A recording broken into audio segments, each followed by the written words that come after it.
Sound check 1, 1, 2, 3. Sound check 1, 1, 2, 3.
So we'll start with the roll call.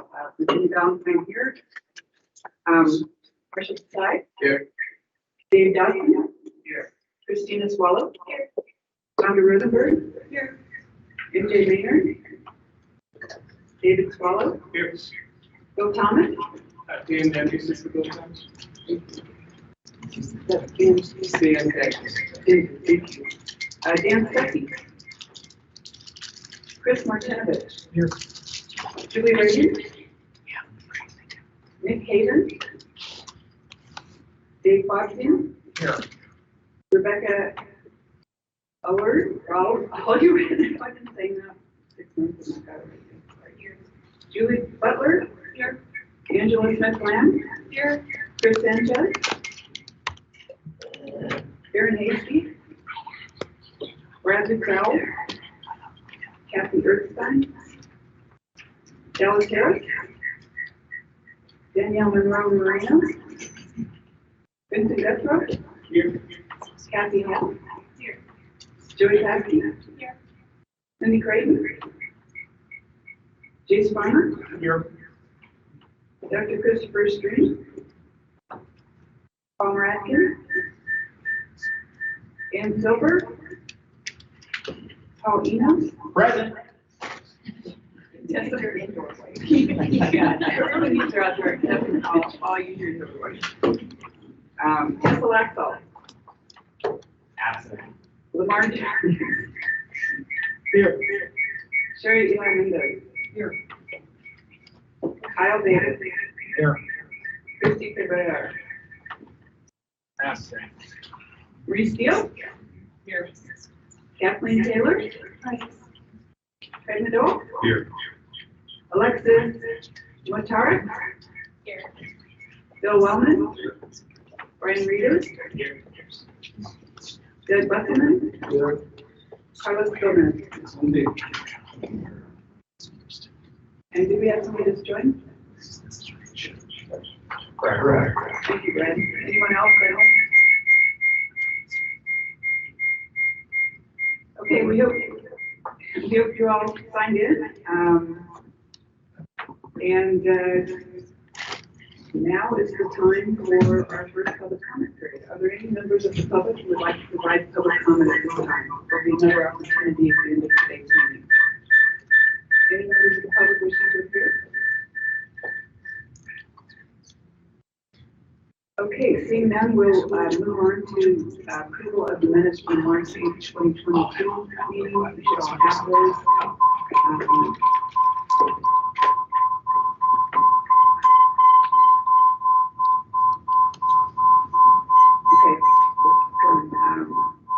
Okay, so all AWG meetings are recorded and available on the project website. Are there any corrections?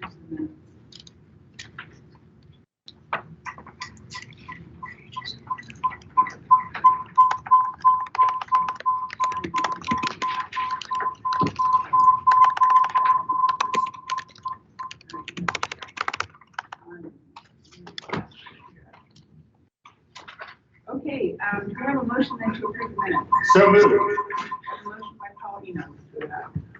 And a second.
Discussing the announcement.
early recognition.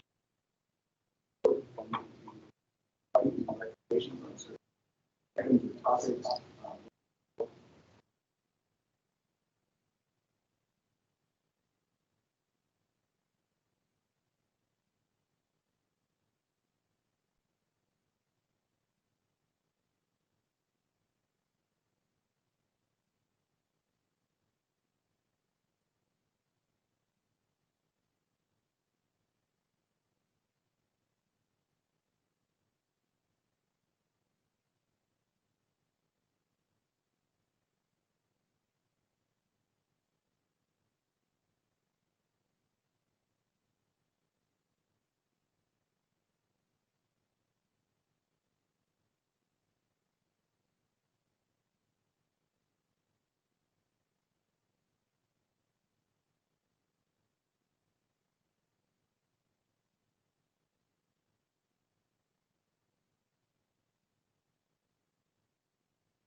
All right, so this group raised several important questions that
you all have any questions or feedback for us to further refine over the next several months. So our first focus area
huge partnership. We found an example where Microsoft has actually funded $500,000 a feasibility study of a high-speed rail corridor along the west coast, passenger train, and high-speed miles per hour. The estimated cost of this overall project is certainly, but Microsoft contributed funding. More to go through here, so now we're looking at private firms that provide services. This is transportation. NRIX is a provider of traffic data, so they often provide traffic data regional, state, and federal governments. They offer this data to public agencies at reduced to improve their real-time predictive traffic modeling services, and this is done in exchange for government's provision of roadway data that's otherwise physical. So in exchange for the government sharing some of the roadway data they collect, they're able to access NRIX's data at a discount rate, often for traffic. The final area is transportation technology that's actually leveraged for revenue collection. So the example here comes in econ that the firm would provide its very patented technology that can lower the cost of vehicle mileage report without using. So we see this for road usage. Econ has provided their services for several states that are currently designing lower cost methods mileage report. That's a good example of different ways that are there any questions or there is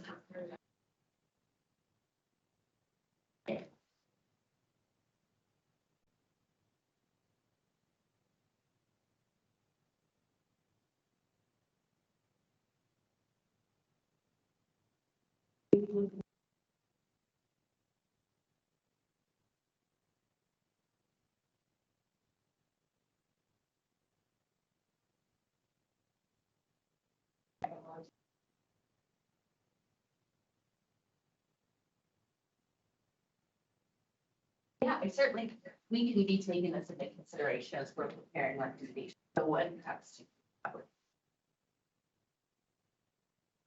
Although we have thoughts today, specifically when we get to the end of the meeting and open discussion, be seeking input on how to make some of these mechanisms a little more detailed, a little real. So if you have thoughts on leverage technology, not fuel tax, but there are other fees that are in the list that we examined that could benefit from technology partnerships, for example. So any specific direction, but thoughts about how to characterize that as part of the recommendations. So take that. Thank you. The development agreements in particular could come into play as we talk about previously to the center. Travis and Justine, for the record, Paul knows Nevada Trucking Association. And I got in trouble for not doing that last time, so I'll try to be better today. Talking about being able to collect the road usage charge, without the in-vehicle tracking devices. That's interesting. Who owns the data? In these kind of agreements, does the ownership of that data reside with the private partner, with the state partner? It depends on the split of data. It's not so they're able to answer better on the legal aspects, but there are some states, automakers, super purpose, automotive data owns it. Automakers might assert ownership of it. Consumer groups might assert super data. Automakers certainly have access to the data, like it's storing. But I don't think it's an issue that's fully resolved. I mean, that's just one other consideration to put out there. I mean, that's, I know privacy is a very important thing for a lot of folks. I think that's one of the issues that a lot of people, including, hey, it's the Elko in me. that I have with, vehicle miles traveled, you know, tracking the vehicle. All of a sudden it seems that I go into a total line and more and getting news apps, you know, on my phone, right? I mean, there's some of those things that I think would be very unappetizing to the public, you know, where they feel like a commodity without really having a choice. You know, if I sign up for Facebook, if I'm on Twitter, I've got a choice whether I'm going to be on that platform. I don't have that choice as the taxpayer. It's compulsory. So who owns that data, I think is very, very important. Say that policymakers have an opportunity to drive how to stipulate. They don't always get it right.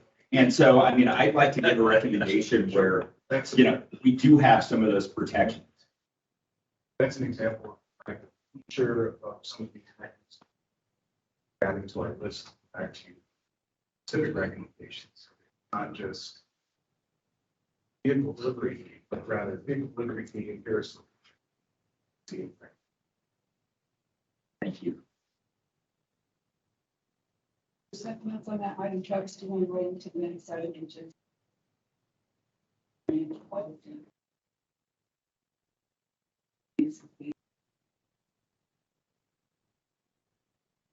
You're not using your outside. I outside. Virginia bound. Thank you. We're going to walk through a pretty dense presentation, which is also in the briefing book. And before I start, there are two mistakes in the briefing book that are corrected. This presentation, I'll point them out. There was some numbers. Fairly different, substantially different, but I want to call them out.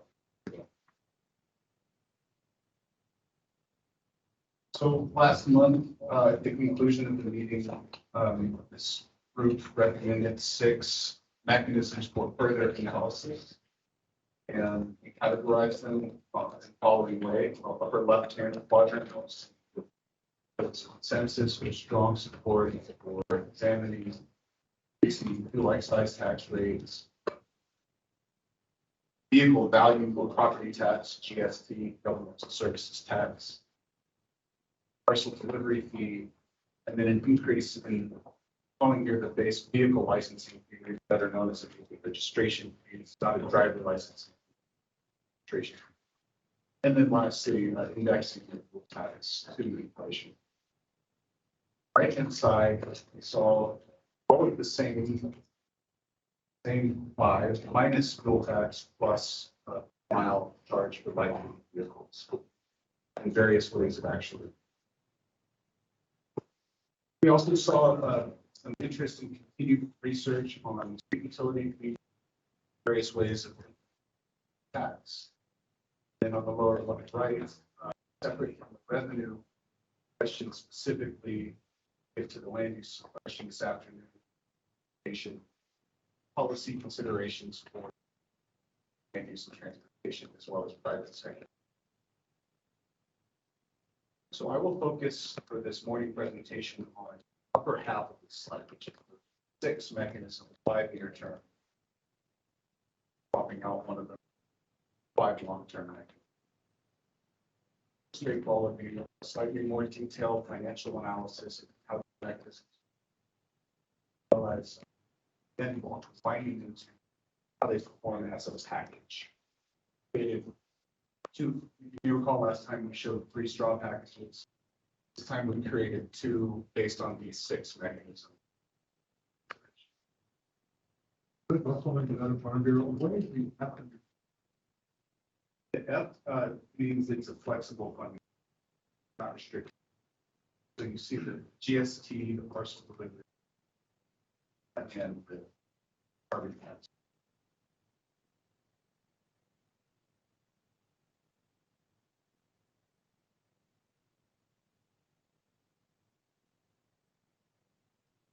So the focus for further analysis, you can't see it on the slide, but it's just in the briefing material. We grayed out the ones long list of mechanisms See in bold. So this basically shows those 6 negatives.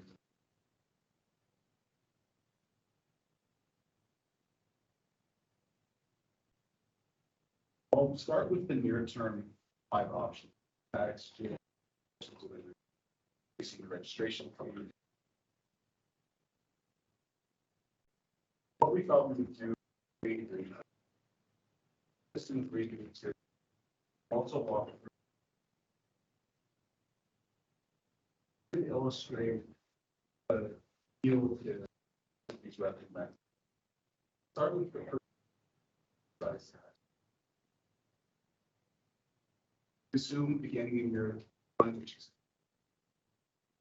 keywords at the keyword price tag, much additional revenue. So you can scan down into the right to get a sense of the scale of revenue. You basically get about 15 million. And you increase the fuel tax, and you get about and then to the right, you see how that number evolves. Let's increase slightly, fairly flat in the grand scheme. So for example, that one penny that yields 14 million first year, it's about 14. This is reflecting 2 simultaneous increases. One, the number of miles traveled in about 2, also next 10 years, the number of miles traveled is increasing a little bit faster than the increase. Revenue driven, slightly increased. Aggregate revenue. So in the most extreme corner of the table down bottom row, cents, 285, slightly more.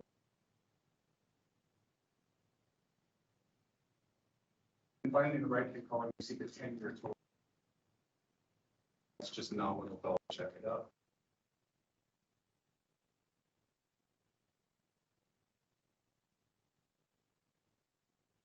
Also wanted to provide a little bit on various mechanisms that can be adopted in one of our. So the fuel excise tax, though it is recommended for further analysis as a potentially highly viable source for near-term mechanisms, does have some scores, let's say, on the guiding principles that were suboptimal. Obviously, the financial sustainability over the long also did not score great ability, currency, alignment with gas emission. We've offered here some of the project team's thoughts on what are some features, opportunities, tax as a tax mechanism. Some of these question of flexibility, taxes. But the opportunity to slightly improve that could be clarifying legal advice. General's office, typically what it sidewalks or other highway related, but also have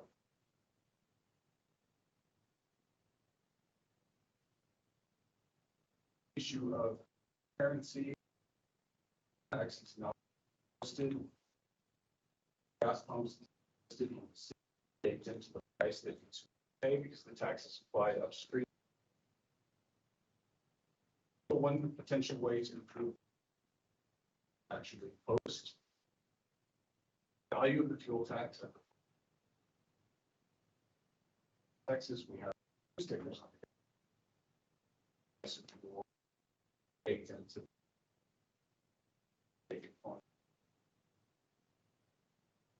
also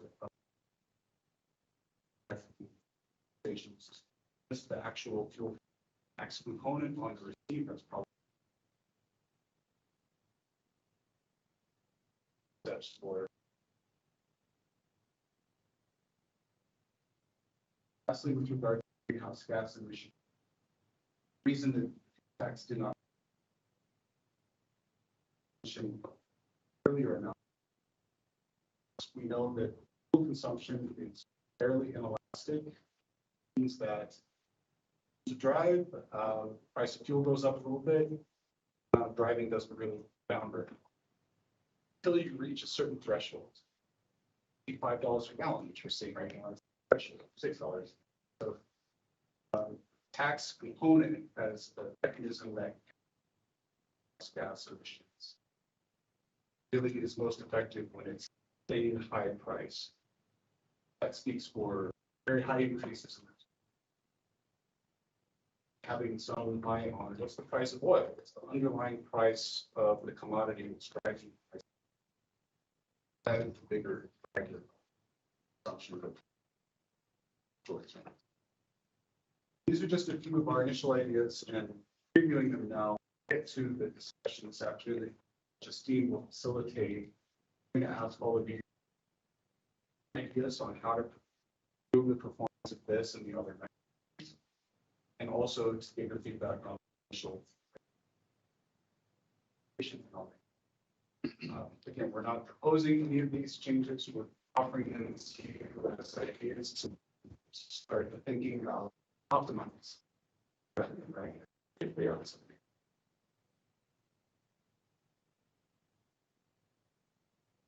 Pause there because we're going to do the same exercise for the next 5 and see questions so far.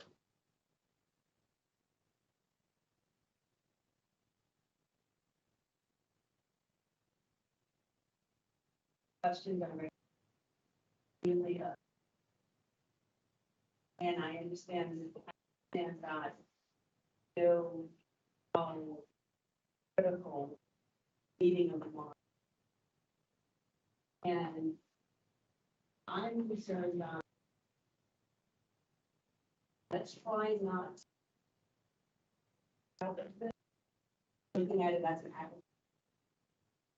Because have all of the funds generate revenue in that state, and it's tax this, tax that, tax this. As a consumer, EMD increase gas and diesel. Really want to critical that consumers versus from an academic perspective and exercise making recommendations. This translates into registration. Gas is already $5. Something about, I'm not sure about. It's more. California is ridiculous. I mean, I just want to honest that we really are active aspect. And not to look at this from US consumer. That's my only concern. Thank you. That on that point. And you're absolutely right. Biggest driver of the cost of gas is essentially it's not the tax. Oh, I'm sure everything as really good. Back to transparency, I don't know if any other states have a transparency model that shows spot price and the cost of gas stations paid from retailer to retailer. That's what's going to add real transparency. And you see where the prices go up, where the money is going, not going to the government dollars.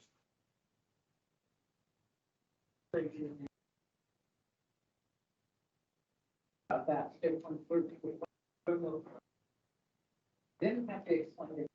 It's all percent.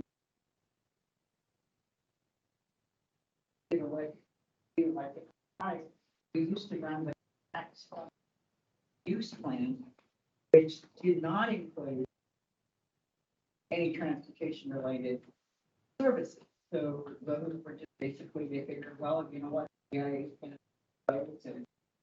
Even today, a lot of them think that if you come on a project in transportation planning, that the BIA is just gonna send us a bunch of feelings. That doesn't happen. And we have one project right now that's sitting on that's fully shovel ready for, they were going with 7, 9 years waiting for funding because we just don't have it in the budget to do it. And we're, we go every year for raise grants or whatever. And there's a bunch of people, so it's not specific. So with the tax fund use plan at the tribe, it really laid out where each percentage and what programs all taxes went to. But until now, tribe and the tax commission really didn't realize that a lot of the, agreement to use those fuel taxes really should include roads, because we have a lot of tribal roads that are just go unmaintained. We have a department of 2 people. They're running most of the budget that we get from BIA goes for salaries.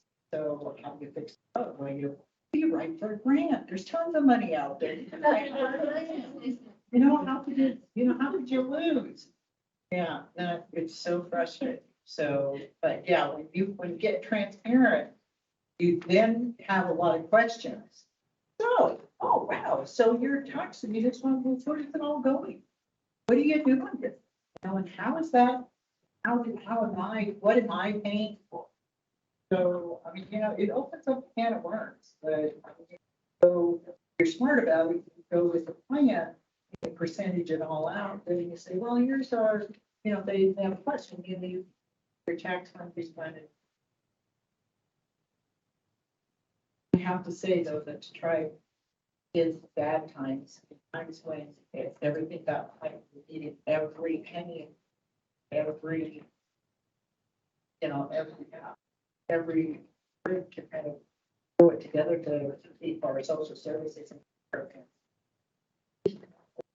So, Don, just gonna put it all towards this, all towards that, and that's, like Robbie Peter.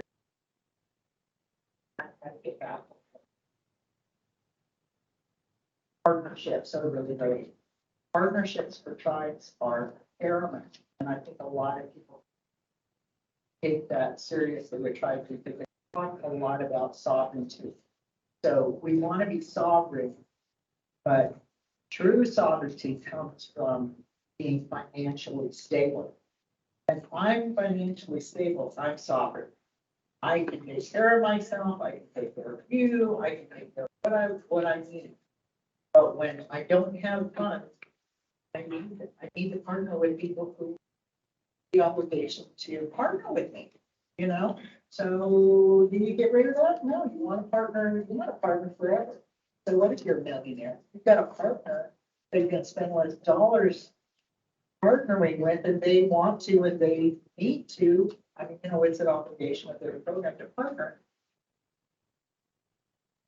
So I think all of that kind of plays into what we're talking about, because one of them it's a kind of crazy. Because they're all different. They're all nations. Thank you, Chair. Kathleen Taylor for the record. When we say transparency, we understand that.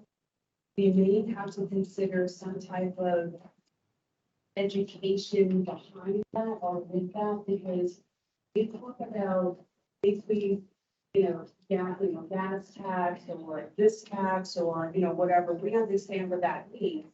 The general public may not understand what you're being transparent about and the content and context of that.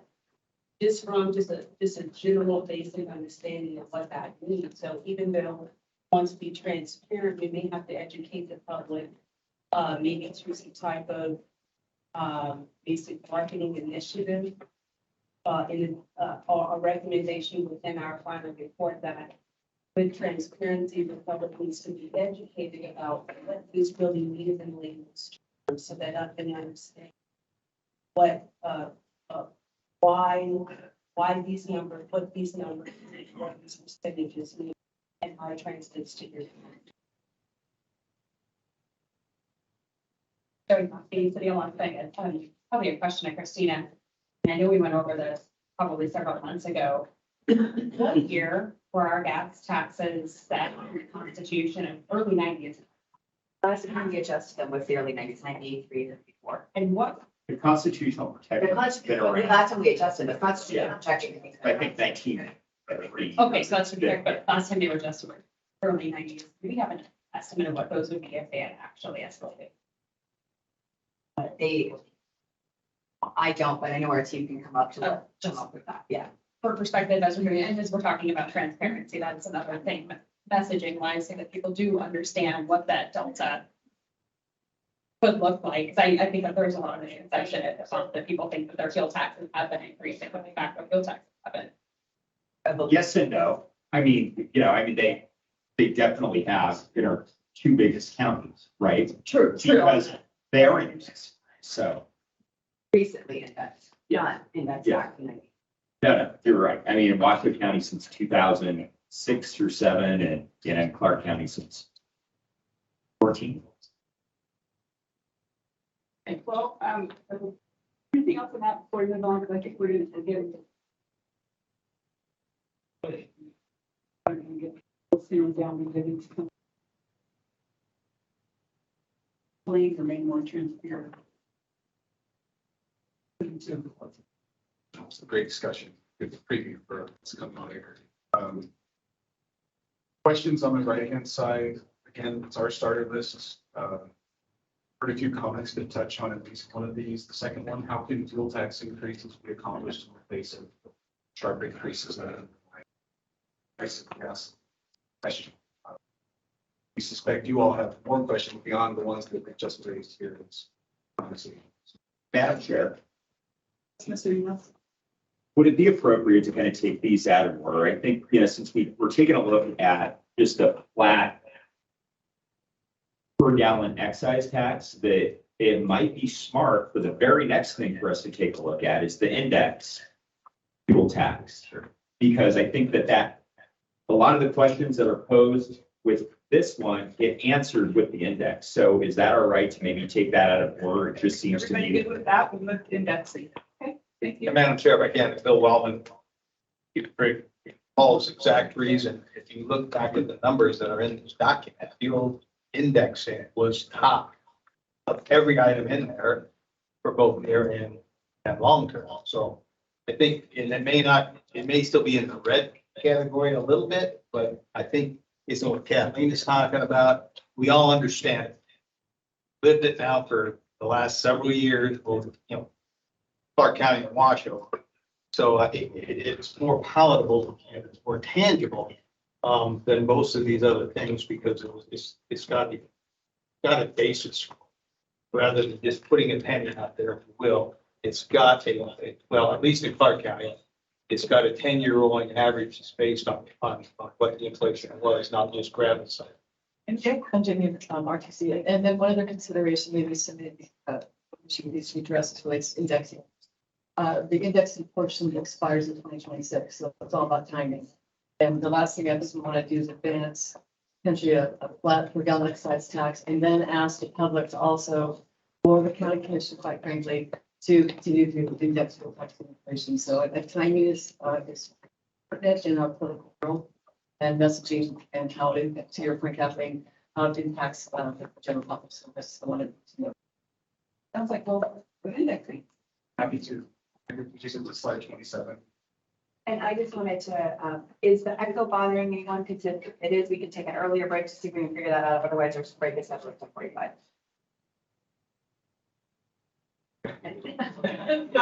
So next to It's bothering. All right, so we're going to take a quick break and see if we can figure this out. Sorry to jump in. I just, yeah, we'll go to back. And then it's just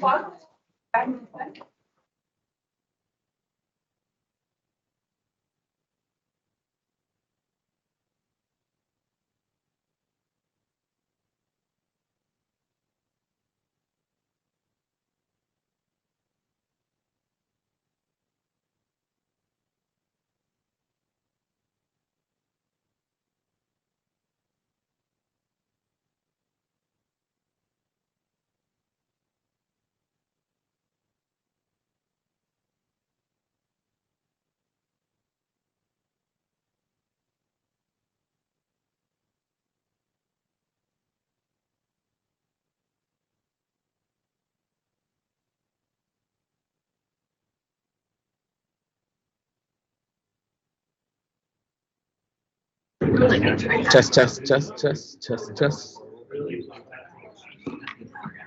All right, we're not getting. Let's see here. Because every time we switch Yeah, out, we it's switched off. I'm like, what's going on? Yeah, so that was it. Okay, so it was a frozen tea. Yeah, so. Yeah. And then now Jessica says she can hear. Let me do. I turned mine off. Okay. It should just be the camera now picking up the feedback. Yeah. So we're good now. Let me. Yeah. I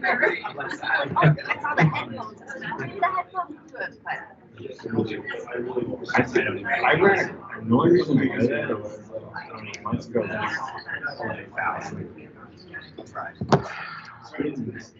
So I'm like, all right, I'm just gonna turn the volume on. Clicking buttons is like that. Yeah. No,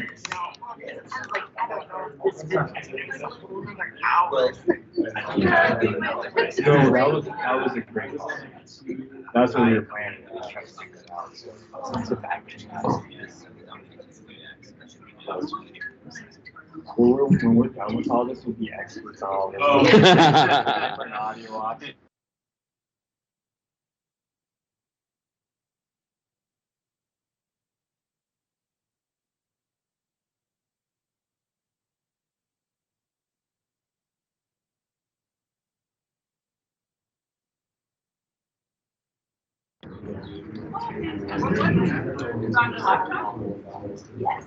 Like all these different things.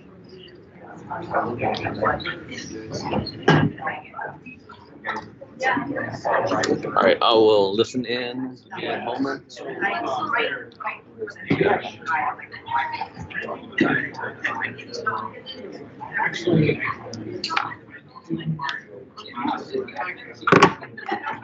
You're getting me for a minute, right? All right, I plugged in my headphones. It's like, why is it all muted? I know, I'm like, so have you tried muting? It's like, So yeah, that's pretty good. Well, I'm glad she's made the call. so, if I need to use the microphone, will that be like a sufficient test or? All right. Just hold it down for 2 seconds.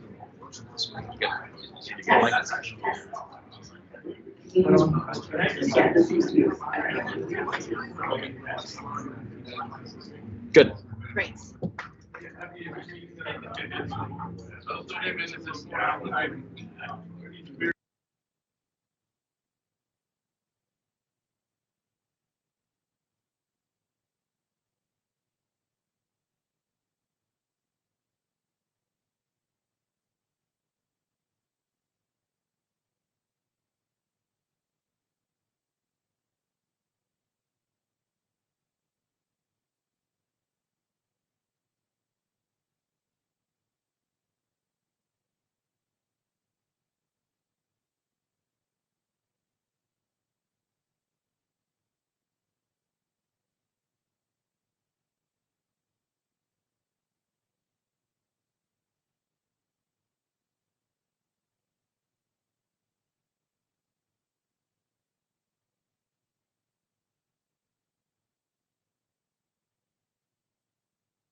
outside. Outside. Yeah, indexing the whole. Increase the state component. Maybe increases. Indexing that portion. Current portion, the state portion. Index. So we're only looking at about 10% of the counties, and I don't know if that's a fuel sales, related to population. So I mean, to me, this isn't a realistic. This is not a realistic view of how that would be. Well, I think if you go along and they gonna do it based on what took place 2015. Every county except Washington had a question. They going to such inflation, kind of stupid, regardless of what the voters said. It allowed them, if they in fact passed it. But this is looking at what that revenue would be, although I'll point taken, that it isn't based off of the same rate. But this is what the revenue would be if they had all, or if we did apply it to everyone that's parking lot. That's what this is based on. So that would be thought then it's all into the 10-year average that we're using. Those are the decisions that we would have to make throughout this. We look at a widespread version of it at the realistic rate, quite uniform. I mean, that's, to me, that's like a little more real.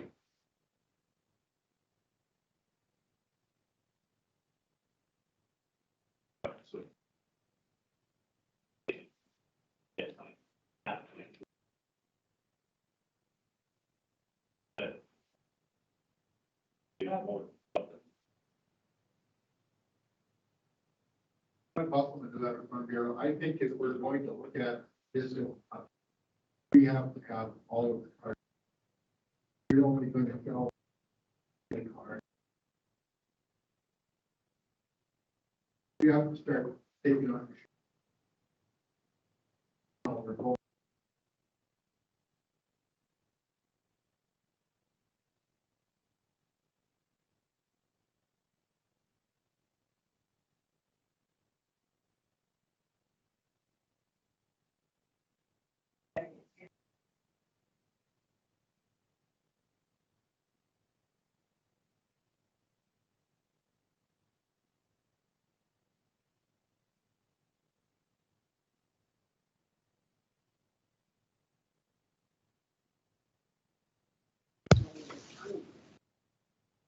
This is our decision. And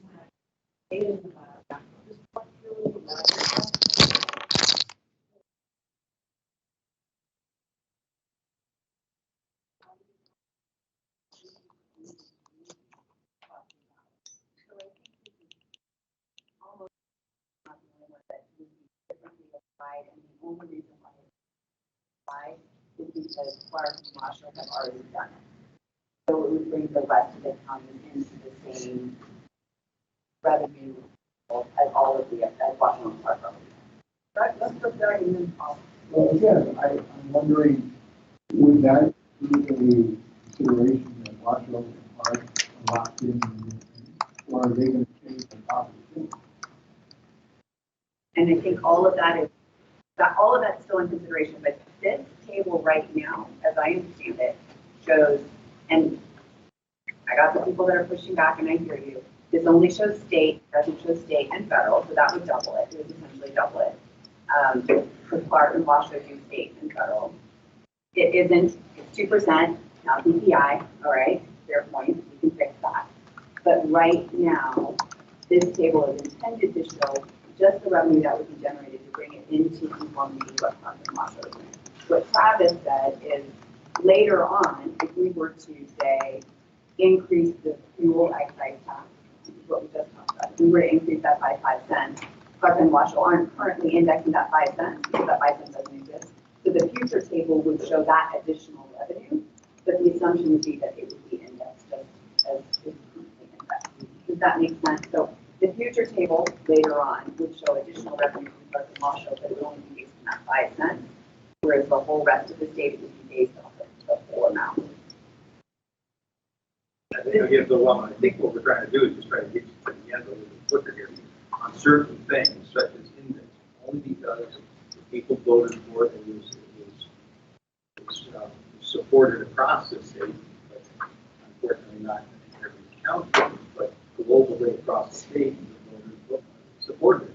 This is a band-aid. It is not a fix-all. We said that back in 2013. We asked the legislature in the first place. This was going to help us get someplace that we're not until something like a road user charge or something gets us there, or fixed fee increases, which are not very powerful. That was it, but maybe needed in the interim. So if that's the case, then maybe this is okay. And I think that's why I got the most votes for both sides of it. Probably something that the legislators can get their head around and feel comfortable with it and move forward, part of, regardless of what happens, to half of the entire state. Two things to consider on this. Anything that we decide to do should be indexed. If we move to a road user charge, that should be indexed, right? Whatever, it should be indexed, because we know inflation or others, right? So anything. So the other thing I'm thinking about is Clark's indexing as an update. So our recommendation might include perpetuity clause or something along those lines for Clark, Washington. So that's why we're having this conversation. We should have done differently in this table, and we will for sure. I don't know that we can fix that right now in the room. That's hard to do, but by June for sure. Trace Farmer, for the record. I'm glad you brought the point up because Clark County's index, as I understand, ends 2026, right? So, and from what I understand, they have to go back to a large vote and have a review. That's how that works. Actually, so it would be up to the Clark County Commission. Okay. To determine if it goes to the ballot. Okay. But it can't continue. Correct, that's exactly right. So it's not guaranteed to go beyond 2026. So that's even trickier, right? Yeah. Because our recommendation is to the legislature, not to the county commission. Right. But, right. But we can still make a recommendation so that it's clear. This is a, MJ and I have this conversation, I have a conversation with Bill, like what we're doing, we're trying to do to make sure we're working together and moving forward. And we should be thinking about all of this. Okay, anything else on this topic?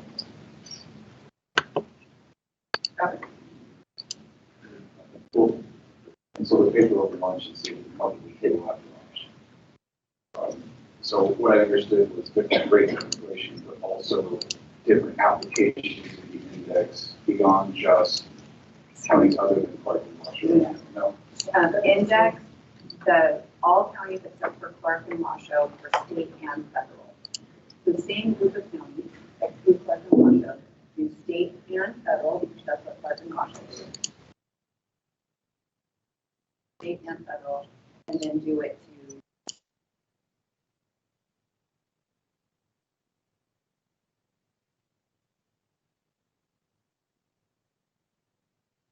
academic and real world stuff. I think it's important for us to say what happens if we index fuel tax across the state gets a certain share of that. And I mean, we can have another tranche that is built on that, that would come to the state. Because right now, the state of Nevada, how much money do we get from the fuel tax index in Washoe and Clark County? Washoe, we don't get anything. Exactly. Clark, we don't get that from the state. And to date, I think we're at 56 million since we started. So I think that's like not what we do per year, that's what the total. I just think for comparative purposes, we should take a gander at that because another recommendation we can make. Dan, Bill's not 5 days ago. Bill might have a thought on that, but yes. Christina, I have a question too. Some of the counties, I believe, are still 5-cent county tax, not the 90 cents. When we look at that, I mean, just for indexing purposes, perhaps we should look at the number if they all go to the 90 cents. I mean, if we're talking about unilaterally moving this, we would have to have equity in every county. Every county would have to appear to say. So it's like that's money that doesn't count. The 5 and the 9. It So does. that but it could affects be a the index. recommendation that on the county option to help them fund their local infrastructure. But it also affects the indexing rate, where in Washington Park, they went to the 9 cents to index. You index the county option as well. Park index the county option. For the record, Paul Enos, Nevada Trucking Association. At our last meeting, we had a conversation about trying to make sure that these taxes are uniform, that they are uniformly applied throughout the state. And when we're taking a look at what the impact's going to be, I think we should move forward with that mindset. You know, if we do a uniform application of a statewide index, here's how it's going to look to a driver in Clark County, to a driver in Elko, to somebody in Washoe County. So I think that's a good point for discussion, beginning with this.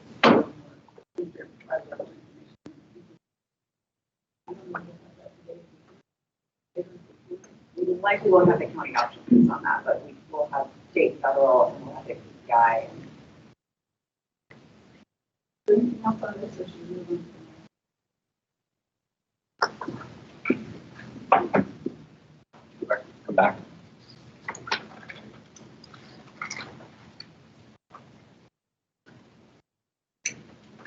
Great. The next mechanism is GST, Governmental Services Tax, which is a vehicle property tax. This is one of the corrections I need to make from the material that was in your advanced reading book. This table, if you look at the rows, is mislabeled. In the reading book, the numbers, the tax rates were 500s, and then it went 15, 20, 25. It should have read what you see here, 5, 10, 15, 20. So we made that correction on the slide. The vehicle property tax is a substantial source of revenue. Adding an additional 0.05% would yield about $47 million per year.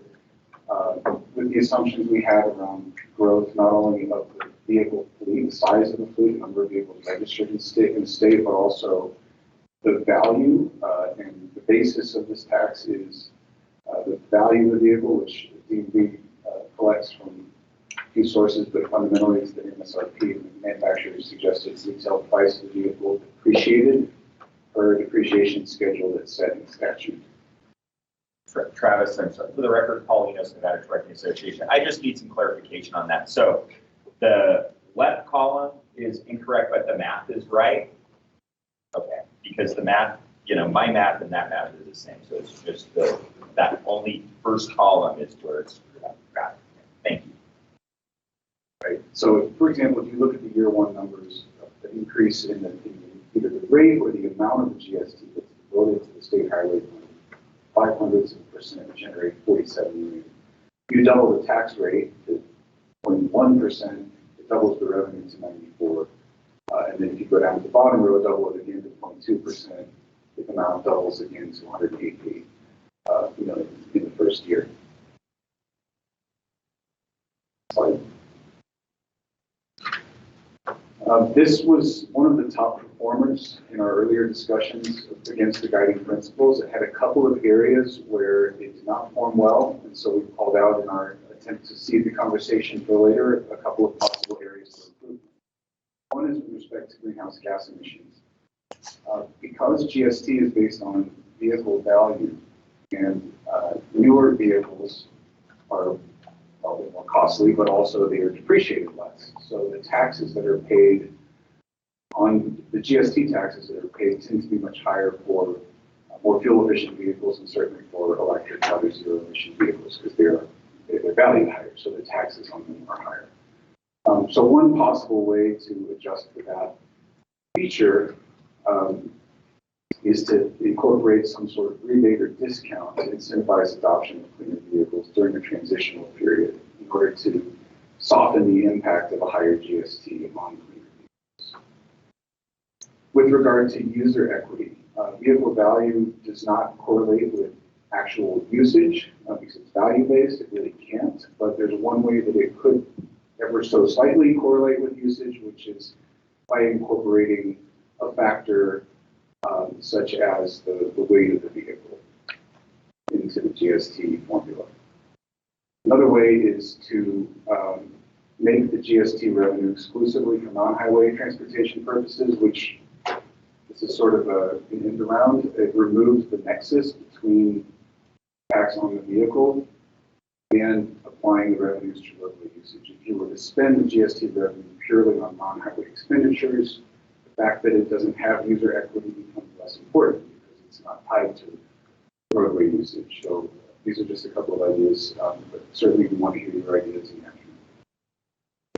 Oh, you can stay there for a second. Sorry.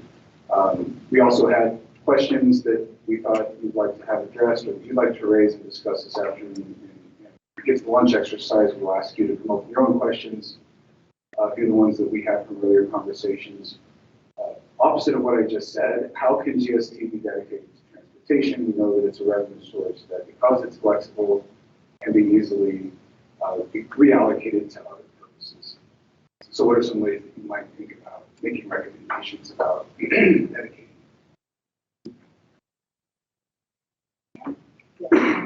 So moving first to in terms of on-highway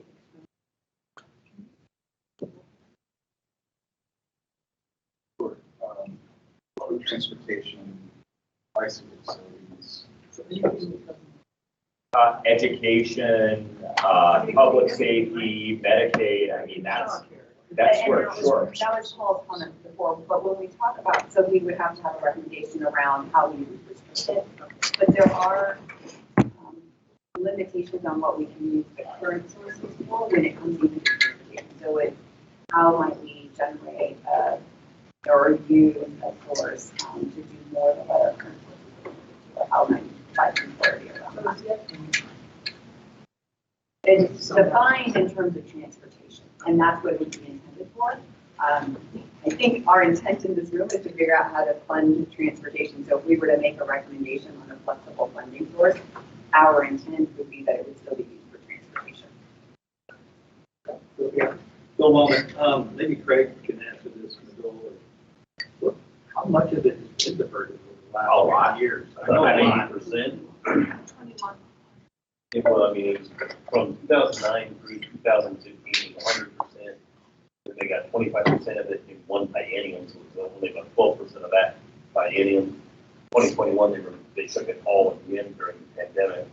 So yeah, I mean, more than 90% of all money ever generated from the ESP has never gone to highway. I say that just as an example that could have been fixed in many sessions, but has not. I haven't, but I've been part of helping to support trying to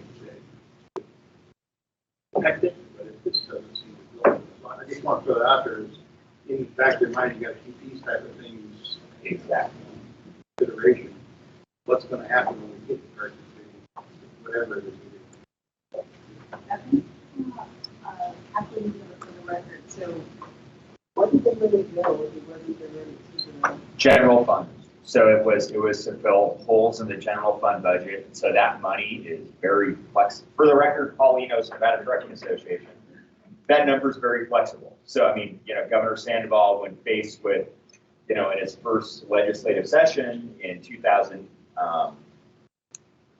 maybe 2000, was it his first? Yeah, 2011, it's like, when the money was supposed to go to the highway fund, says, okay, do I raise taxes now, or do I divert this money that's supposed to go to the highway fund and plug the holes in the general fund? And that's exactly what he did and what has been done most of the time since they changed the depreciation schedule and steeped it up after, I think, our last meeting where we recommended, the Blue Ribbon Task Force recommended changing that depreciation schedule. I found one question that in the break session, a lot of what things like other programs, discretionary funds. Some of it is good.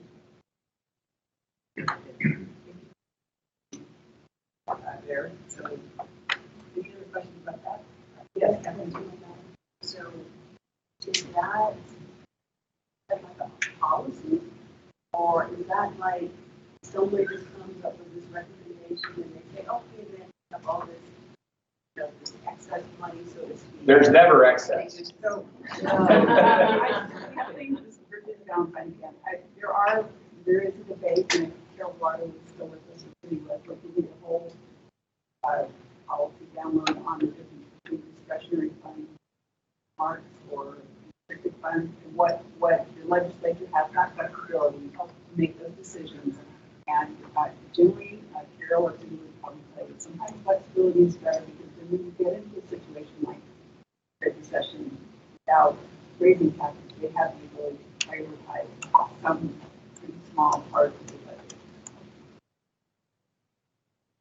Anybody else? I'm hearing Carol in the back of my head too. I hope I can change her, but I'm not really. Yeah. Okay, we'll move on to the parcel delivery fee. We showed 4 notional tax rates per delivery, a quarter, 50 cents, 3/4, and $1. So you can see in year 1, again, which we took to 2025, at a quarter, this would generate about $38 million per year. At $1, it would generate $150 million.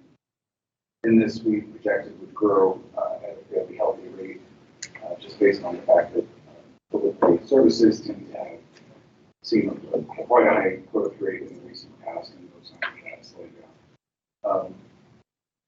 So just a table of rates and notional revenue tied to those rates over a 10-year period.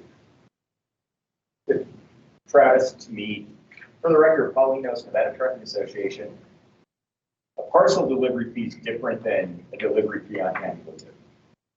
And, you know, when I think about a delivery fee on tangible goods, it can be extremely expansive compared to a parcel, you know, just delivering a package. So I just want to be clear, this is a parcel fee. So we're not talking about all of the inputs that go into manufacturing something is going to be taxed. We're not talking about, you know, creating that kind of pyramid structure. We're talking about last mile delivery of consumer products, not industrial, not business, you know, but typically not. So that's what we're talking about with this, correct? That's right. This is the actually be applied on the final. So it'd be applied to, you know, basically we're talking about 3, yeah, maybe 4. So we're talking about, you know, FedEx, UPS, Amazon, DHL, but we're not talking about one that has a tremendous amount of parcel deliveries happening, and that's the United States Post Office. So, you know, we're creating kind of a little bit of a different scenario, you know, for the privately held companies versus the publicly held ones. And so, you know, we're looking at some of these revenue projections. I think we need to just have in the back of our head as one of the questions to answer is tax, not evasion, because that's illegal, but tax avoidance. And it's really easy for me to avoid this charge by using the United States Post Office as opposed to those other carriers, right? Well, I don't believe so, because it's, we were talking about collecting it the same way we collect it through sales Break tax. it off the record. Yeah. But it wouldn't matter if you bought toilet paper from Walmart and it was shipped through the postal service, you're paying it through the Walmart transaction, not through the postal service.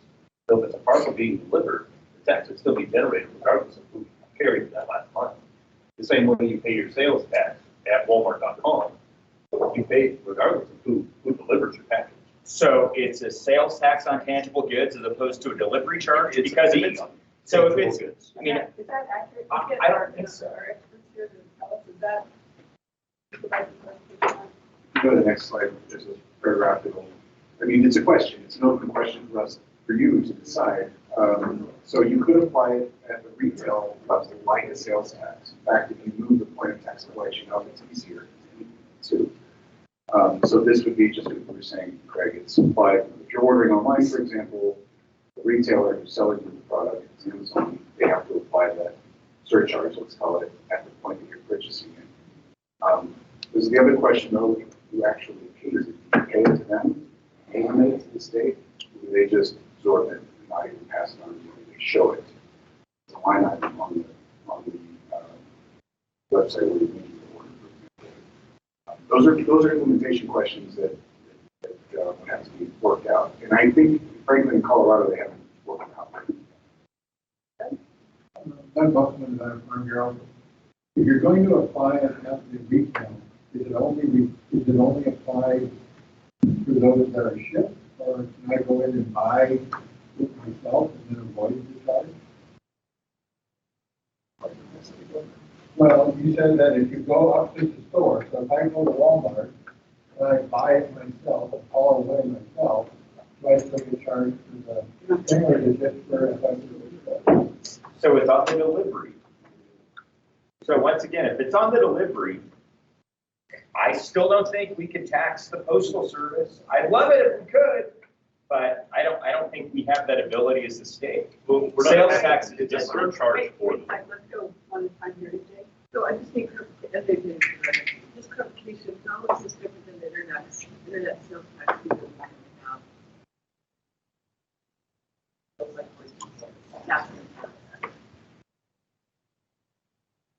So I think, Travis, I think, not that it's happened, I don't think he's happened, we have to figure out some of these things. So we decided we wanted to answer for a little more conversation. Colorado is doing it. He just said they haven't quite figured it out.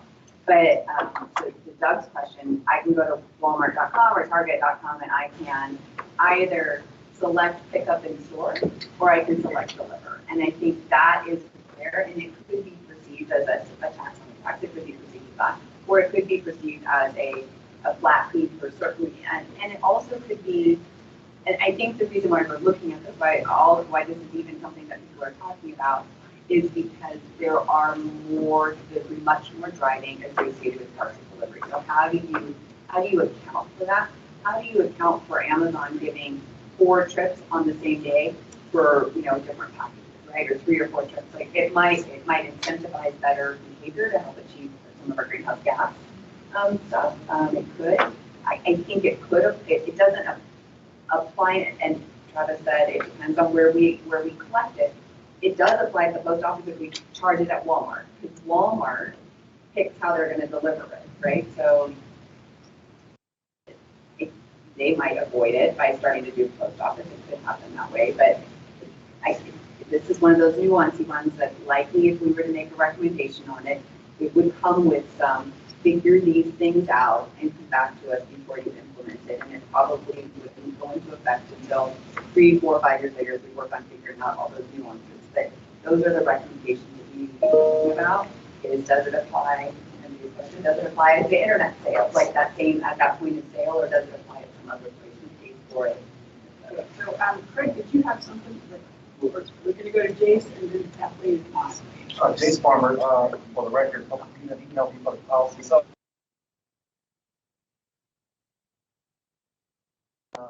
delivery fee, as if you're ordering a pizza, right?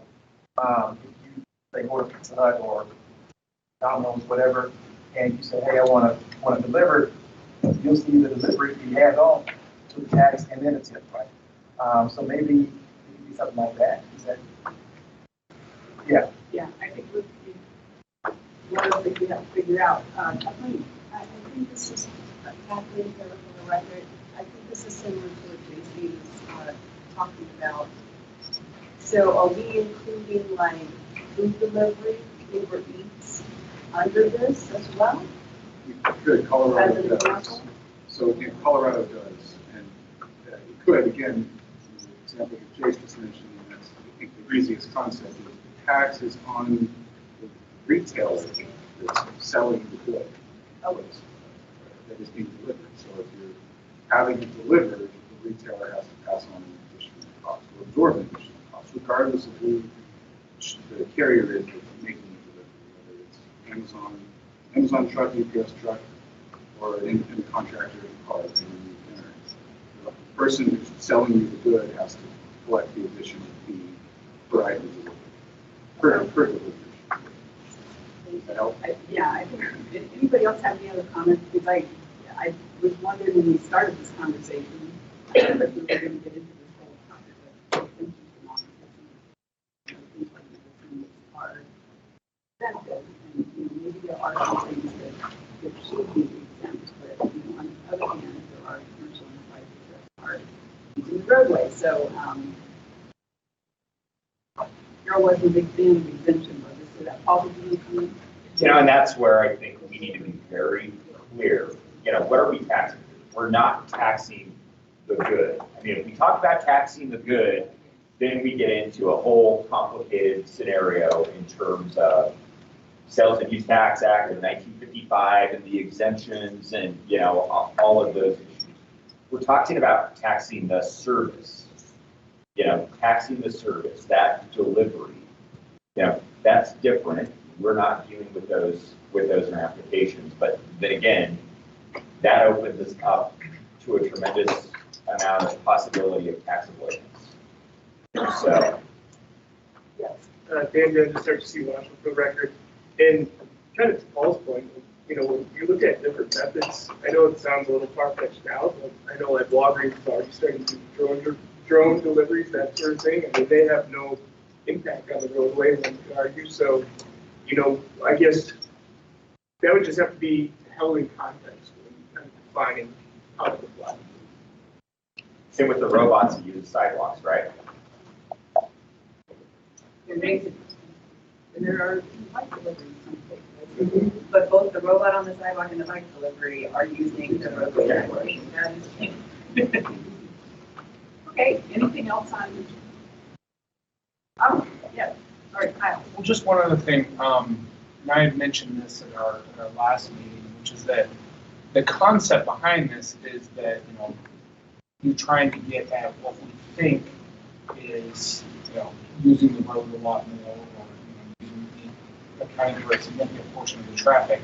And that was where I'd asked last week if there was a way to research that to find out if that's true. Because this may not get us where we want to go if that's not actually as true as we intuitively think.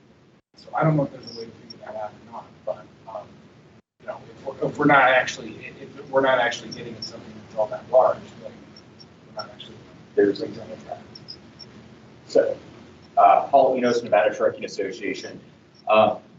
There has been studies done. The American Transportation Research Institute has put some stuff out in terms of what the impact of e-commerce has had. And what have we seen? We have seen the number of urban trips, urban miles increase by 17%. And granted, this number is a couple years old, where the number of rural miles have decreased by 2%, in that same time period.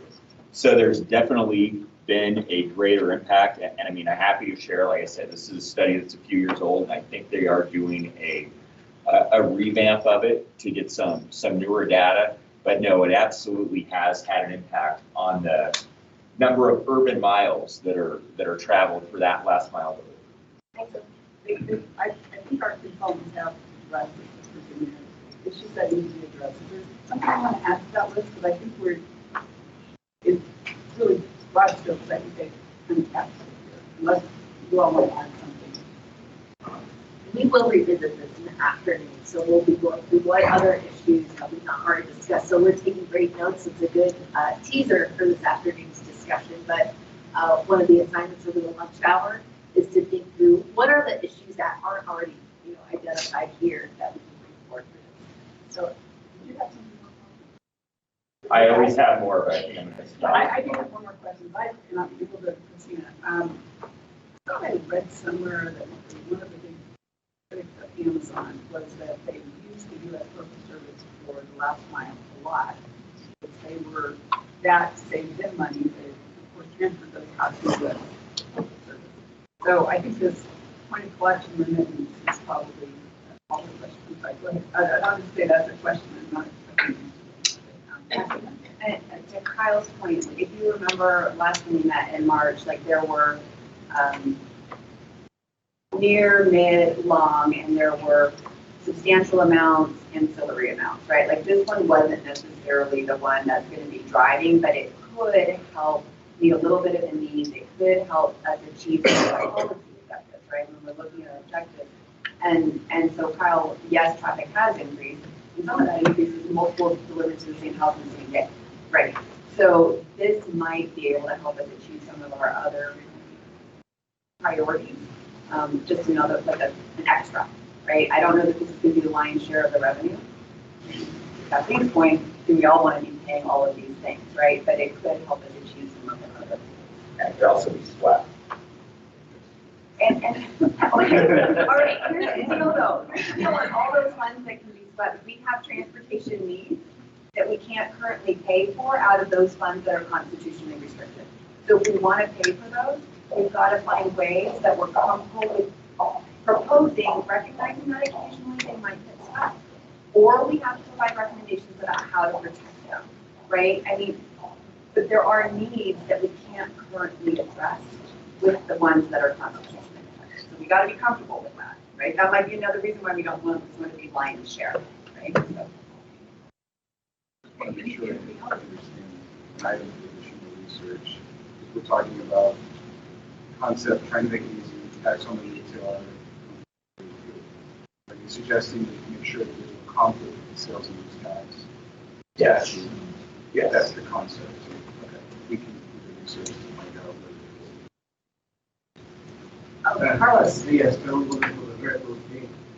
We agreed in the past on the last meeting that on all taxes. Move on to the legislation on the taxes and move nowhere to this wall. And secondly, we need to find out how much is the gap for transportation funding. So we see different opportunities here and to find the right amount for the right funding. So we keep going for the next thing. So We opened with the gap, in our early conversations, we opened with the gap with over $500 million per year for the state network. For the state network, it's over 500, sorry, the backlog is over $500 million. That doesn't include any additional needs for urban transit, which is something that we need to think about and consider, and also Southern Nevada RTC is working on their own recommendations, so we're likely going to pull their recommendations together because it's all of this in order to make sure it's sustainable. We also have to make sure it's adequately funded. But the need is great. That's why you see big numbers on the screen. It's over $500 million a year in backlog.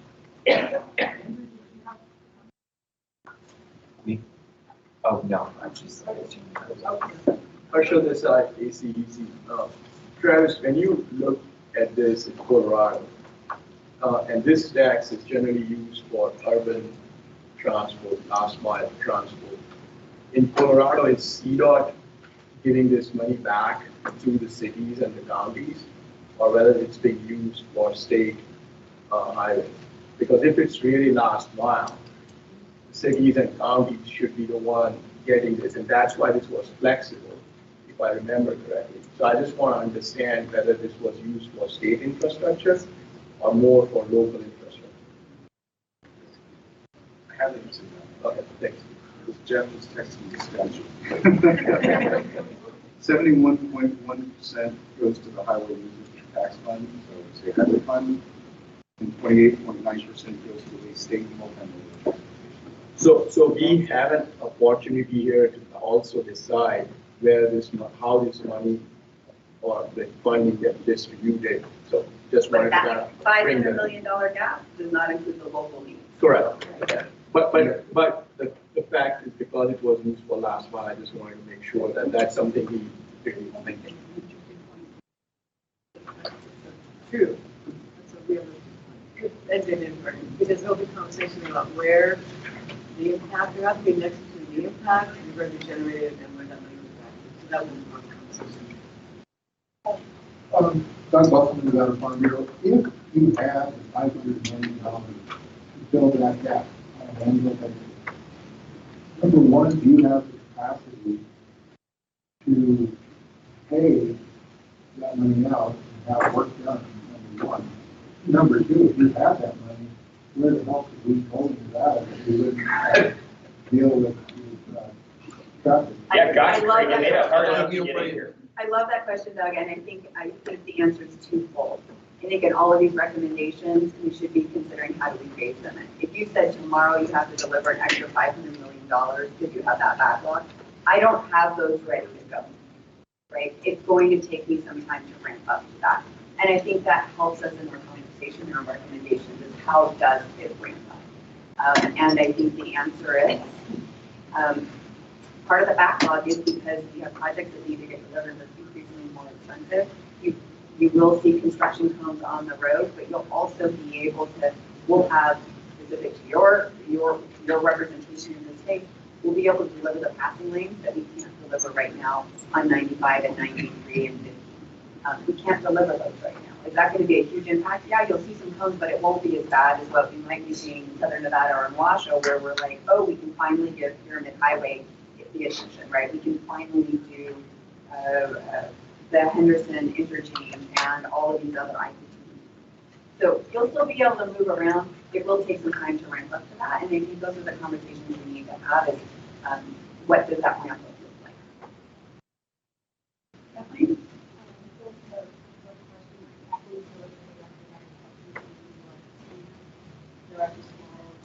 So, what is that rate? So, I just lost my train of thought. It'll come back to me, so. Okay, but it was in response to The ramp up or the projects in the backlog? Okay, so the projects that you, that's in the backlog, is that a workforce development issue? There's not enough contractors or road construction companies that are available to do these projects? It's not that. It's money. Oh, okay. You guys have an easy time finding truck drivers. It's money. In terms of the ramp up, it's the fact that we have the backlog on the projects that need to get delivered, but we don't have, so those projects aren't ready to go tomorrow. So once because we have to be fiscally constrained in our design element, right? This is how much money we have, so we're going to design to this level. If we had a higher level, we would start designing and bring those up. So it would take probably 3 to 5 years to get up to full speed on that. Oh, and yeah, just a quick question or comment. Solar resource standard. I'm wondering if Colorado has had enough time to look at whether they'll go pick up their own goods rather than pay a delivery fee as a result. We might have more carbon emissions because I'm not going to pay to have it delivered if I can just get my car and go get it, which may have an opposite effect of what they're trying to achieve. So it's just a question. It's a good The policy. delivery fee versus the design. Well, but when you take a look at buying online and you're looking, and I'm not assuming, I don't think we can assume anything like that, but because now, but I'm just wondering if we wouldn't be, seeing it on the other end, you have more people taking the road because they want to avoid delivery. I guess it might be a small component, but if the delivery fee and consumers see that there's a delivery fee, they assume that the delivery is all fixed and paid for, and they don't put the guy for the delivery, and so it's in equity. It fits the small guy because he's not getting shipped because there's a delivery fee. How are you paying that? Someone said earlier that the miles are going down in rural areas. And 2% in the rural areas and up 17%. Once again, that study is probably 3 or so years old. Impacts of e-commerce. Well, I guess the question is, can we see if this affecting consumer behavior? You raise gas, you may decide for 25 cents, I'm not getting it. But other people might. So yeah, so we'll just put that as a, find something on that. If the Colorado fee is enacted, but it's not yet implemented. So we have the evidence on it. But I also say the amount of it is 27 cents. Pretty small. I don't think it has to do behavior on a individual basis. And so, for the record, I do think there's a huge shortage of delivery drivers, so that could impact that hiring.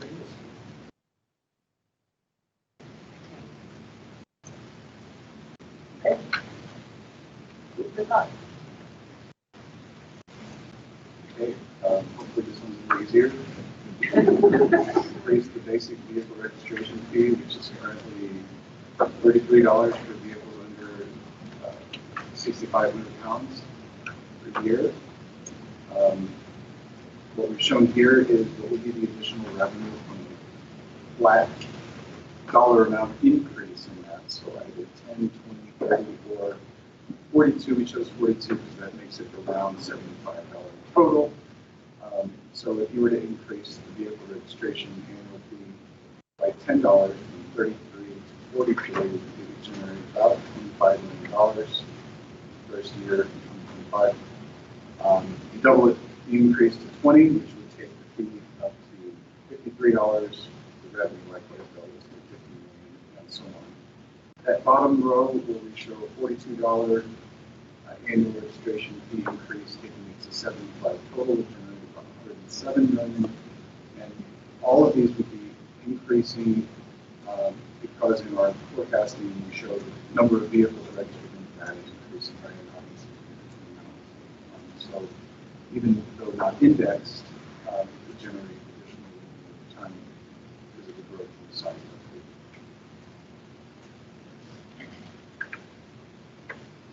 There are a few opportunities for improving this one. We called out two here. One is social equity. This one was rated low in the earlier analysis because it's flat amount for vehicles, or the incidence of the tax falls heaviest on those proportionally with the lowest incomes. So one way potentially to address that is to structure the fee so that there are tiers based on the age of the vehicle. And there are a number of states that do this, where the older vehicles pay slightly less of an annual registration fee, and the newer vehicles would pay a higher amount. Where you draw that line is subjective and up for discussion, of course, but that's one way of potentially addressing the social equity impacts.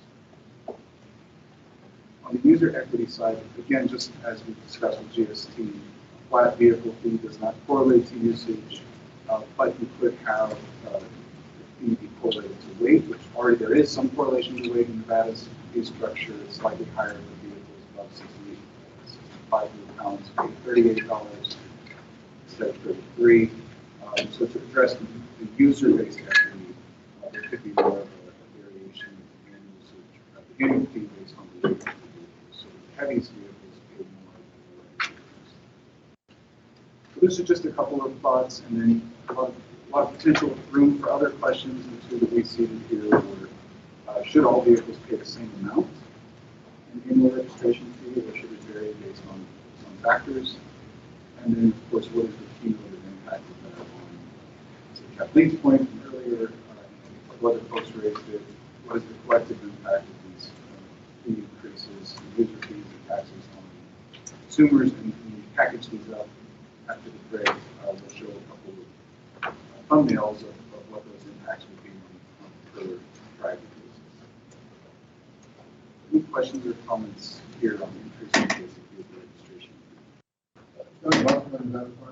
The one thing that, of all of the options we looked at this morning, the only two that actually capture any kind of reimbursement from electric vehicles are those that are attributed to vehicles. So if we're not going to, I mean, we tell us that the EVs and everybody else off the hook unless we have something applied to the vehicle. Under the options that we've got before.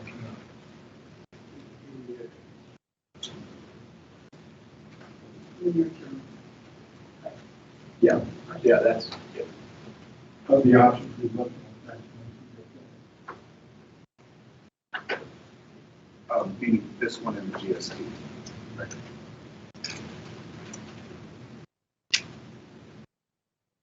Can you take us to 28?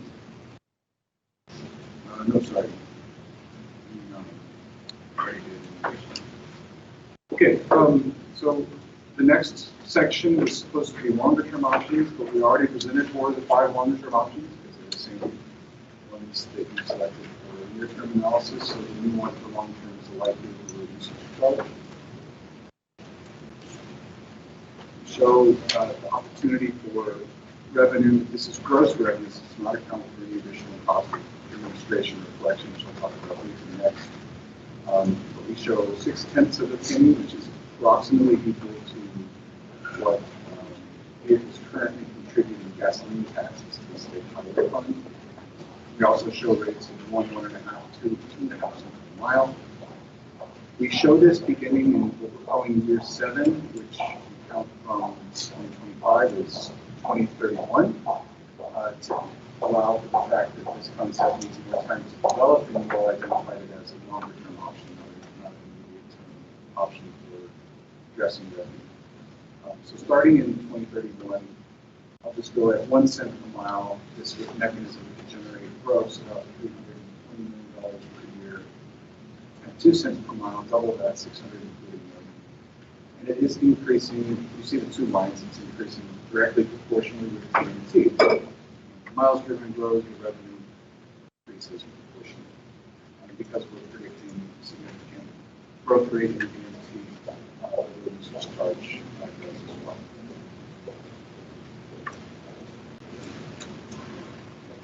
There were some opportunities to improve the performance of the road usage charge with regard to the guiding principles. We've called out 3 here. One is social equity. So, for example, we introduced the notion of lifeline rates, which is common in the utility sector. It's basically an accommodation to those who have lower incomes, to have rate discounts.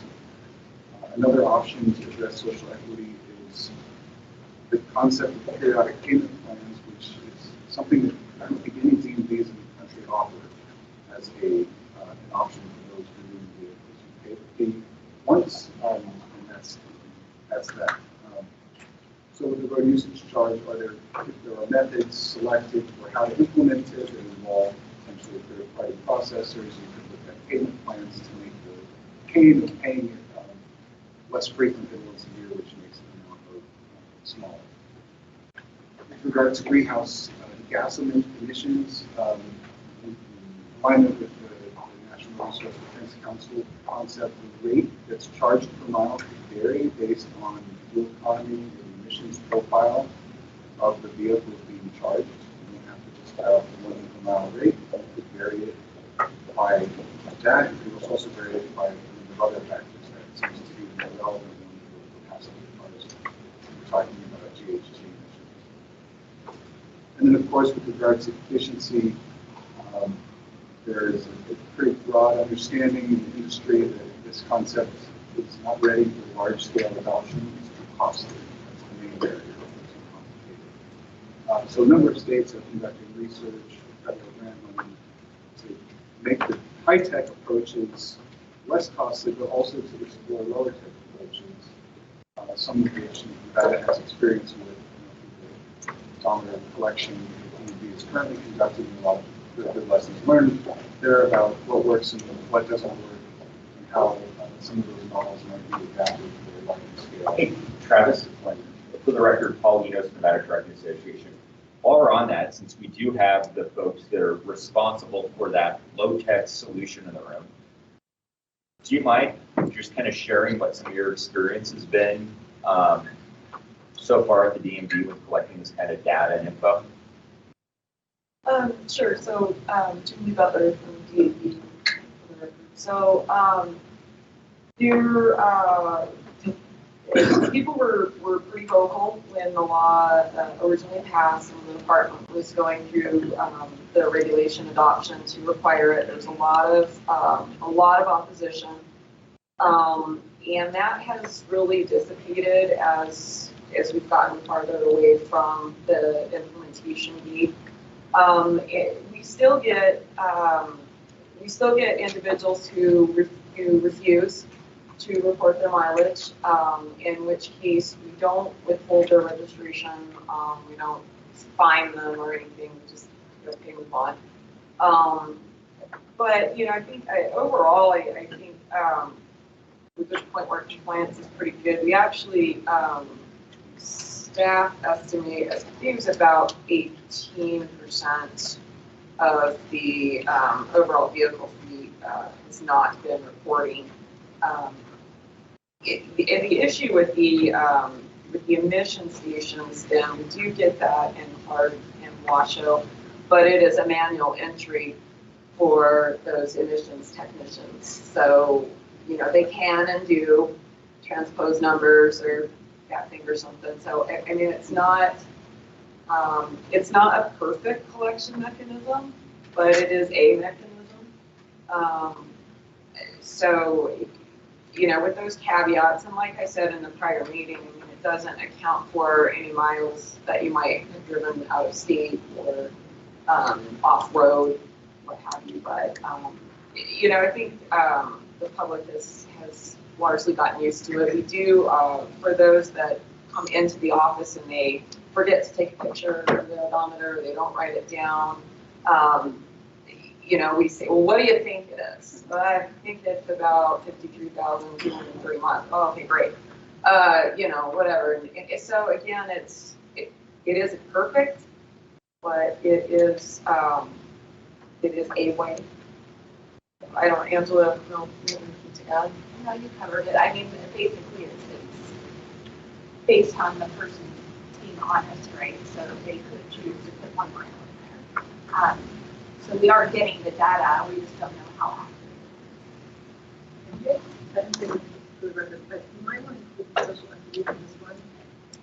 And I'll use Clark County as an example. In the south, west portion of Clark County, we had no transit for years. Lots of development, lots of employers that needed services. When there's no other option, you're getting charged a electricity fee, and you don't have the option to say, well, I'm going to try and reduce my mileage, reduce the altitude for transit. There are areas of Clark County that don't have access to public transit, so it's probably something that you want to consider, so that folks that only have a car, they have no other choice in the field. There might be an impact.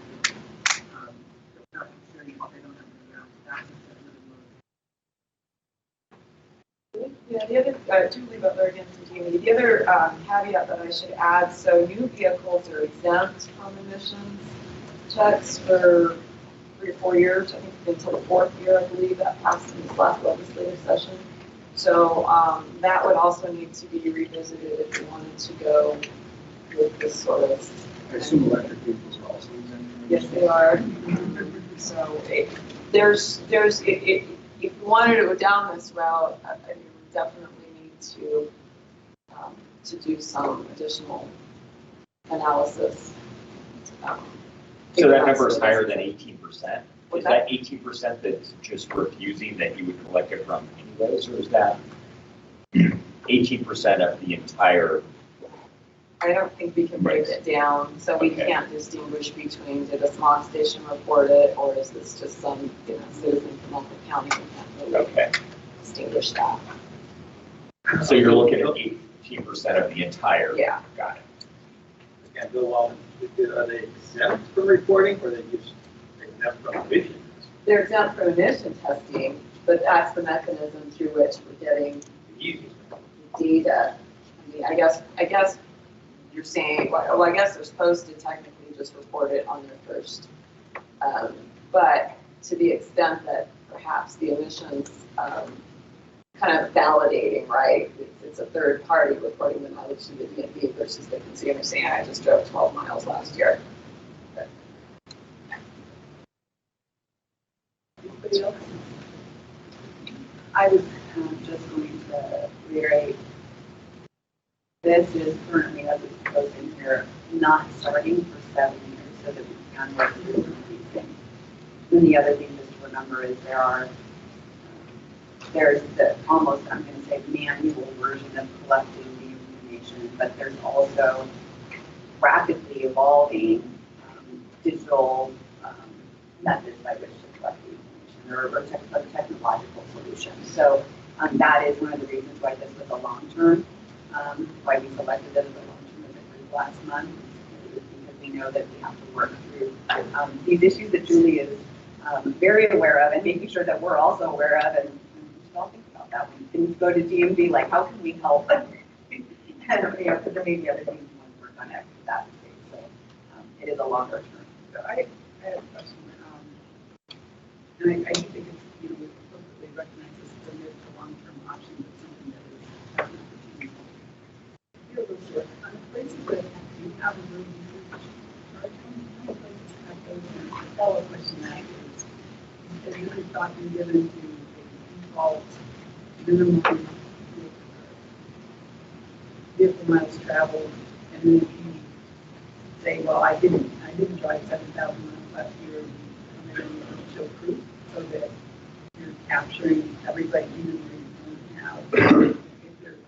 And I think the point about changing the law for exemption, obviously that has to happen at some point, so that's a thing of also having things we need. But anyway, so that's my question. Is there any kind of a default where you could, somebody could come in and prove up the mileage if they wanted to, and they didn't, they could just pay something? It's the opposite. Oregon, if you don't want to report your miles, you get a higher fine.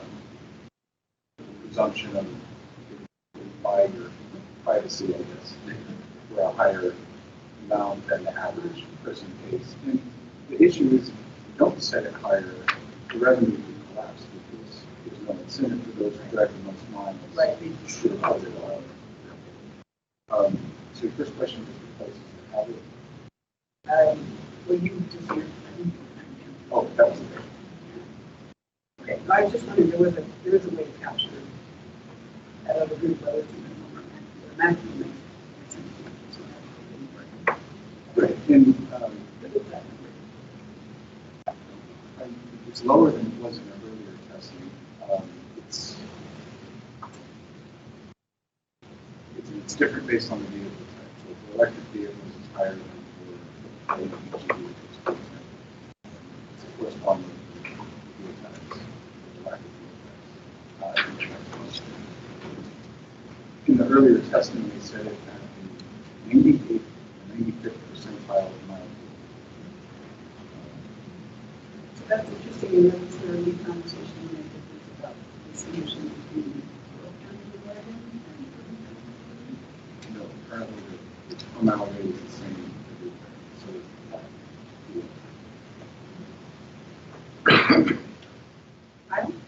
So, thank you, Kyle Davis. The design of this that we're looking at here, that replaces the gas tax completely and implemented? That's a policy choice. Everywhere that it has been implemented, that was the intention. I will say in Utah, it's not replacing the gas tax, it replaces the electric vehicle surcharge. But in Oregon, it is a replacement. So it's a policy choice. But in Oregon, it replaces the fuel tax in certain, I mean, for people that know that the fuel tax still exists. Correct. It's not correct, though, that Utah has been tasked with rolling it out to the all vehicles. So that it would, it just isn't yet in the intro period, while it's in the EV hybrid stage. But they have been charged with rolling it out for the whole fleet. Coming up with a transition point for how they could do it. I think that's a good distinction. There's the near term, how do you get started questions, and then there's the long term, how do you transition as a swap for the fuel tax in the longer term. And I think the states that are acting have small programs, Oregon, Utah, and Virginia, they're taking on both at the same time. They're implementing a small program, making some choices to get something started, and in parallel, they're looking at what's the longer term path to how we bring this in and bring the gas tax out. And I think in Oregon, there's indications that the policy choice they've made is we're just going to keep the gas tax for all vehicles below a certain emission. They'll pay more if they're consuming more per mile. And we'll phase in the road usage charge for the newer vehicles that happen to have higher fuel efficiency. And eventually the fleet will be all new vehicles, all clean vehicles, so the gas tax will sort of disappear on its own. Maybe. Well, for light duty vehicles, maybe. I mean, I Over just, some time. you know, for the record, Paulinos, the Nevada Parking Association, cars are so expensive today. And they are. I mean, that's the reality of it. People are hanging on to those cars longer. So, I mean, you know, I think to make the assumption, hey, ultimately, we're going to have all new vehicles. You know, I mean, the average age just keeps going up and up and up and up because to get a new car today, I mean, it's exceeding the household income for your average Nevada citizen, which is heartbreaking in a lot of ways. So, I mean, you know, to make that assumption that, hey, ultimately they're all going to be new. I would hope so, but I mean, a lot of things have to happen that don't look like they're happening right now. Doug Musselman, Nevada Farm Bureau. In your opening presentation on technology, you spoke of Yukon. What do they do in technology standpoint that include Andrew, can you take us to the next slide? Yep. I'll answer that question specifically, but then I'll present the rest of this. What you see on the right-hand side is very notional cost of collection for 5 different ways of collecting mileage data for vehicles. So the first one is what we just heard from Director Butler, reporting odometer readings from inspections. Once that system was built, that wasn't free, you had to build it. There is some ongoing maintenance. There's basically a negligible marginal cost to operate that. So you might call it on the order of $92 a year per vehicle. The second one is self-reporting, which is for those vehicles that aren't in Park and Washington counties. Again, there's an action that has to be taken by the driver to provide that information. But on the state side, you're receiving the data, processing it, which has, again, a very small cost. Third row is what Econ is a technology company that offers fairly simple. You take a photo of your odometer and you can upload it via text or mobile web. They process the image. They can tell that that is in fact the vehicle that you own because they can print the dashboard so that you can tell that was in fact the type of vehicle that you said it was. And process the image. Optical character recognition, basically turning the image into numbers. And that is basically a substitute for self-reporting that team. Also doing that, all in is probably well below $10 per year, depending on how quickly you want to have people doing that. If you're asking people to do that every month, it's probably onerous, but maybe once a year or a few times a year is more reasonable. So that's one method of just getting the total miles driven that's lower cost. Compared to the last option, which is plug-in devices, which we tested extensively in a number of states. The devices themselves aren't so costly, but they have cellular chips, so you have to pay for cellular service, communicate the data from the device, credit card processing costs, so that adds up. And the ballpark again, order of magnitude of $100 per year to collect the mileage data using that approach. and it costs your price. If you choose it, right? In the states that have implemented this, they've made the GPS optional. There's no requirement anywhere to install a GPS device. Choose that I just want to report the total number of miles I drove, which is cheaper to do, to operate, or you can report where you drove those miles in order to avail yourself of a discount for driving out of state, then reporting the location. federal loans for the vehicles. Also, these apply for motorcycles. There's no state that's implemented a register charge for motorcycles. The way I see it, everybody will ride a motorcycle. So they have prices. Free gas, you go, you go out there, you go out there. Thank you.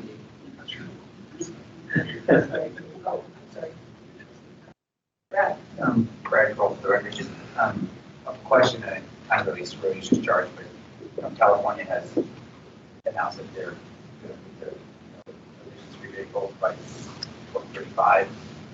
They started that rulemaking I would assume that they must also be having, must be planning for how to replace that lost revenue from fuel tax. Does anyone know if that's in the works or what they're planning in that regard? And I think Washington is close on their heels. I don't know if they're as far as along in the rule development, but how they're planning to replace that may be an interesting input for this conversation. I can help a little bit in Washington. Their target is 2030. It's not a ban, but it's new vehicles. The new vehicles are not allowed to sell gasoline or diesel powered passenger vehicles in 2030. It's not a ban, it's a goal to have a ban. Both states have been extensively researching mileage-based fees, and both states have electric vehicle surcharges on registration. California is $100, and Washington is $225. In both states, they're using that flat fee as bridge policy while they figure out a distance-based charge. California also recently did something where they, with their road usage charge, they're looking at what you had on the previous slide and varying that based on efficiency and other factors. Correct. So California did a statewide pilot in 2016. They tested all of these methods that you see here, and then they have gone into research mode, but a bill was passed last year directing the state transportation agencies to conduct follow-on pilots where they'll have two user groups, one with a flat per mile rate and another group with a energy efficiency adjusted per mile rate. And both groups will pay actual money to the state. Not just the experience and the survey results of the participants, but also the latest technology.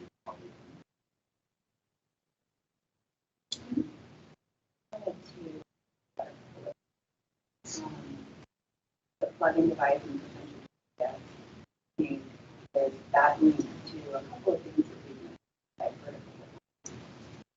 They travel out of state or if they travel off the road. There is no distinction today with the gas tax. I mean, if I get gas here in Reno and you go to Sacramento, Reno gets the fuel tax. There's no distinction there, so I don't know. Only for truck. Oh, right, but we're talking about like new vehicles, but you're correct. So that may be something we want to think about, but I just want to make sure everybody understands the footing on which we're talking about it, that there is no distinction right now. If you get into your Jeep and you go off-roading in your Jeep, we still get the tax. So there is another benefit possibly to have, there is a different benefit possibly to having that GPS, and that is, I don't know that anyone's implemented it yet, but the concept of congestion pricing. You might be able to, say if you're driving on I-80 through the spaghetti bowl at 7:30 in the morning, that mile costs a little bit more than if you drive that same corridor at 2 a.m.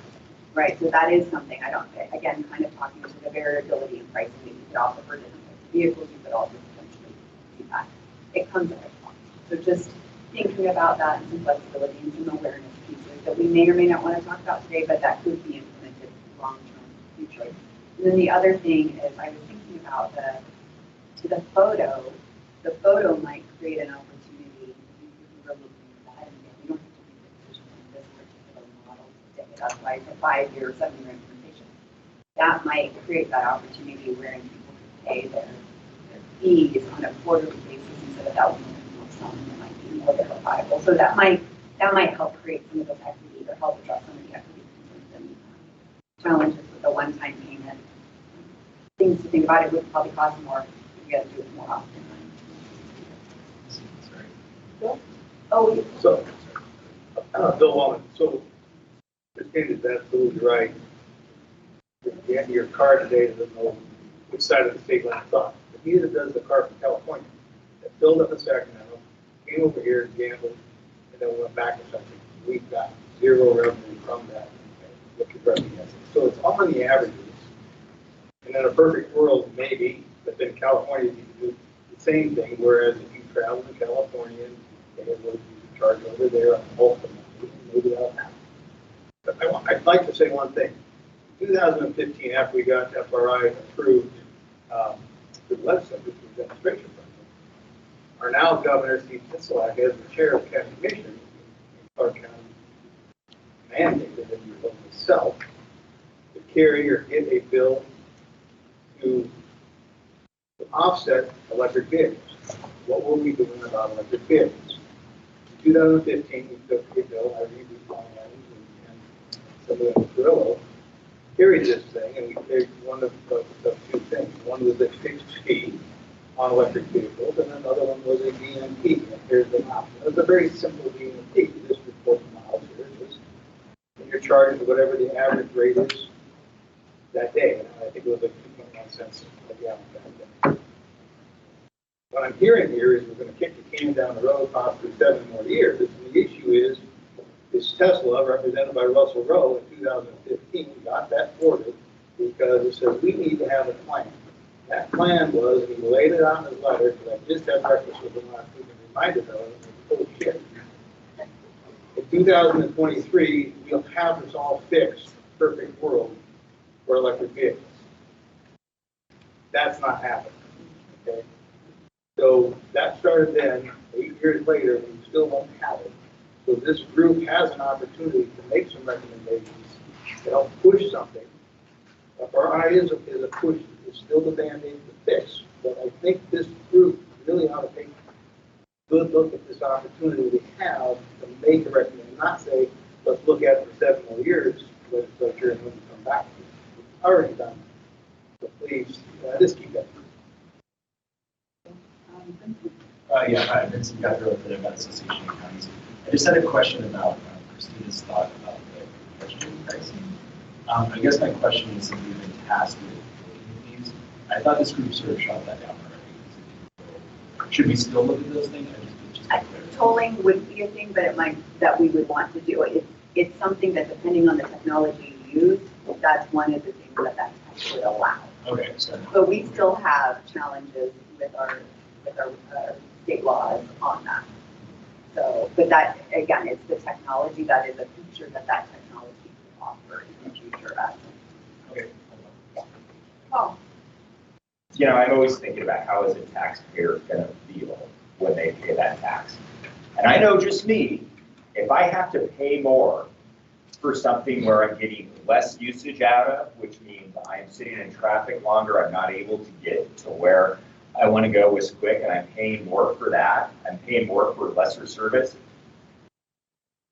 you've lost me. And I think you've lost most taxpayers at that point. So, I mean, I do have a little bit of concerns with, you know, the acceptability of something like that to your general taxpayer. Now, hey, if you tell me I get to go faster, I can, you know, I'm paying more for a clear road, okay, I can buy that. I have a little bit of a problem for paying more for less. We're not doing it right now, like this clarified, it's not allowed in state statute. B, that's actually a the road so that you actually get that clear road during that period. But to some of the other challenges that we have.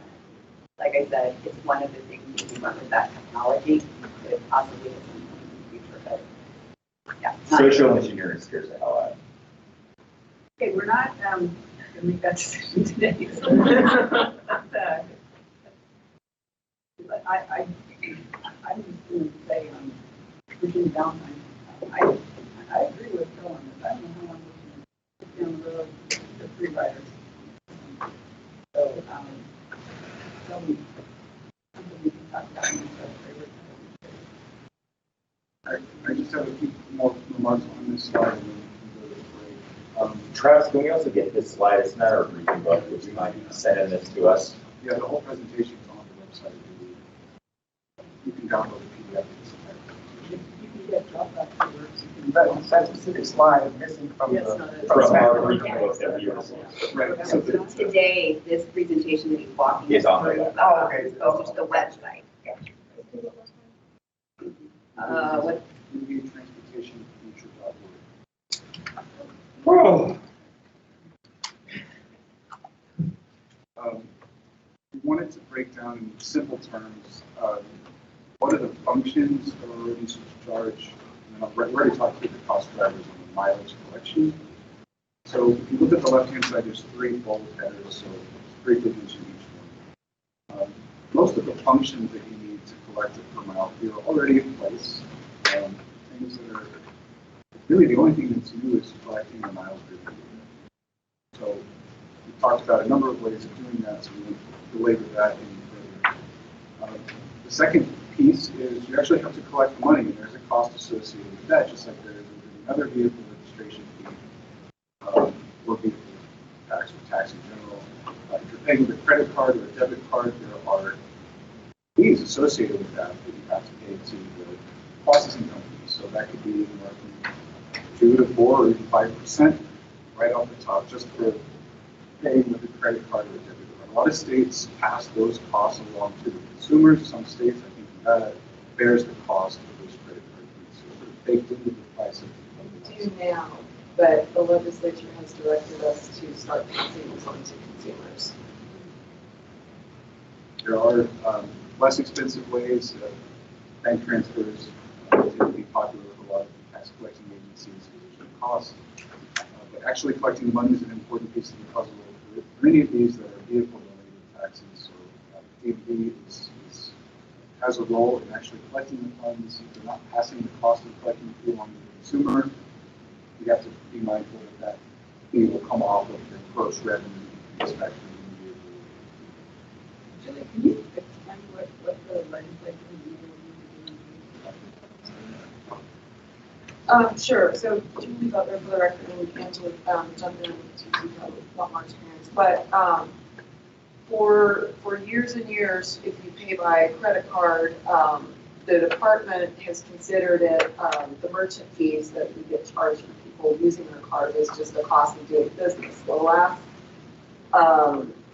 last year during the legislative session, I mean, it amounted to, I want to say, about 10 million a year, and it's still projected to be about 10 million a year that the department is essentially absorbing for the privilege of consumers to be able to use their credit card at the DMV. Well, they're very sensitive to this, and I get it, because would you rather your highway funds go to pay the county road or pay credit card fees at the DMV? The department has considered it a cost of doing business, but last legislative session, we were directed to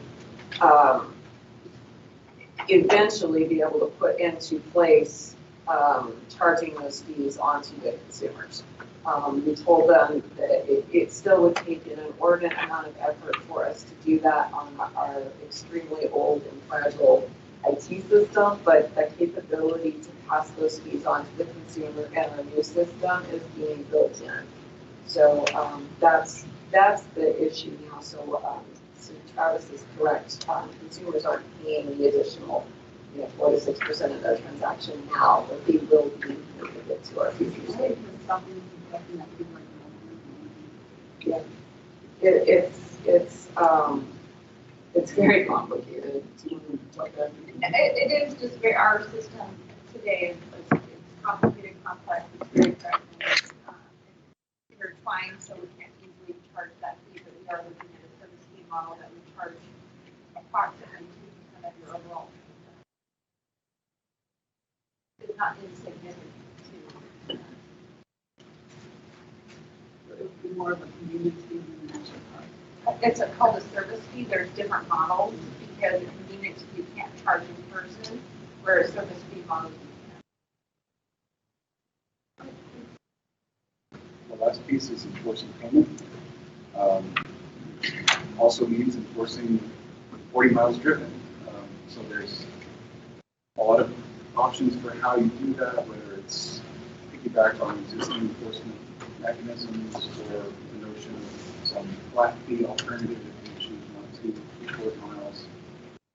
Enforcement also comes with a cost. And across all three of these functions, there is customer service. Director Butler, when they launched the miles odometer collection program, there was like a peak in inquiries, complaints from the public, which DMV had to field. It's dissipated. That's the exact same experience we've had in pilot tests at the state level of other states. At the beginning, there's a crescendo, and then it kind of falls off, and it's a steady, low but steady inquiries after that. But there is customer service that has to be considered as part of the delivery of a fee like this. There would probably be a higher one for them for existing vehicles.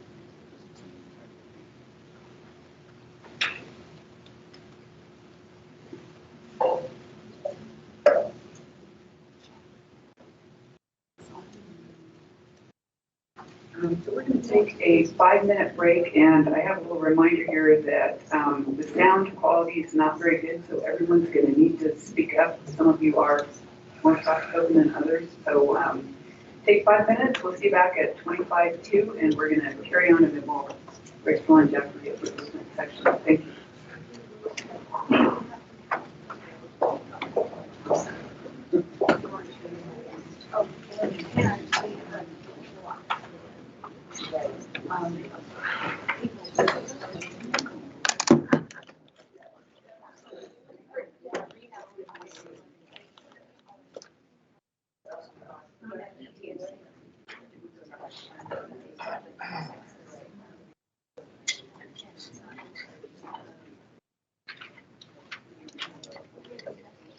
So, you guys have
It's always fast. Happy hour right now.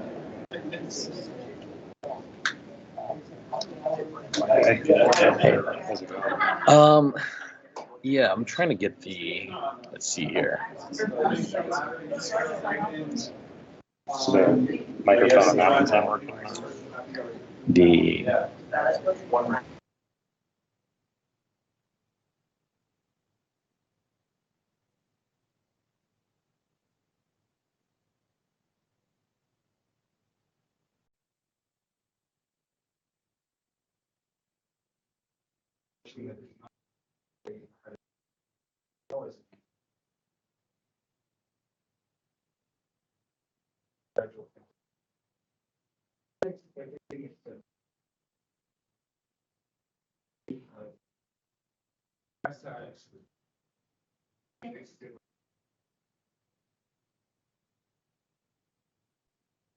First sample generates close to 500 million just a year, close to 7 billion cumulative. And why forecasting on $30 licensing fee. Cent per mile.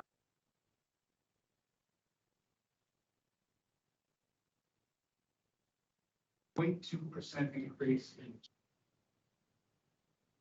75 cents per tax on the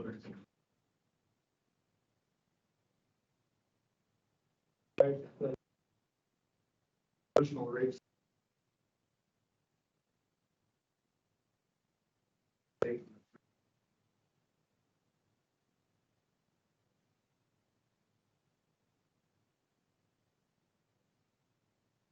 Kind of diesel back into those patient limits. Back on all the additional revenue on top of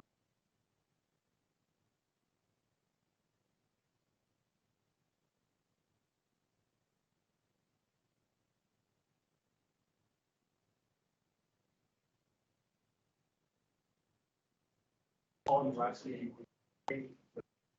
revenue under packages. Already justified.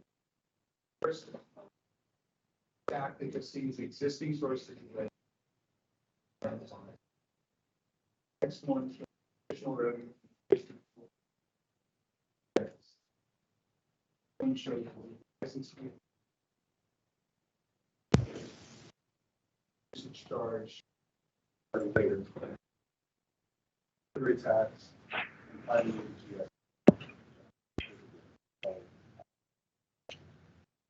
So you see that the total revenue per mile driven increases to, it's around 3.5 cents per mile, early part of next decade. But it's still on a slightly declining trajectory. One of these factors, index, is the fuel tax, which underlies the majority of the existing sources. That's scenario A. Some of the earlier comments about what's the impact on individuals. We created 3 thumbnails. The first driver, is what I have on this slide.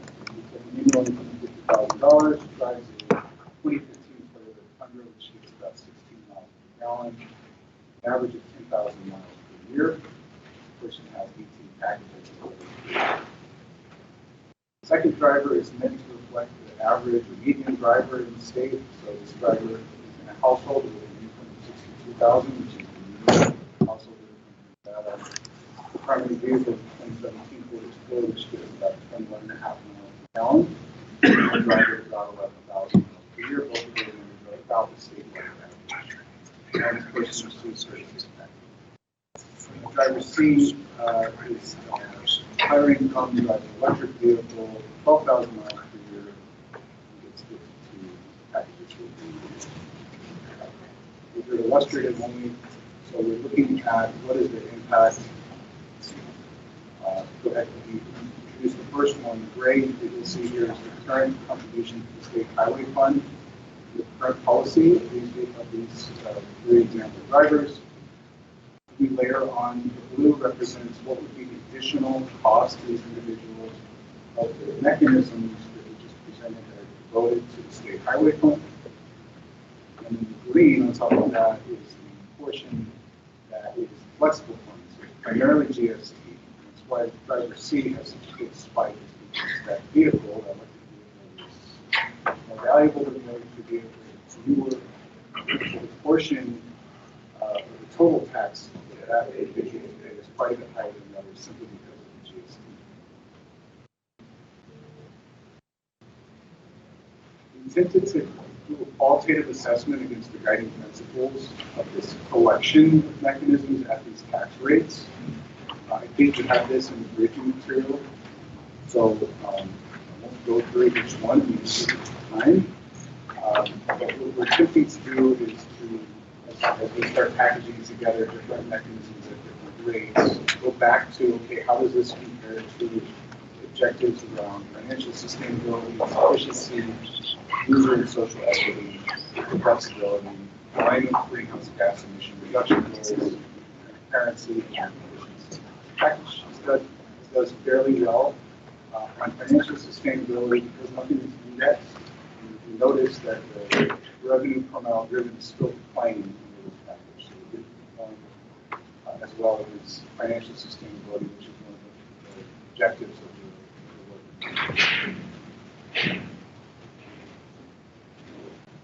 Okay, I'm going to move into sample B. Same mechanisms, but we structured them a little bit differently. This is just the illustration. Generated 421 million in year one, close to 8 billion in 10 years. We did this with a statewide fuel tax increase of 9 cents, but it's phased in 3 cents per year over a 3-year period. We then did an increase in the vehicle registration fee of $40, but for vehicles older than 7 years, the increase is only $20. So that's staggering based on the age of the increase in vehicle registration fee. For the longer term, we introduced a road usage charge for light-duty vehicles, but we started in 2027 with electric vehicles at a lower rate of 0.5 cent per mile, which increases at 1/10 of a penny per mile until 2030. In 2031, all vehicles transition and the usage charge at 1.5 cents per mile. And you'll see when you illustrate this one, we actually turn off the gasoline tax, the legal tax on. We turn off the gasoline tax in 2031 to illustrate that bringing one in and taking another one out. We indexed everything except for the GST, which is already naturally indexed because our values are increasing over time. On the GST, instead of raising it by 0.2%, we took 21% back from the general fund, the state highway fund, and then raised it 0.2%. The delivery fee is the same as the previous year, 75 cents. Here's the table, and the same mistake is corrected here as in the previous one. The fuel tax column now shows diesel tax as well as gasoline, which did not previously. So again, we started about 420 million in the first year, growing to about 653 million by 2030. You see a big jump in 2030 by some of the usage charge comes online for all vehicles. So you see an additional little bit over 1 billion, short to 1.2 billion for years. Next, we'll illustrate how this one performs on a per mile driven basis. Again, you see the existing sources in gray. The difference here is we turned off the gasoline tax in 2031, so you see it dip down. So the remaining existing sources there are diesel tax, vehicle registration fee, and GST. The next layer is the additional fuel tax for the next rest of this decade, basically, which is indexed. So it's, if you turn your head sideways, it's actually flat, it's not increasing. Next, we have on the registration fee, which is indexed. So again, it also is like in sample A. In this sample, it's fairly flat. Next is, you can't see it, but there's a tiny little light green sliver for road usage charge on electric vehicles. It's tiny, and that's important. It almost doesn't matter what rate you set because there's so little revenue in the early years. You can set it very low. If you could set it ridiculously high, you probably wouldn't generate a meaningful amount of revenue in the early years because the portion of the fleet that's electric for the rest of the decade is expected to be small. The reason we did that is to have a runway for the implementation. So we put it at a lower rate than what other vehicles are paying when it comes online, which is the next segment. We switch it on in 2031 for everybody else and see if those the remaining gap. And then lastly, we have again the delivery tax and the GST as a flexible source fund.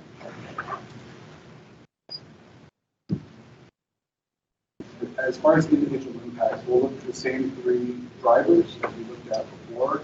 And for the description again, so driver A, you can see slide. See what they're currently paying first. Driver A is paying about $50. Driver B is a little less than that. Driver C, $80. Then we layer on additional contributions to the state highway.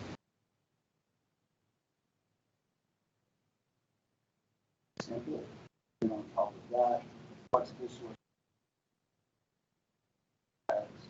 Noting that the impact of the GST is smaller in this sample because raising the rate of 12%, covering the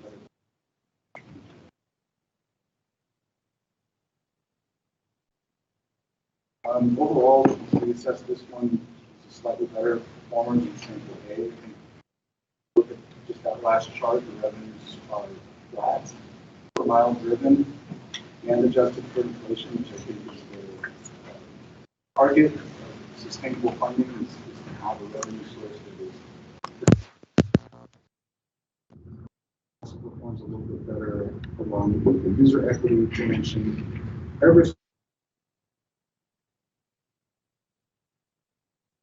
registration.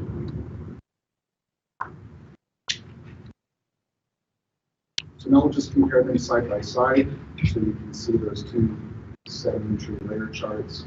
Sample A on the left, sample B on the right. And again, the big differences are on the right, everything is indexed.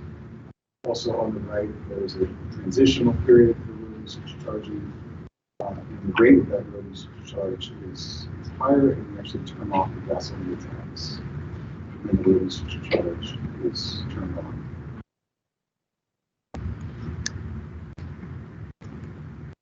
That is all I have for two notional samples, just to illustrate how these things can work together and how they can generate different levels of revenue.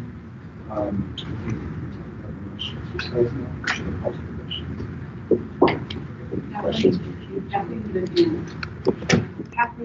for the record, is it possible to also look at, and maybe this is a recommendation, samples and how we engage the private sector in Nevada for potential fundraising activities to generate revenue?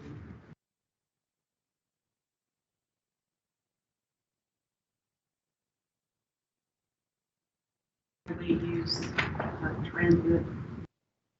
I don't know what that looks like, but it seems to me that, and again, I've only lived here for 8 years. Nevada is prided upon being Nevada born, Nevada strong. And we like doing business within our state. We like doing business with each other, for the greater good of the state. And we also like to take care of our own too. And what I mean by that is, if we look at private sector, and we look at Titans, so to speak, in gaming or hospitality, that's literally billions of dollars being generated within our state. We look at the emerging technology scene that's within Nevada, specifically Northern Nevada, Southern Nevada as well.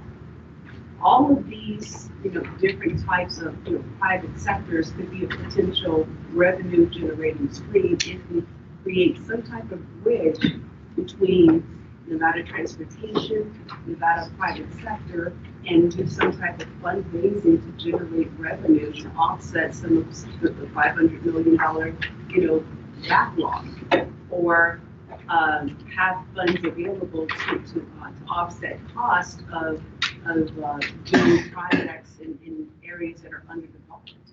So that's why, suggestion or 2 cents to look at a sample C for private sector funding.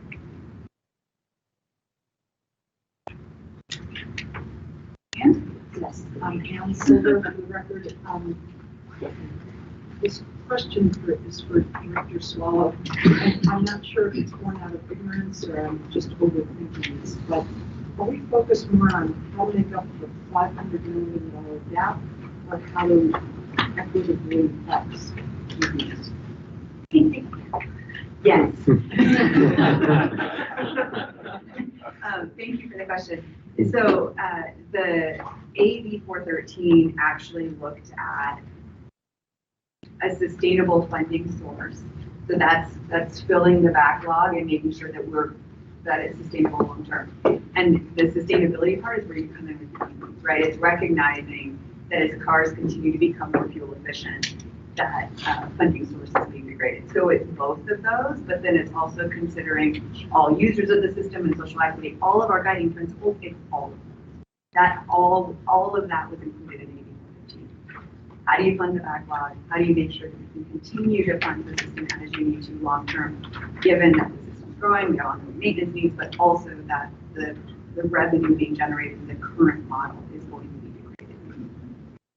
Doug? Both on the Farm Bureau. I apologize for not catching it. You said in sample B that you indexed everything. Was that indexing at 2% or at the current rate? Good question. We did it at 2%, but we also adjusted the slope of the chart that you see for purchasing power at 2%. So if we were to adjust the revenue indexing to a higher rate, the slope of all those lines would still be the same. It's just the raw dollar amount.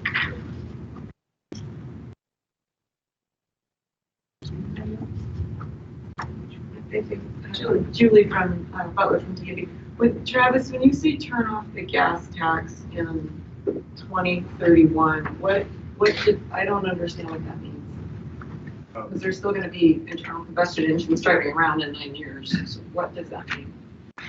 There's at least 2 ways to turn that concept into how you might actually do it. One is to literally take the tax rate on gasoline to 0. I don't think that's a very good way.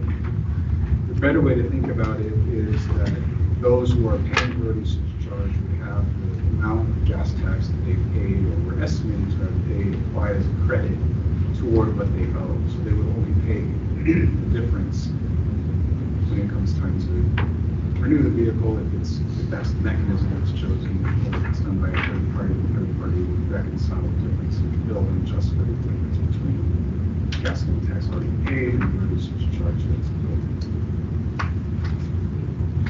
I'm just trying to figure out. Okay, I have to digest that. Thank you. Kyle? Why wouldn't you just turn off and take the gas break down to 0? If you were in a situation where all the cars were paying road usage charge, and that's the concept of where you want to go, why would you? At least 2 reasons. One is for enforcement. There are folks who evade the system or choose not to participate or report miles. We're still collecting. If they're driving a gasoline vehicle, we're still collecting some gas tax from them. Another reason is if there's no solution to the out-of-state issue, those folks coming in from Sacramento to Campbell here, are you charging them a road usage charge? If not, you can still capture some gas tax from out-of-state visitors. And heavy duty. And some heavy duty vehicles do use gasoline, part of the reconciliation as well. It just seems pretty complicated to maintain 2 systems in perpetuity. It likely wouldn't be in perpetuity. It likely would be for some time frame as it continued to reduce. Any other questions before we go to Justine? Lunchtime or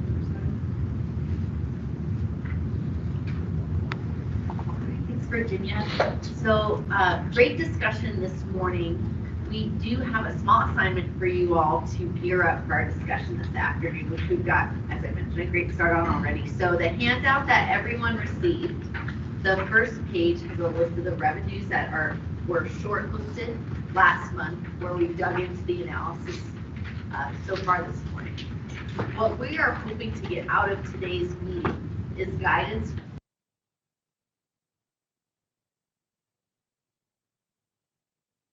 in their performance and any questions and considerations so that our team can take all that guidance and formulate recommendations that you all will be reviewing in June. So I've got a great start on that discussion. The reason we're giving you the handout is to just think through, well, what other approaches for improving performance on these 6 different revenue sources have we not yet discussed that you would want taken into consideration as we formulate recommendations?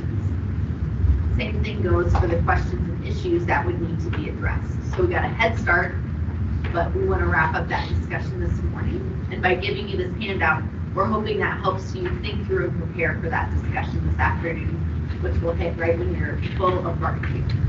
So hopefully this is a helpful exercise to get the gears turned. Feel free to reach out to a member of our team if you have any questions over the break, and we'll come back for a lively discussion. Okay, we want to thank Craig and AGC to lunch today, so thank you very much. And hosting us and free Wi-Fi and everything else. Free parking, we appreciate it. Okay, so. In favor, parking fees. See everyone at 1, don't forget to do your lunch homework. Yeah, there's no, is there any instructions we need to line up, or do we just line up? Just line up?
Right. Yeah, bro. I was like, we just don't provide that service.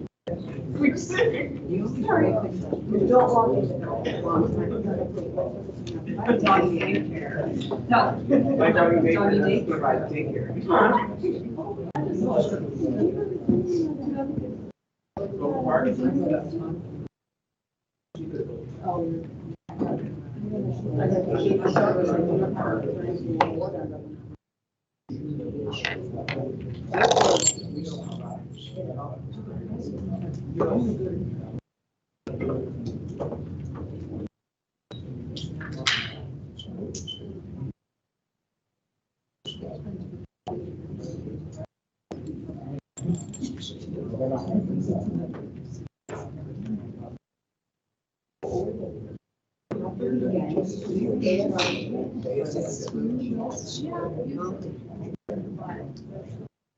I know.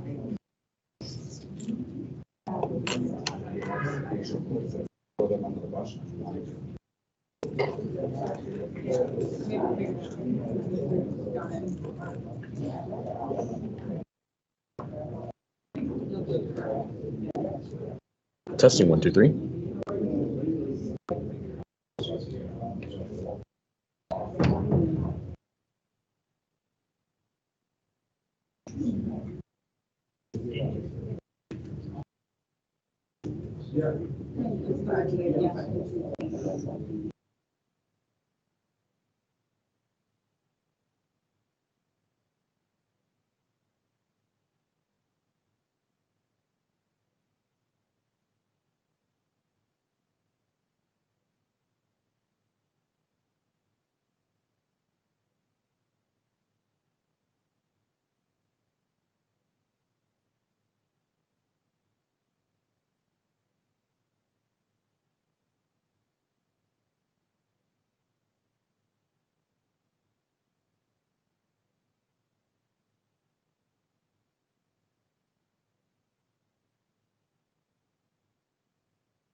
And it was.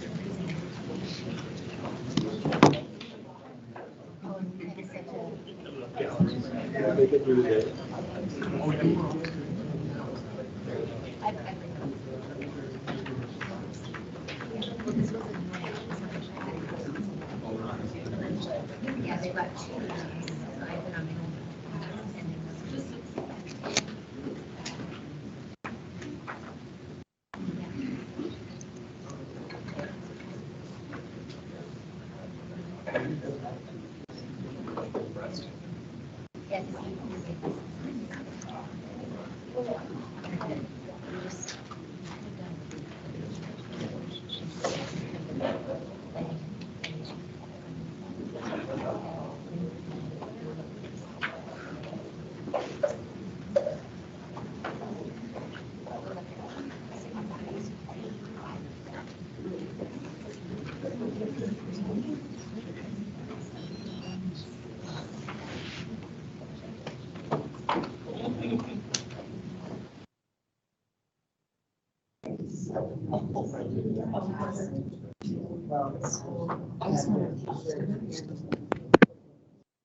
So this is our day.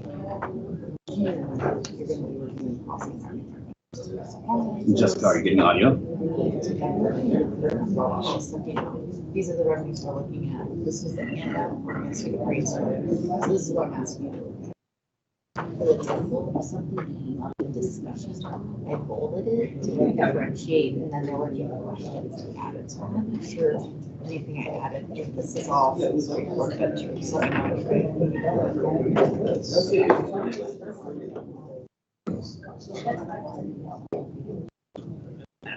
I moved into the shop here.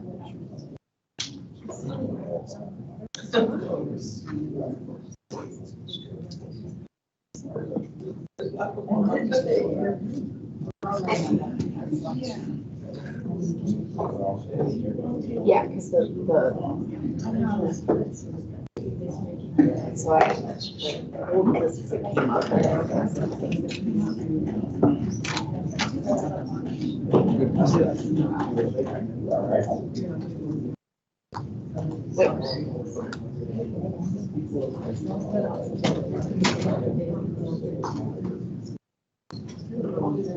Check. And then I added overall considerations.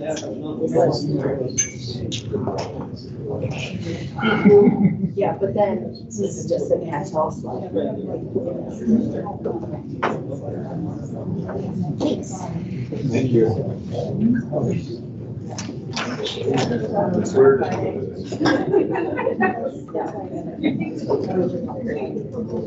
Super enjoyable.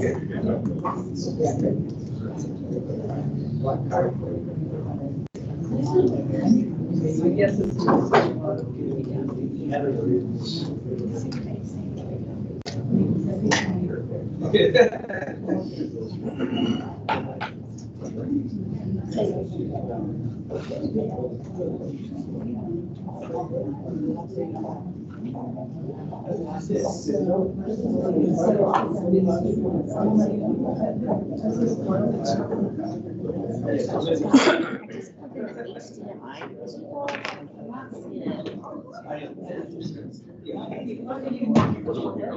Yeah, I unplugged it.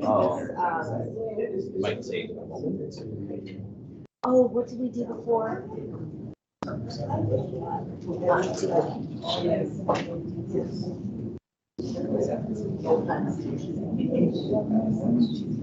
Was it that machine like that? Yeah, that was what we had done before to get it up there.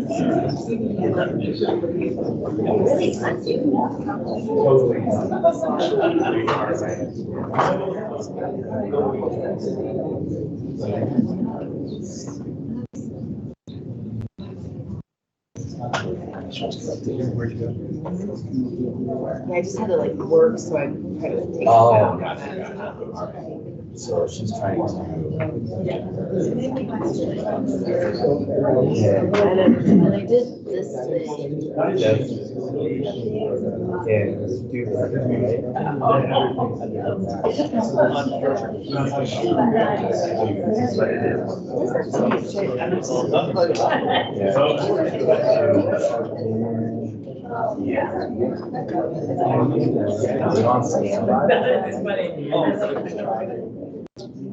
Yeah, sure.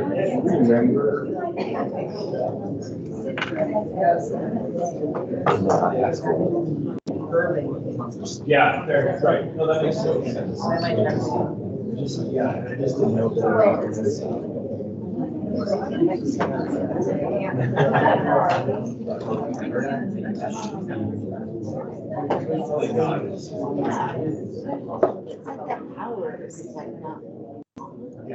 And that's red. Does that just need to be turned on? A light turned off. Yeah, it has been red now. Maybe it's warming up. So it looks like there's a green, like that's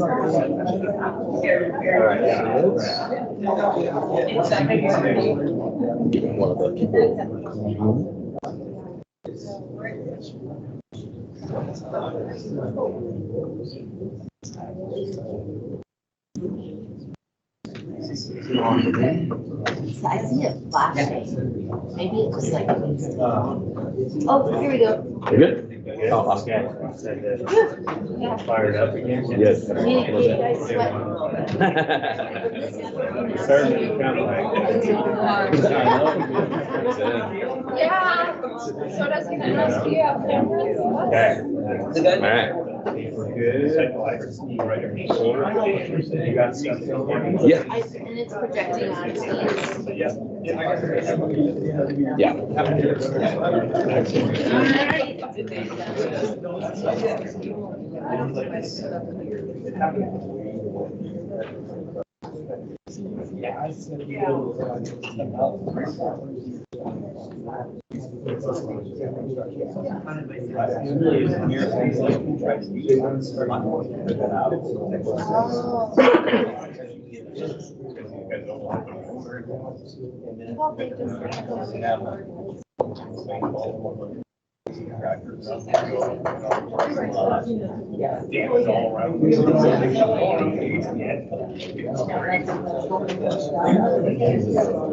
Hey, good afternoon, everybody. If you can take your seats, we're like to get restarted. We still have work to do.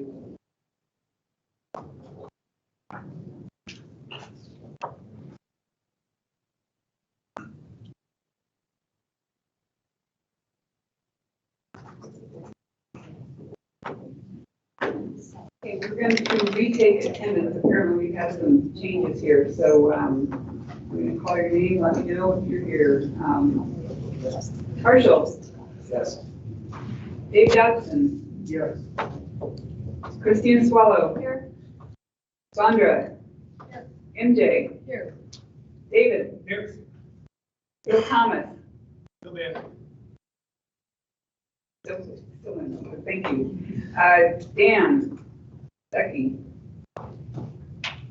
Chris Martinovich. Still here. Julie Reagan. Nick Haven. David Boxian. Rebecca Oliver, Ollered. Here. Am I saying that right? Allard. Thank you. It's spelled wrong. Oh. No, it's spelled correctly. We spell it wrong. Oh. There was my lame excuse for mispronouncing it. Okay. Julie Butler. Here. Angela Smith Lamb. Here. Chris Sanchez. Here. Thank you, Aaron. Bradley Crowell. Kathy Erskine. Here.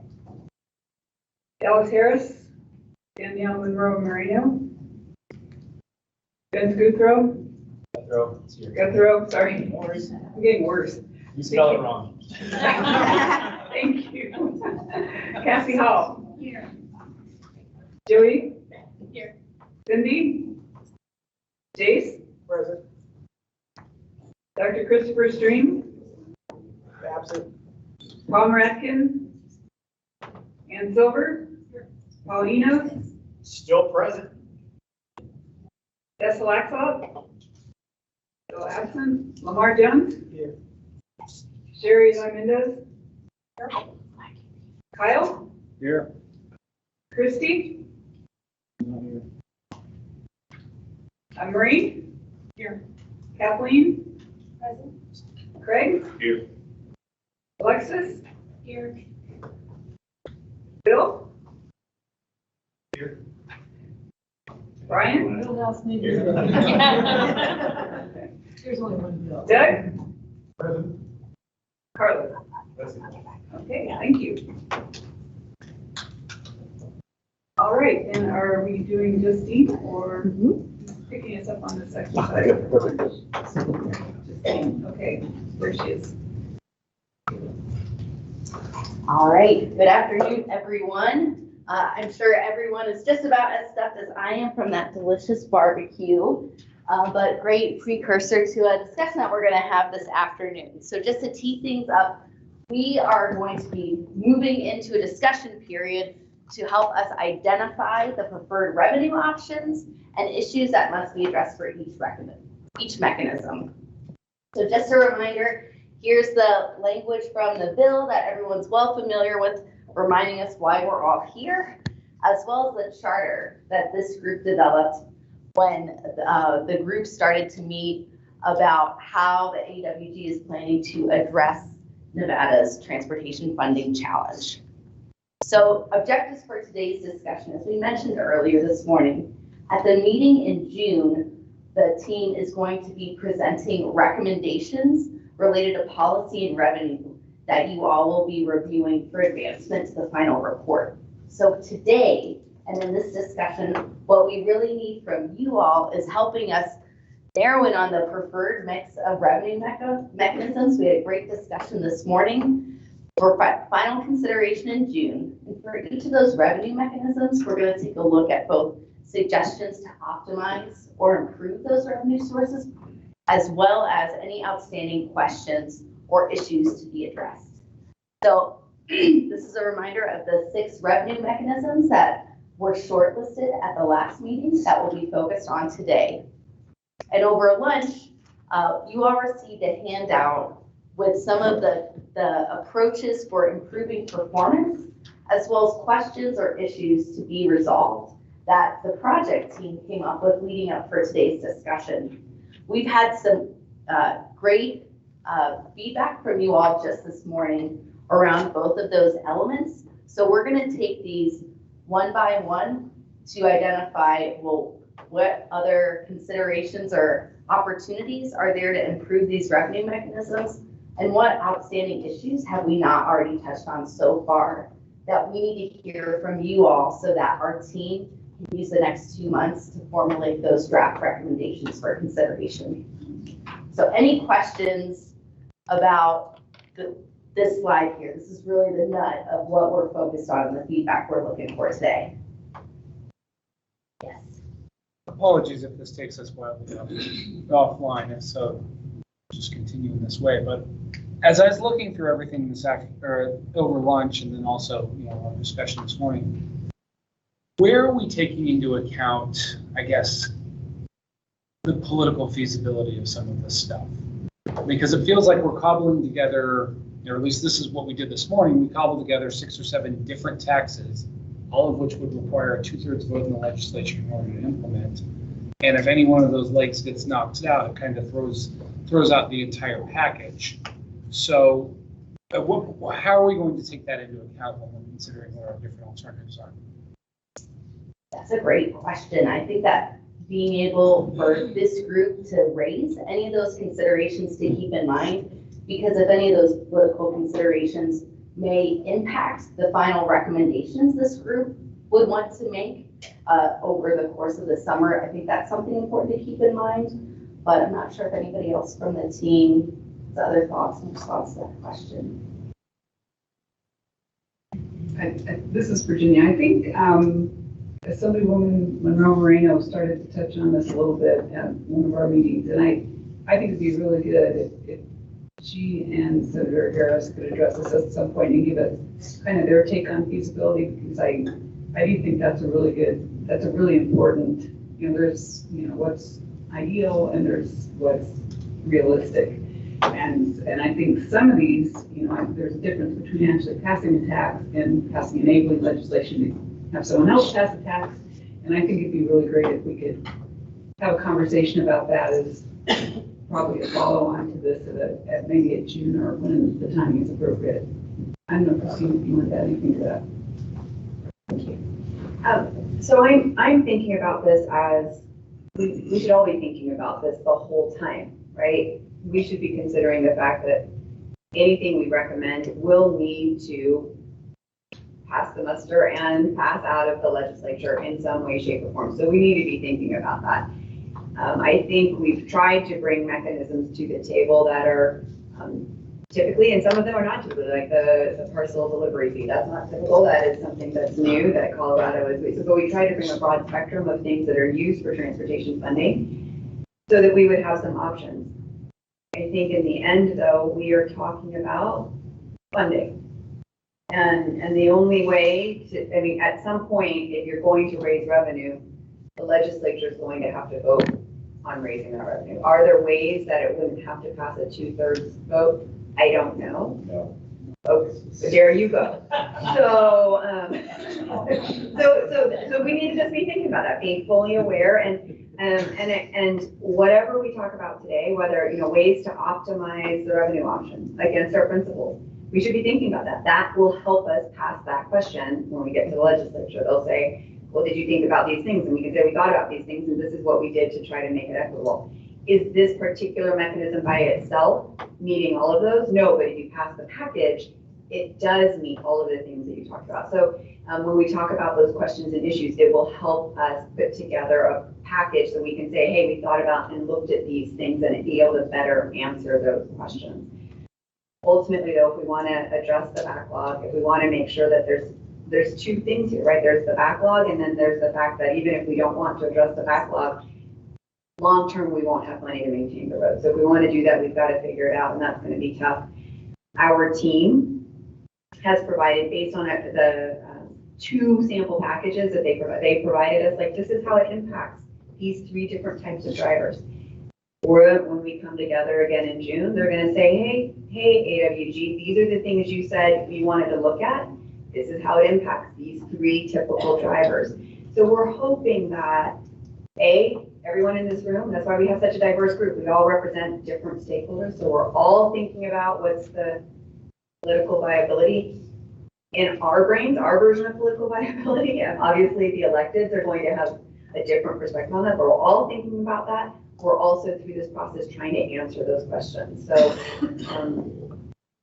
in the end, though, if we want to make sure that we have a system that Nevada's goal or NDOT's goal is safe and connected for everybody long into the future, we're going to have to figure out how to make a recommendation to increase revenue in some way, shape, or form. And that's tough, right? So we've got to figure that out. Harshal Desai, ACEC. So when we are looking at this afternoon's exercise, we are focused on this 6 revenue mechanisms.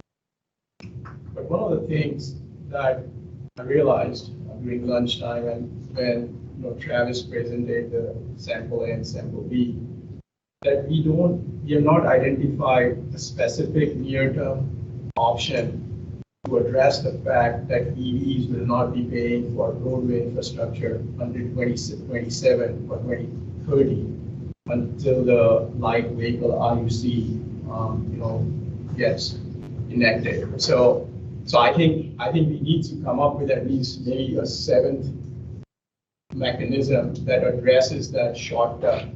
And there's only one here that potentially can be used is the increased value-based GST, but that's not a specific one. So I think there is not a single preferred revenue mechanism. I think we kind of missed that period of 7 to 8 years where EVs will be on the road and they will not be paying their equitable share for the roadway infrastructure. So that was a good flag. I would add that when we're looking at these 6 revenues,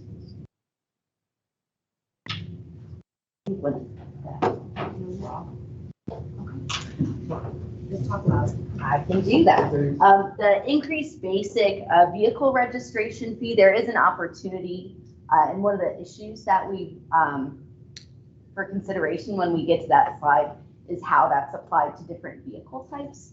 So I would say that that is one other potential revenue opportunity. Essentially, what we're going to be doing now is walking through each of these 6 revenues one by one to review the opportunities to optimize those revenues, the questions and issues that need to be addressed, as well as a final catch-all slide, because there may be great ideas or concepts like what Hartzell just mentioned that we want to make sure are captured, so that as our team starts working, all this guidance we are going to be taking to formulate the actual recommendations for the report that you all are going to review in June. So I think let's go ahead and dig into it. I just go ahead. Ken. Oh, it's you and I again. Kathleen Taylor from the record. To your point, Connell, I'm hoping that the package and the contents within give our legislatures conversational pieces about, or at least get the conversation started from this, as a result of this group. Because like Bill said earlier, we're kicking the can, so to speak, 7 years down the road. And quite frankly, I don't think there's a road to kick the can on, because time is here, time is of the essence. We're at a critical place.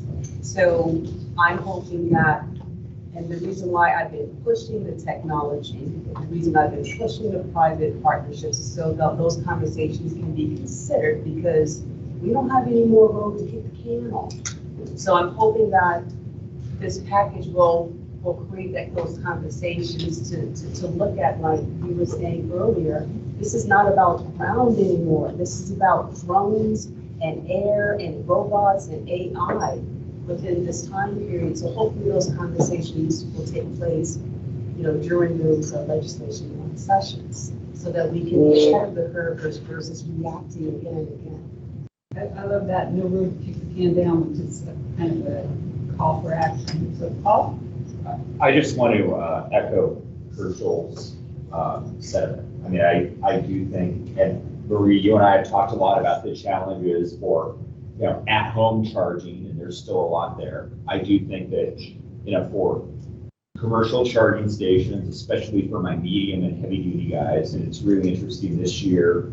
We'll see if it happens. I know I have 2 dealers, one in Vegas, one up here in Sparks, who are planning on putting charging stations for commercial motor vehicles at their facilities. And I do think maybe we want to get our foot in the door with those folks in terms of ensuring that the last thing I want to do is have anybody accuse my truckers of trying to avoid taxes, because we don't. I think last year we were 40% of all the taxes that went to the highway fund in the Silver State. And, there's a reason for that. Hey, we're bigger, we're heavier. And as we have more folks, more of our shippers demanding that we move to ZEVs and EVs, I think it's important that we have an option for them to continue paying their fair share of taxes. So, maybe we want to look at a mechanism for those commercial charging stations, especially for your medium and heavy duty vehicles, to pay a tax like we've talked about, Kyle, for how many years now are we on this? I mean, I still can't believe, I'm on letterhead with your organization, which still blows my mind. But where we have about that. it doesn't, right? I mean, I think that we do have an opportunity here to present something that, the industry and the environmental community can get behind in terms of how do we do this future, how do we pay for, our future mobility going to electric or these different options. And I mean, I do think having a tax that is very similar to how we have fuel, we can do that with the commercial charging stations. We can do that with the medium and heavy duty. We still have a ways to go on the at-home charging route, but I think we can get there too. But, as a proof of concept, I think that's something we should, as a group, recommend and try to push forward. catch all slide at the end. Yeah. Julie? Julie Butler from DNB. I think it would be helpful also for the next meeting. We've only kind of got half the equation, right? We've got the revenue projections, but what is it going to cost, or what is the estimated level of expenditure to put some of these things into play? So, I mean, because that might factor into our calculus in terms of which package we want to recommend. If we go with package A, but it's more expensive to administer than package B, you know, I think we need to know that. And these estimates are good, but I think it's only half the story. Great discussion so far. Well, let's start looking at these revenue mechanisms one by one. So first, we're going to take the gas and diesel tax increase. As we're walking through these slides, anything that's bolded in purple either was emphasized as part of the discussion this morning or was a new question or issue raised that should be addressed. So you'll see here we had some good discussion early on this morning about the importance of transparency, with another important question issue being raised as the best timing for rate increases, especially given current gas prices, which I think also plays into the political viability too of if gas prices are really high, how is that a consideration? So let's take a moment here, reflect on the lunchtime homework. It'd be great for our team to hear which of these approaches and questions that are on the slide are really important to you all, or are there things that we haven't yet captured that we can bring into the picture for our work over the next 2 months to help us formulate well-rounded recommendations for you all. I know transparency is bolded, and you know the kind of machinations you have to go through to make that happen, I don't think are worth it, especially for a tax that has been collected for. We're at 100 years now. I think we're close to, if not over. So to me, that's not a big deal. I mean, it exists. You know, I don't think, you know, if you want to know what you're paying on fuel tax, it's an internet search, you know, as opposed to a receipt, which I don't even pick up unless I put it on my work card. So. I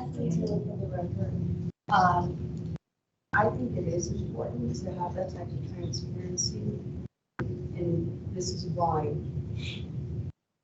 the whole climate has changed with COVID. You have people that are unemployed, underemployed, have been displaced as a result of the ongoing pandemic. And even more so, I think it's top of mind for people that do have a sustainable or a continuous revenue stream to take care of themselves and their families. Where are their dollars going and where is it being spent? So I would have agreed with you pre-COVID, but the way that the dynamics are now, I think people want to know more so why they're being charged for A, B, and C. I just think about the difficulty on what do we have? How many gas stations? 2,600 gas stations. I don't know how many pumps you have. Trying to go in there and reprogram them. And I mean, I just think about the administrative hassle for a lot of those businesses to try to put that on a receipt. It's not an easy thing. And, you know, once again, it's something that hasn't been there for going on 100 years. So I'm not sure it's necessarily that important today. Well, perhaps we can think about Kathleen's comments from a more global perspective with what the working group is being tasked to do. I caught this on a different slide that we'll look at later, but around this discussion of transparency was also one of education. And what kind of education is going to be needed with the public, with consumers about any potential revenue that would be raised to help build that political support and so on. So I think, you know, we're capturing this discussion, but we can also be thinking about the transparency piece from a more global level, not just specific to this revenue source. Yes, MJ. I suppose I'm hoping, I don't want to be strategies, but I would imagine the strategy is not to push forward 2 tax increases. So it's either going to be 1 or you've got indexing. And so, you know, I would go on the record to say that I can't as commissioners. Certainly, as a funding agency for Southern Nevada Roadway Funding Agency, the success we've had with the revenue index and the fact that we look forward to either any of the language or a ballot question 2026, the timing.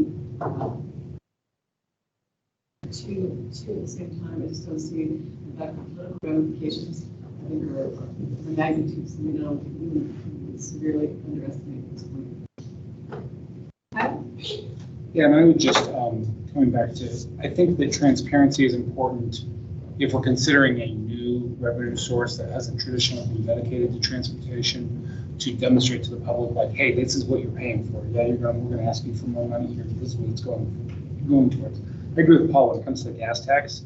Everybody's known for the last 100 years that that's where the money for gas tax goes to transportation. So I don't know that it's that important with this specific tax. I just think one of the things that we need to address too, when we're talking about questions, is the impact of stopping collections, because Model B said we're going to stop collecting. What does that look like? There's other components of fees and like cleanup fees and stuff like that. Are those just going to stop too? Are you not doing it at the supplier level? Is it at the retail level? If we're still going to collect taxes, I think there's some other things that have to be considered if you're just going to stop collecting it too. Yeah, and that really comes into play when we're looking at the package of revenues too, right? Not just this in isolation, but if a RUC is going to be introduced, how does that interplay with the gas tax? So that's additionally, to Angela's point, a lot of the fuel tax revenue has been bonded and it's encumbered for decades. So we need to make sure, however, whatever this replacement is, has to generate the money for the RTCs to continue to pay for the bond payments. So it's, I don't know what slide that would have to be considered in, but anytime you're talking about a wholesale replacement, there's public debt tied to this dollar. Hey, Craig, you make a good point. So Washoe County, I know we're bond, what is it, 40 years? I don't think it's that More long. around 30. Yeah, I think it's 30. 30 years. So those bonds, so we're restricted by those bond covenants until 2039? Somewhere around there, yeah. So that's a great new consideration. So if the state were to come in and put in an index, I mean, they need to make sure there's gonna, overnight, there's gonna be something uniform. The state would have to make sure that Washoe County was getting that revenue to make sure that those bond covenants weren't violated. I don't think, Bill Wellman, I don't think anything on index is not going to change rates charged today.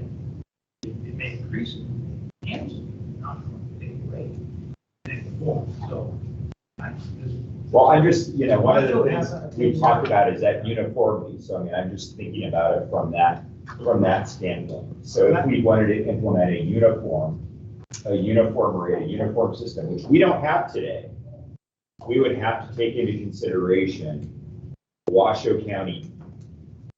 We either have to all go up to that Washoe County rate, every jurisdiction, or we'd have to make sure that Washoe County would get a greater share of that revenue to make sure that those bond covenants were violated. So again, Bill Wellman, if I can, taking it from what you said early on today, maybe we should be talking about what is most palatable first and foremost in this form. This in itself, I thought I said earlier, is not going to be something that legislators are going to want to do. If not, this is a feeling up. This right here, is it a penny? Is it a dime? Regardless of what it is, until you show the tangible benefits of what it's going to be, like we did with FRI. We did FRI. We showed $6 billion of unfunded projects between RTC or Clark County needs and NDOT needs in Clark County. Every project was listed. These are all identified projects that were unfunded. And the people used to come up at the meetings and they'd look on the board and say, that's my road. Where is this coming on this particular program? And so on and so forth. They all people got attached to that in itself. But we showed exactly what the benefit was going to be. And we said this is what we thought it could do. It's probably not doing what they thought it was going to do initially, but it certainly is building roads tangible assets that we all use and benefit from, that they can actually see and touch and understand. Whereas this is great, other than, what is it? Whether it's a penny, a nickel, a dime, whatever, what are you gonna build with it? So. And you have to going depend out on on politicians to land, keep doing it again and again Keep and going back again. to FRI, can we go to that now, talk about it, maybe just beat it till it's dead and agree, whatever it may be, and then put that to bed and then go backwards to what we can do with electric vehicles and with any other supplemental fees if it is. That's so Harshal, I know you had a comment, I think- and then we can move to indexing. Harshal, this is easy. I think Bill covered kind of what I was going to say is, first looking at FRI and then looking at this would be an ideal thing. The big question is the sample A and sample B that were developed. There was a considerable amount that was coming from the increase in fuel taxes in the package. So what happens if this is eliminated or whether it's less or whatever it is? So I think he covered what I wanted to say is that we need to start with FRI and then talk about consistency across the state. And maybe the consistency across the state is not near term. That's a long-term solution. Whereas near term is just extending it beyond 2026 for plan. And then long-term is, extending across the state and making it consistent across the state. So you can divide FRI into two, like the indexing, near term and long term. Christina, then we'll move to our next slide on indexing. We've had conversations about indexing and increasing. Earlier today, somebody asked the question, Joe asked the question, what would it be? What would the state fuel tax be? What would the federal, if it had been indexed since 93? Alexis looked at it and found it on a CPI. It's a CPI, not the KPI, it's CPI. The state fuel tax would have doubled. It'd be 36 cents. So we'd be at, the federal would be the same. The CPI, not PPI, okay, we can argue all about that. But we'd be collecting, instead of 36 cents per gallon, we'd be collecting 72. And then if you add in what the indexing would be in Washoe or Clark, it would be even that much more. We have a structural deficit and a backlog, right, that needs to be fixed, that an index won't fix. It will help us meet our increasing construction costs moving forward, but it won't help us address our backlog. And so ideally, we figure out something, and it may be this, it may not be this, something to fix the backlog, and then we index whatever that is. And I understand that there are challenges with indexing, a couple of them. Clark's ends in 4 years. Washoe, the state gets nothing from, right? I know that and so we may have to talk about, when we get to the indexing slide, how do we fix those? But somehow we've got to address the structural problem that there isn't enough revenue with an ever increasing system. So I just want to make sure everybody understands that indexing helps address construction inflation costs, but it doesn't address the underlying challenge that there's a backlog that we can't fund, and that backlog will continue to grow. So thanks, Christina. Let's go ahead. Let me just respond to that. It's a little long. You're absolutely right. But the key is just protecting what we got first and foremost. Because if we lose what we got, we've gone way backwards. So that's kind of what I think the suggestion is of how we want. I think FRI is in good terms because it's already here. And it's a slide. It's coming up. Yeah. Yes, right up here. We've got inflation index on gas and diesel tax. So we had a great discussion on indexing this morning, continuing obviously right now into this afternoon. So while we didn't talk, there were several new questions and issues raised to address. So how can this be implemented without harming the FRI counties? Should indexing be applied to other revenue? This was initially looked at as an inflation index on gas and diesel tax, but as you saw in revenue package B, when indexing is applied across revenue sources, that really has a big impact. And over what time frame should indexing be applied? We know one at the county level is set to sunset in 4 years. Should we be looking at indexing in perpetuity? Christina already highlighted just how much more would be collected now. that gas tax had been in a while ago. So what other questions or issues do we think should be addressed when we're thinking about indexing or other ways to optimize indexing opportunities?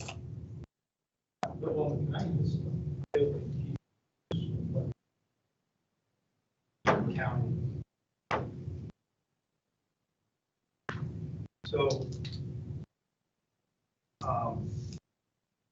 2013, our county was enabled to project for years.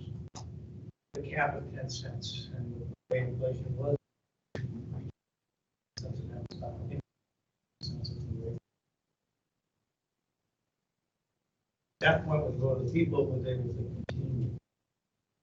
Since then, it's only gone 5.7 cents. 6 years. Pretty insignificant. And that's what people understand.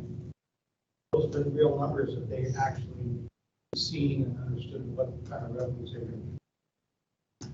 Our county in 2021 fiscal year for that was $114 million on that was for everyone. That included the 10 cents, that included 11.5 cents NDOT started. In that same year, NDOT got $14 million. So that to give you an idea of the benefits of FRI by county alone. You guys brought up a slide indexing at 2%. We went back and pulled out the numbers based on PCI. It's 2.4% last 10 years. RTC or Plug County is using. You're actually pretty close, right? It's not way out. But the interesting thing about it was 2012, PPI was 1.7, 13.5, 0.5. In 2015, it was a negative 5.6 and a negative 2.0. 2017, it started jumping at 4.1, 7.1 in 2018, down to 0.2. 2020, it was a negative 2.1. Interesting thing is last year, 2021, 19.6. Okay? So when we started FRI and started using numbers with a 10-year rolling back, so we went back to 2004, I guess. 2009, 10, 11, those were negative 13. I think one was as much as a negative 15%. So if this thing moves up and down, these are real numbers. This is what I talk about. These are tangible numbers. These are numbers that are calculated. They're adopted federally. This is PPI, not CPI, because it reflects what construction material prices are. And this is what was considered fair and responsible. And the voters heard it and supported it, understood it because it was real. So if you use the 2.4%, well, that's fair. Going back to what your slide was, all the other counties besides Washington. My thought is to be consistent, then that would be one of the asks of the legislature is to make FRI or NDOT consistent throughout the state. Don't touch Clark County, it's already doing it. Don't touch Washoe County, it's already doing it. They want to be greedy and don't want to share, and that's them, but they do. So they share. But at the same time, is allowing and going back to the exact same legislation that's there, is removing the cap of 700,000. You had to be a county of 700,000. For the enabling side, so all the other counties can, should they desire, do their own indexing on their county components, the other components other than the state. So this would make it a lot more fair across the entire state. It's proven. We had the vote of people. 2003, I think it was, in Washoe County, and voted people in 2016, and the rest of the state with the numbers saying support Bureau indexing statewide in 2016. These are the things that make it palatable for the legislature to say, yeah, do this. And whether this is part of a package or maybe this is a freestanding piece to go along with, we're not done with this FRI. We're just saying protect what we already have. And if we don't have a vote in 2016, it's going to hit Clark County. It's going to hit PennDOT pretty far. So the idea behind it is then it's proven, it's working, nobody's feeling pain at the pump because of index or fuel taxes. And hopefully remove the requirement for some vote moving forward to help protect this. So that's my answer. It's an interesting consideration. So I just want to get a little bit of a better understanding. I think I understand it, but I think it might help the group. So I understand that Clark County gives NDOT the state Yes. share. It is the state. So the state share of the index. And Washoe County doesn't, but I don't think that really tells the whole story.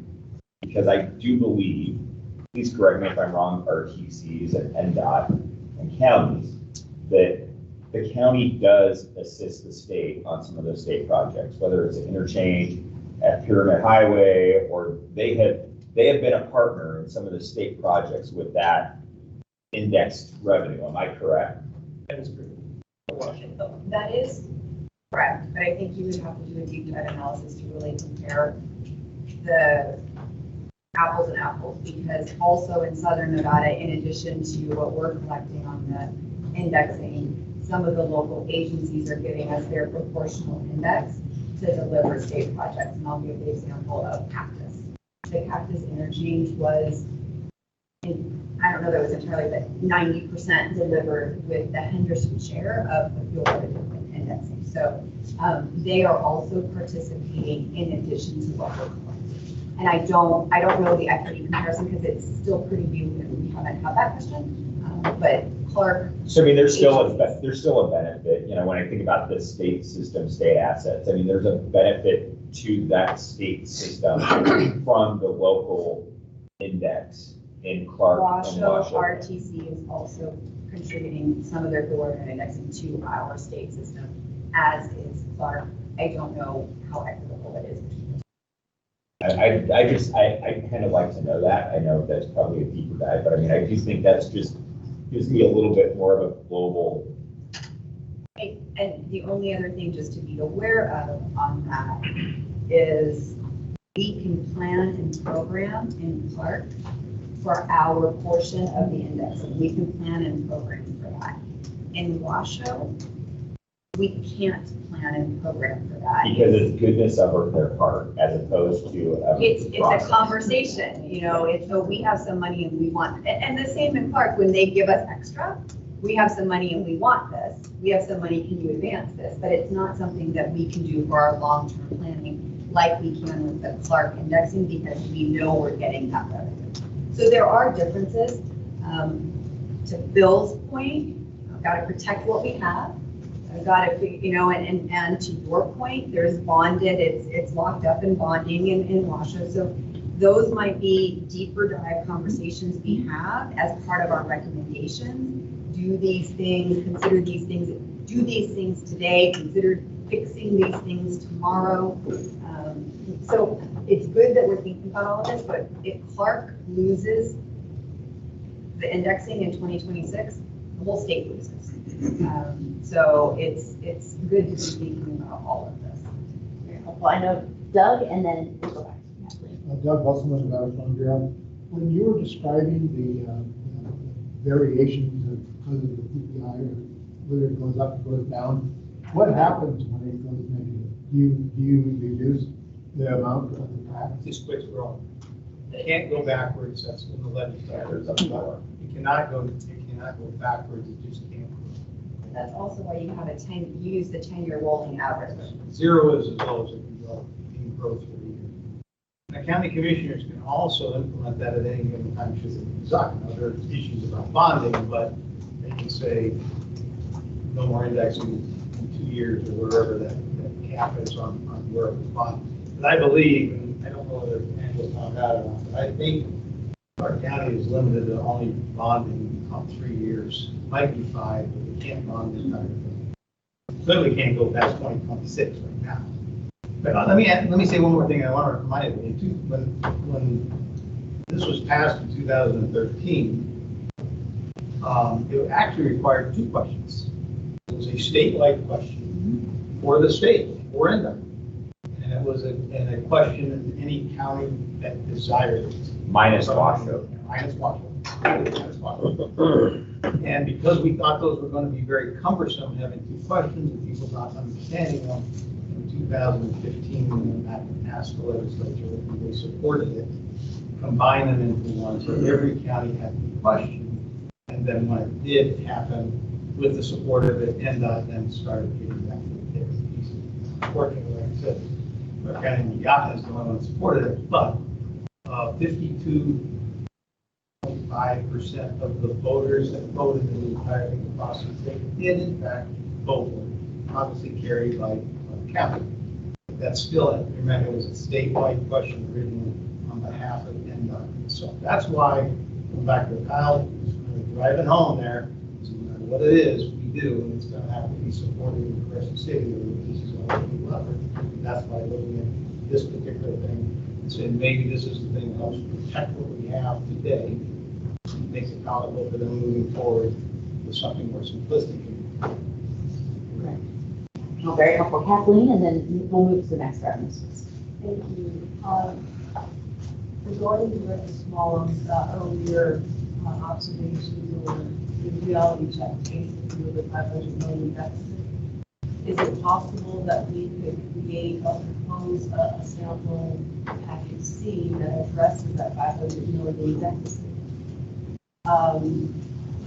She said that indexing may not be the answer. I don't know, increased taxes may not be the answer.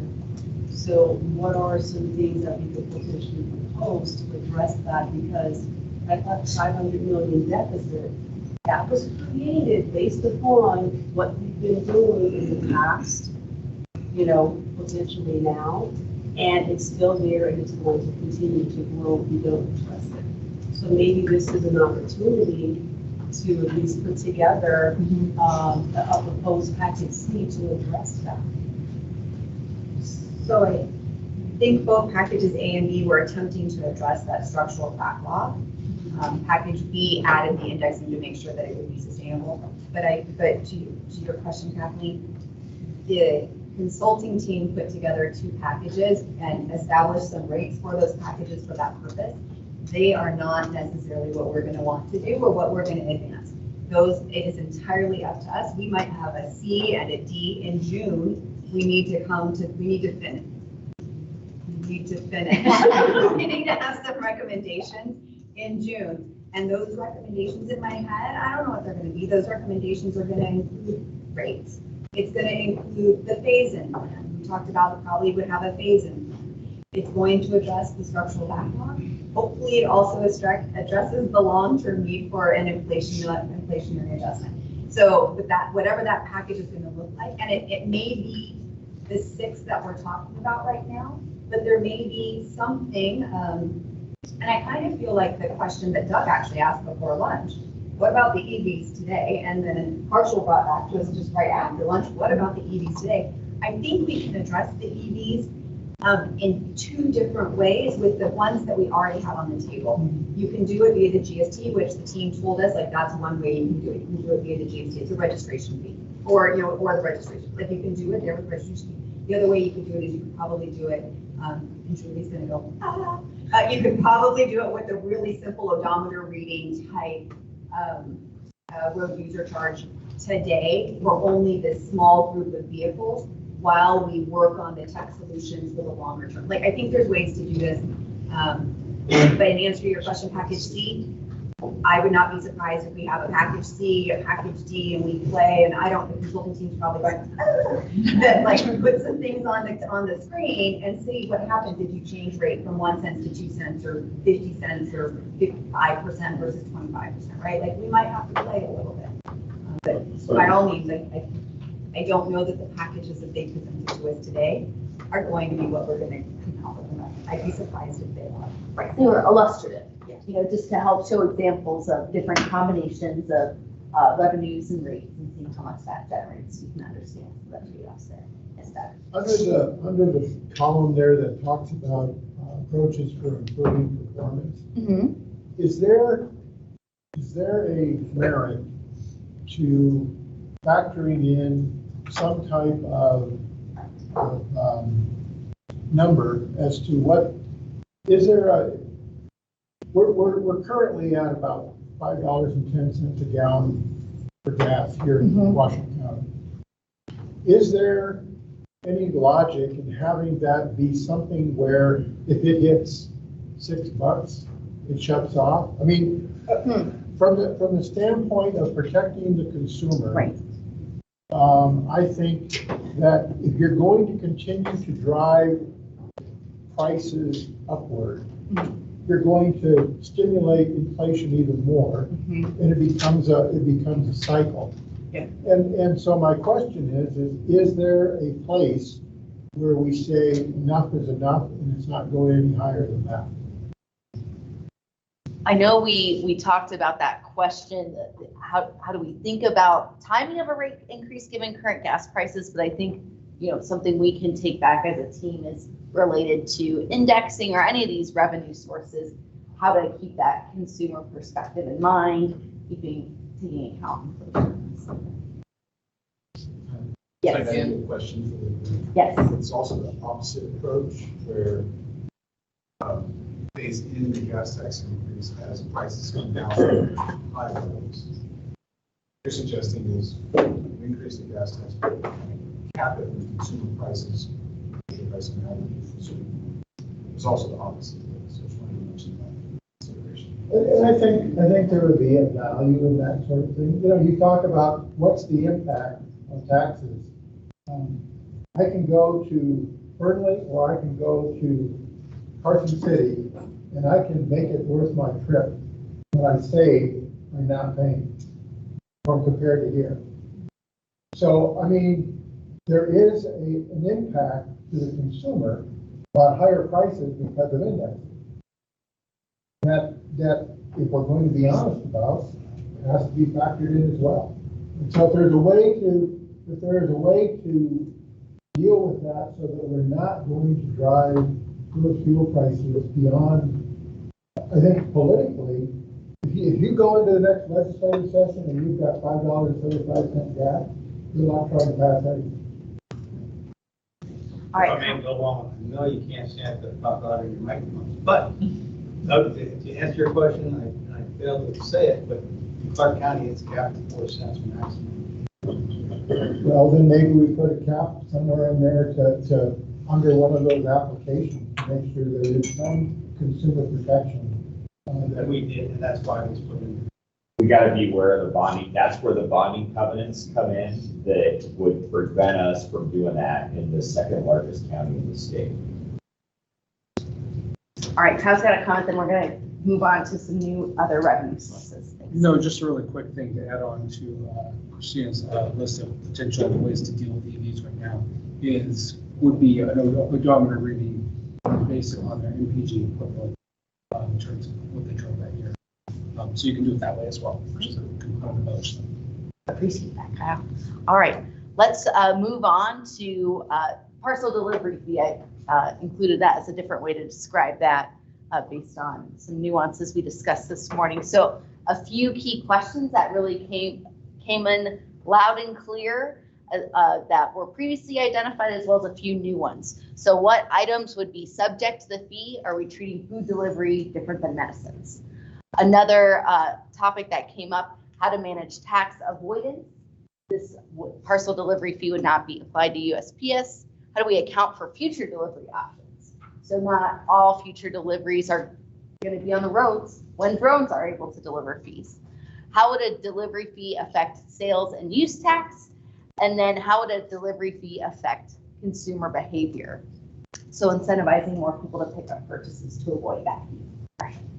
Yeah, Herschel Desai, ACEC. I have two questions. One that was raised earlier this morning, like how this delivery fee, if we move forward with this, how it gets divided between local and state. So we need to come up with that recommendation and kind of look into that. And the other thing is, we are showing this under near term. I think you should probably consider that it might not be, I don't know how near term this is. I think based on that, it's a completely new way they're implementing something completely new, so I don't know how near-term this is, whether this is even possible to do it in the next 2 years, 3 years, so maybe it's more of a mid-term. So those are the 2 comments that I had on this, in addition to what you already captured. Great, that's very helpful. Yes. Just out of curiosity, Travis, how'd you arrive at the numbers for this? I mean, yeah, where do you get the numbers for the parcel delivery in terms of economic activity? I mean, that's something I'd love to know. I'm just kind of curious where you get that data. We looked at the fiscal note from Colorado and gave a proportional estimate of Nevada's population and economy relative to Colorado. We're on the bleeding edge of this one. Yeah, I mean, I'm trying to think, I'm just trying to figure out how many, I try to get that stuff from my guys, and they're kind of careful with, how much they want to give you in terms of how many packages they deliver. There's some proprietary stuff. And that's a great point, because I think the way that the information, TNC information right in those three things can be I don't know if they're asking to take the data, there's a person in that TNC, or there's a parcel in that TNC. They're just looking at the TNC, so this should be accounted on, and then looking at the gross revenue from that 3% that's generated. So I don't know, I think here's no even discern this information. Other ways to optimize a parcel delivery fee or considerations that would need to be taken into account. And solar for the record, I think you have chambers of commerce using this. As a result of the business models involving home delivery, takeout, human behavior, I think every chamber. As with the Nevada Trucking Association. Just to put it on the record. Well, we certainly want to be taking into consideration political viability, so hearing this now compared to later is helpful. And 92% of businesses in Nevada are technically small businesses, so you have a huge outcry. This work you guys are now capturing the point of sale for small business, and they do a lot of pizza deliveries or whatever it may be, and you're asking for consumer change plus a huge impact on small business operation. I'm going to keep going. Increase vehicle value tax, or the GST. So a key question or consideration that was raised earlier this morning is, can the GST be dedicated to transportation purposes? Since in the past, the GST has been transferred to the general fund and not used for transportation purposes. Kind of. For the record, Paul Vito's Nevada Trucking Association. GST was put in 1968 as a replacement for the property tax, the personal property tax you pay on a vehicle. That revenue never went to transportation purposes until 2009. And then in 2009, we saw it for, when did we see it again, Craig? We got a portion 2015. We had a portion in 2015, and then it went back. All that happened was they adjusted the way vehicles depreciate, and the difference between the old depreciation schedule and new depreciation schedule was supposed to go to the highway fund. That's it. So, I mean, I don't think we can say it's traditional, because it hasn't.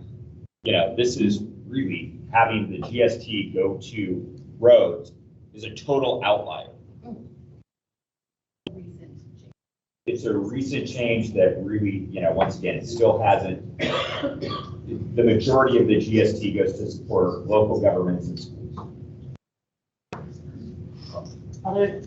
Other ways to optimize the GST or considerations. Are everybody ready for that break? Well, Harsha, this IAC, a couple of things. One, that we are talking about increasing GST, and that increase then can be dedicated to transportation purposes. Maybe the base can be what it's doing now, but the increase at least can be then be dedicated to the transportation purpose. So just kind of going back to what you're trying to say, so we can look at it that way. The other thing that I want to bring up is, again, this is an option. or the issue that I raised earlier for EV. So maybe see how can we look at GST so that the EVs can start paying their fair share in the near term.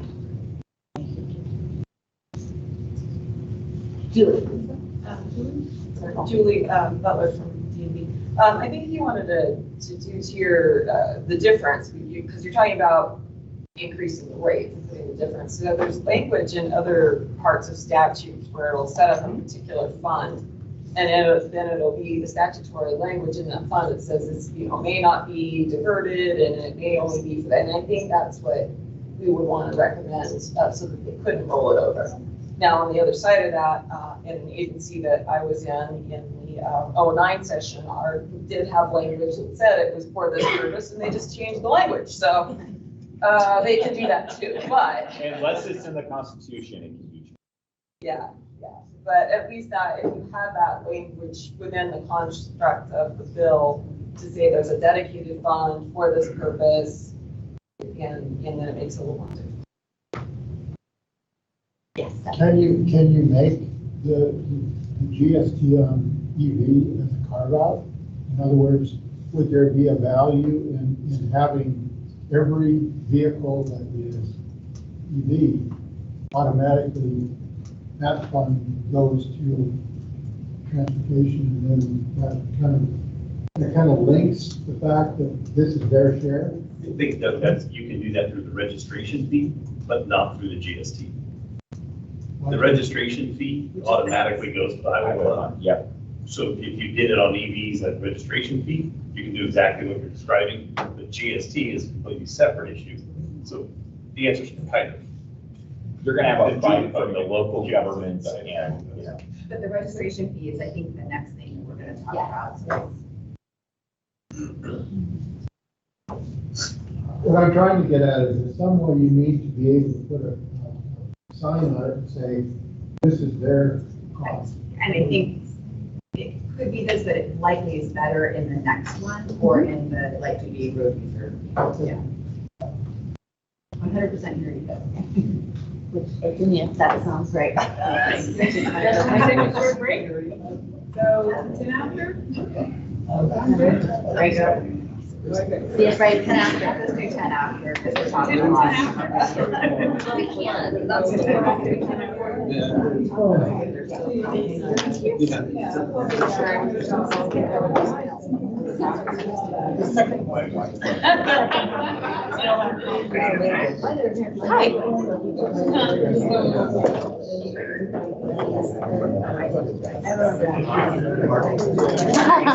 I'm doing good. I was joking with Jeff Doyle that if you guys go on too long, I'm starting to feel bad. No, but I'm feeling great. Oh, thank you. You're so sweet. No, it's good. It's good. Oh, thank you so much, Kathleen. I really appreciate that. Oh, no, not at all. Not at all. I think the discussion's been really great, and it's really good. Oh, thank you so much. I really appreciate that. Yep. How are you today?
challenges with that as part of the SRI, as a period.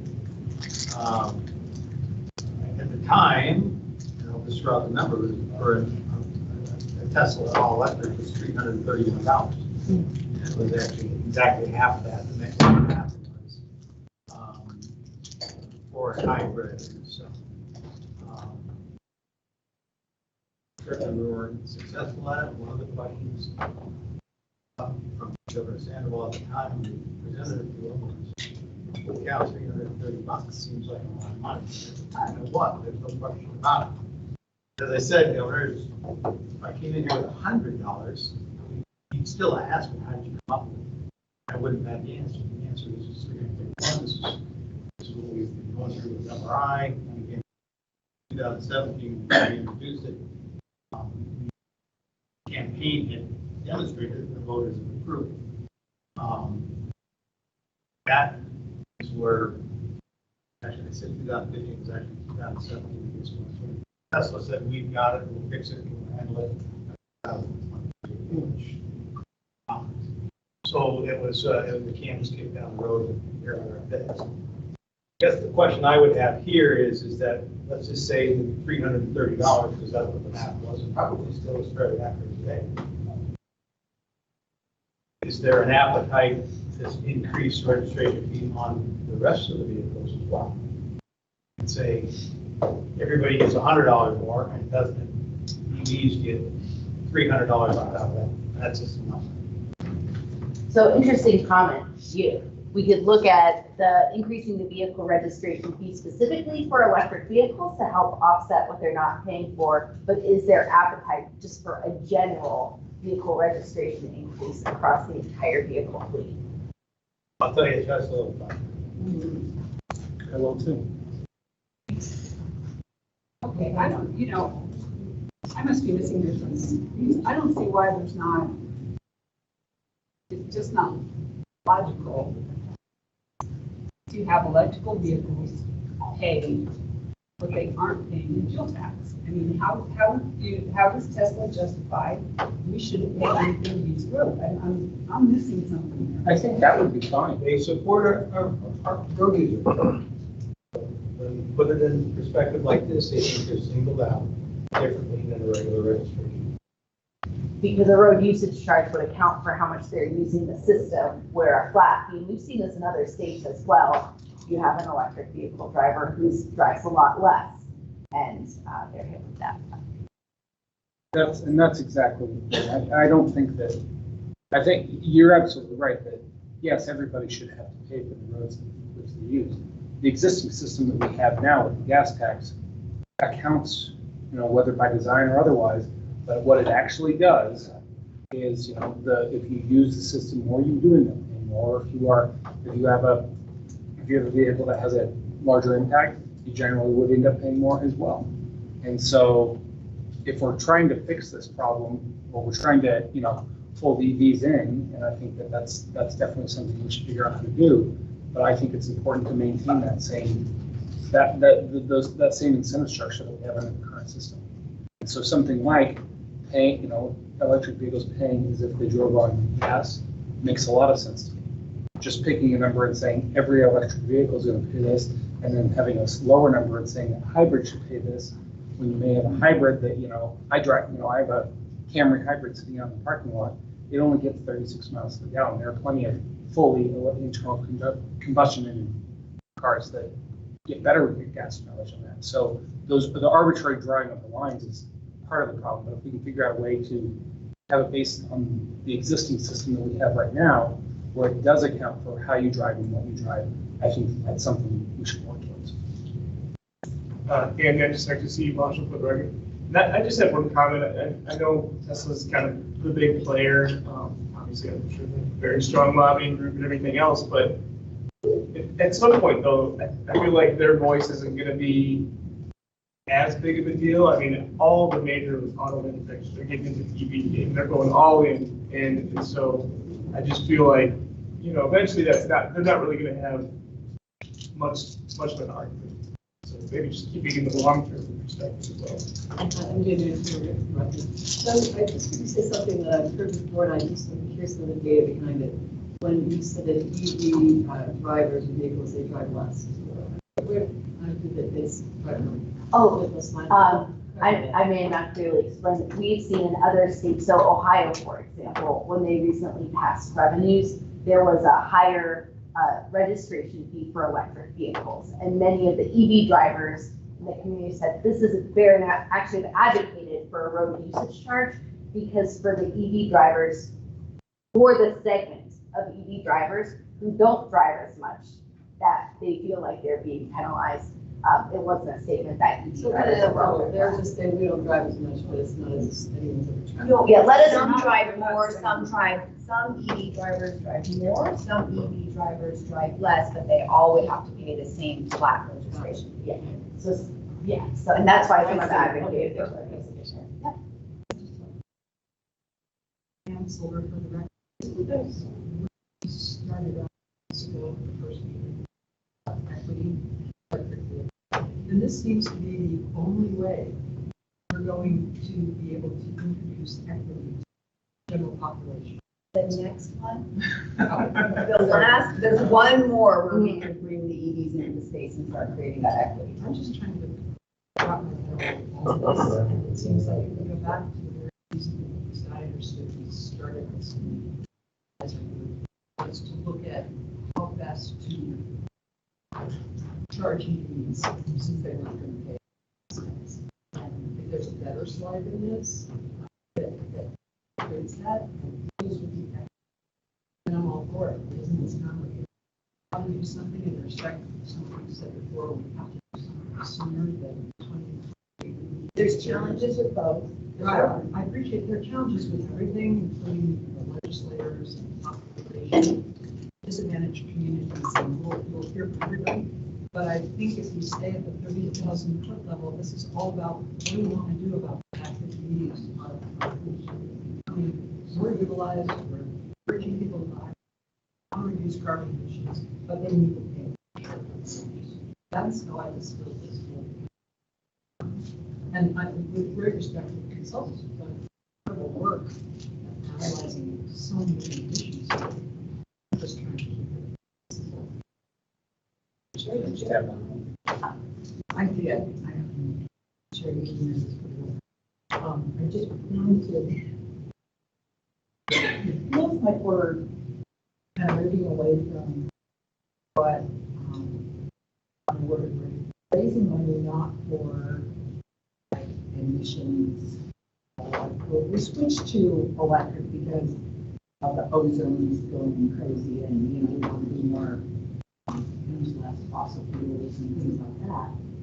But that doesn't change the fact that those vehicles are sitting and touching that road, and they're using that same road. So what's the difference between the electric vehicle using that road and the gasoline vehicle using that road? There's no difference. So why are we saying we're going to give one, a break and the other not a break? Because it's really not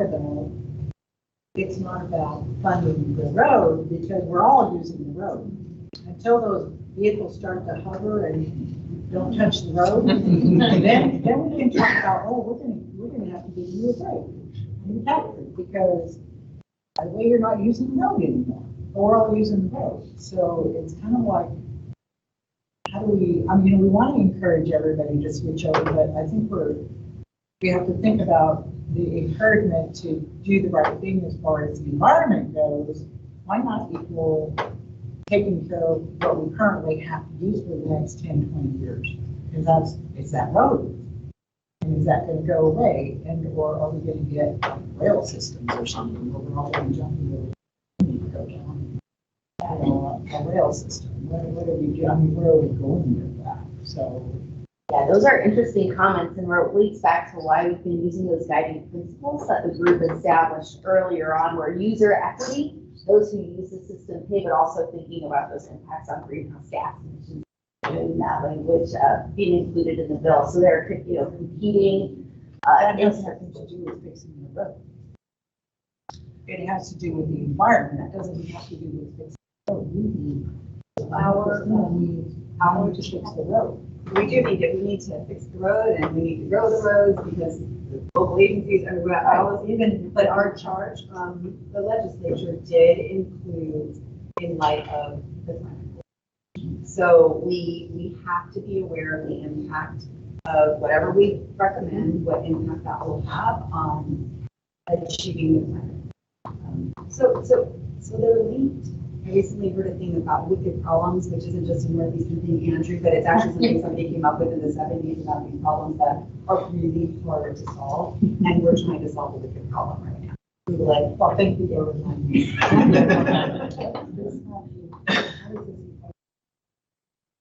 And in that, I think we need to understand that it will not be equitable. We can give alternatives, but it will not be equitable. I mean, it can look, we can talk about it being equitable, and oh, the alternative, if you can't, afford a new car or whatever, and you can't switch over to this electric vehicle, well, we're putting some money towards transit. And if you use that, then it becomes equitable because your costs go down. But those are choices that people are going to have to make. So when we talk about we want to reach that goal, we want it to be all equitable, but it's not ever going to balance itself out and everybody's all good right on. So yeah, it's kind of a balancing act that we're asking us to do that. We're creating something that will be palatable to the community. In language, in the language, in the plan of how it's going to be, and how long it's going to take. Because that's what they're going to be looking for. That's what, as a legislator, I would be looking for. What is this going to look like to them when you bring it out there? And even though it affects them maybe in a little negative way, why is that? What's going to be the long-term effect of me doing this now or us not doing it at all? What's going to be that long-term effect? It's either this or that. Well, have to feel it for the record. I hope it doesn't come to an or choice.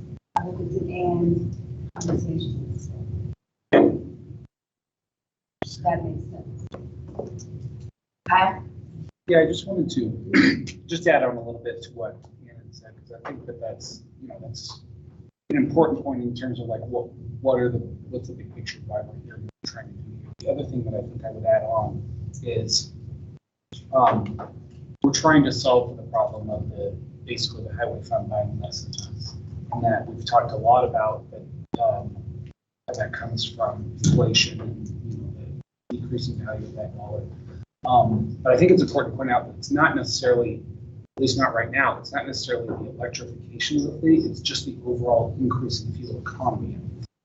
That even if there were no electric vehicles and still everybody was paying some form of gas tax, that's still happening less and less because the overall fuel economy of our vehicle fleet is still going up and it's going to continue. So I think that's the other thing that we need to think about how we're solving for as well. Yeah, even if we can come up with an elegant solution on the electric vehicle issue, as we saw in the previous graphs, it's a very small amount right now. But overall, fuel economy is going up for all types of vehicles, and that's going to continue to happen. Yes, Doug. I mean, one of the things that we're trying to do with the electric vehicle, we're trying to offset the portion of the road use that a gas vehicle has to.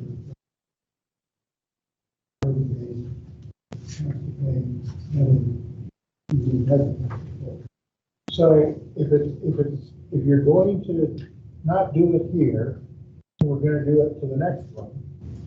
Are you only going to charge a mileage fee for electric vehicles, or is everybody going to have to pay that? Somehow you have to offset road use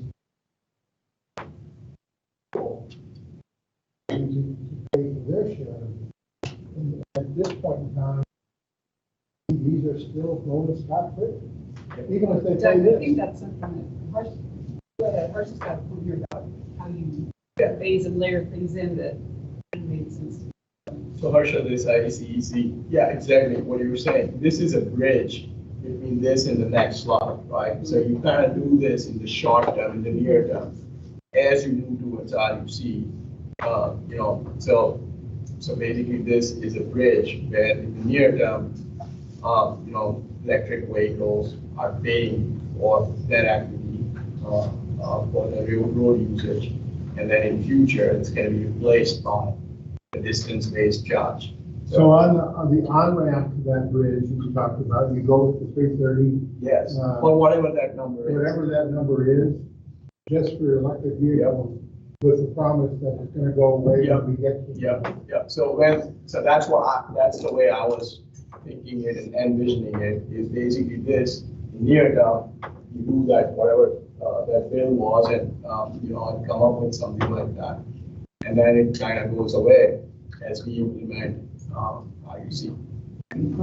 So, quick question, going between the two, as someone who just bought an electric vehicle, and in my registration process, I also gave my mileage. Freeloader. Why couldn't you just go to the road? Like, I gave you my mileage straight away, right? Like, I'm trying to find that balance, because I'm an EV driver that doesn't have charging at home by 110, charging at work at 110, so I'm not using a charger like that has like the meter data, not using public charging, so there's no fuel tax, right? But you're never gonna get big balls. I'm trying to actually get you money. But like, why? The registration was expensive. So money is money, but like I get the equity play versus fee versus just rock, right? Like for choice. But is anything stopping us technically now just going straight to the rock versus just based on a simplified model with an odometer reading? This is what you. Yeah, I mean, I literally put it in the first thing. You have the data that you need straight away in registry. You have the odometer. I'm just saying, like, if we know you're going to phase to it immediately anyways, then you want to get revenue right now, and it sounds like the more equitable solution is straight to an EV truck. Can you do that? But I don't know. Can the DMV do that now? I know there's trust issues, right? They just put it in trust is not a great solution. Totally get that, but. We were just talking amongst ourselves. Julie and Angela from I kind of like, is it Utah where it's like you pay the flat fee or you do the rock? I kind of like that because I think from an administrative standpoint, to introduce the public to it, I think for us to just rely on what people self-report, there's the flaws that we've talked about in this committee versus if you give people the option of you can either pay a flat fee or you have to use an app on your phone or it's some sort of plug-in to your, Big Brother. Yeah, well, but it's their, I mean, we already allow Big Brother access to so much information because we want that app, or we want the social media, so if you give the public a choice, you pay the flat fee or. So it's 331, but for all those EV drivers who don't drive quite that much. Yeah. I just picked Billy's number. Yeah, right. If you drive less, that was their base. 13,500 miles a year is the federal average. And drivers drove using the Forest, I believe, was the most frequent vehicle of 18 miles per hour. It was 2.1 cents per. Either do that, or if you think that's too high, you can give up your privacy call. Well, yeah, and I mean, and I would. That was just the replacement cost of what you would have paid. That was the average, so. The average, that right? was That's part. what gets you into the news. That's got the 95%. So that was part A of the proposals. 2015, the governor and the state had just given all the tax credits to Tesla for the. In 2015, he said, no, I can't do this because I just did this. And at the same time, unbeknownst to us, they were doing Faraday in Vegas. And it was announced a little while later in the special session. That made sense. Bring it back in 17. We brought it back in 17. He actually put his blessing on it. But Russell Rowe was way more powerful than I, and Tesla as well. and got supported with that. So part 2 of that was a BMP, vehicle not travel. That was just kind of coming into play. We used the exact same map and do that, and I would welcome the opportunity. I will send it out. What we had, we were both in one proposal. Said, here's the deal: using $13,500 or $300, just do it that way, and that would be the base fee.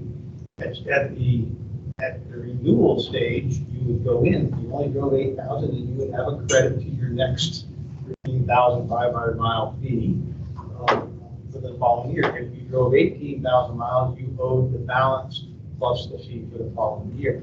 This also was phased in over 3 years. I mean, it was very well planned out through the legislature. How it was going to work.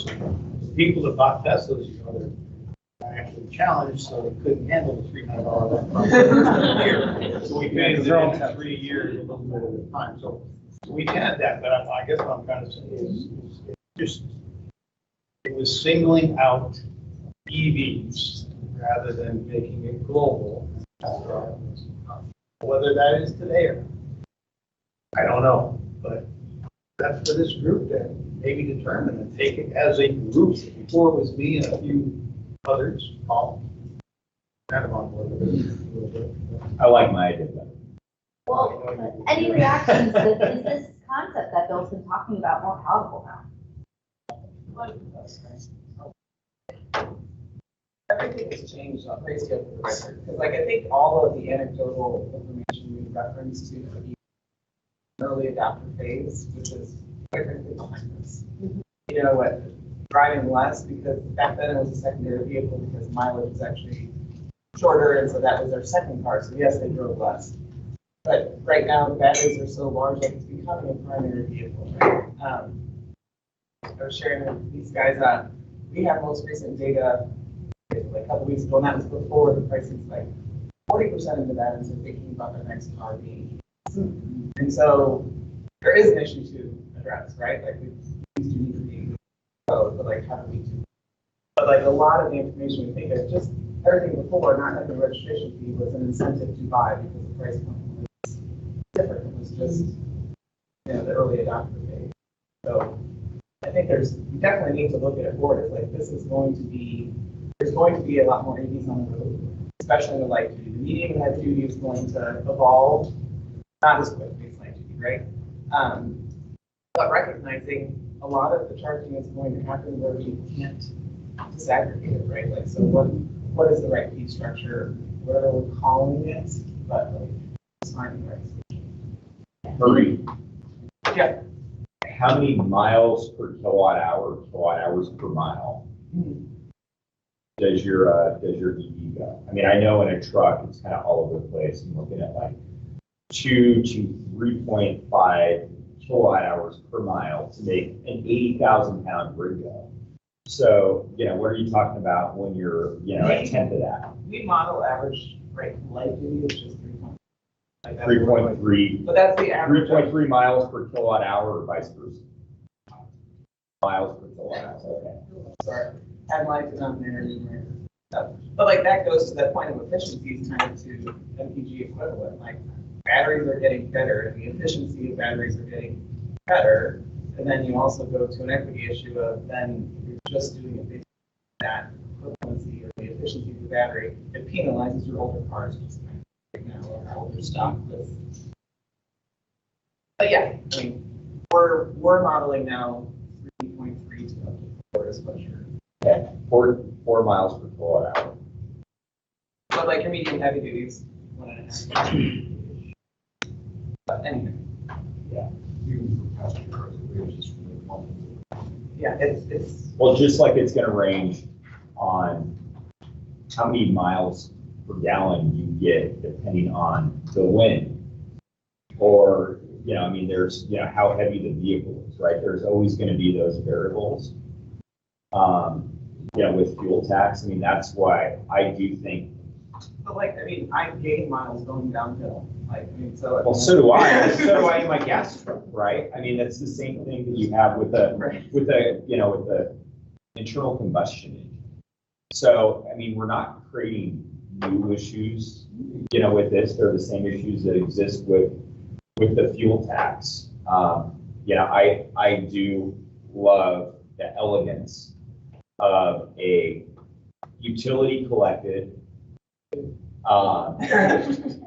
electricity tax, kilowatt hour tax, because Julie and Angela aren't chasing the tens of thousands of EVs on the road to try to audit them.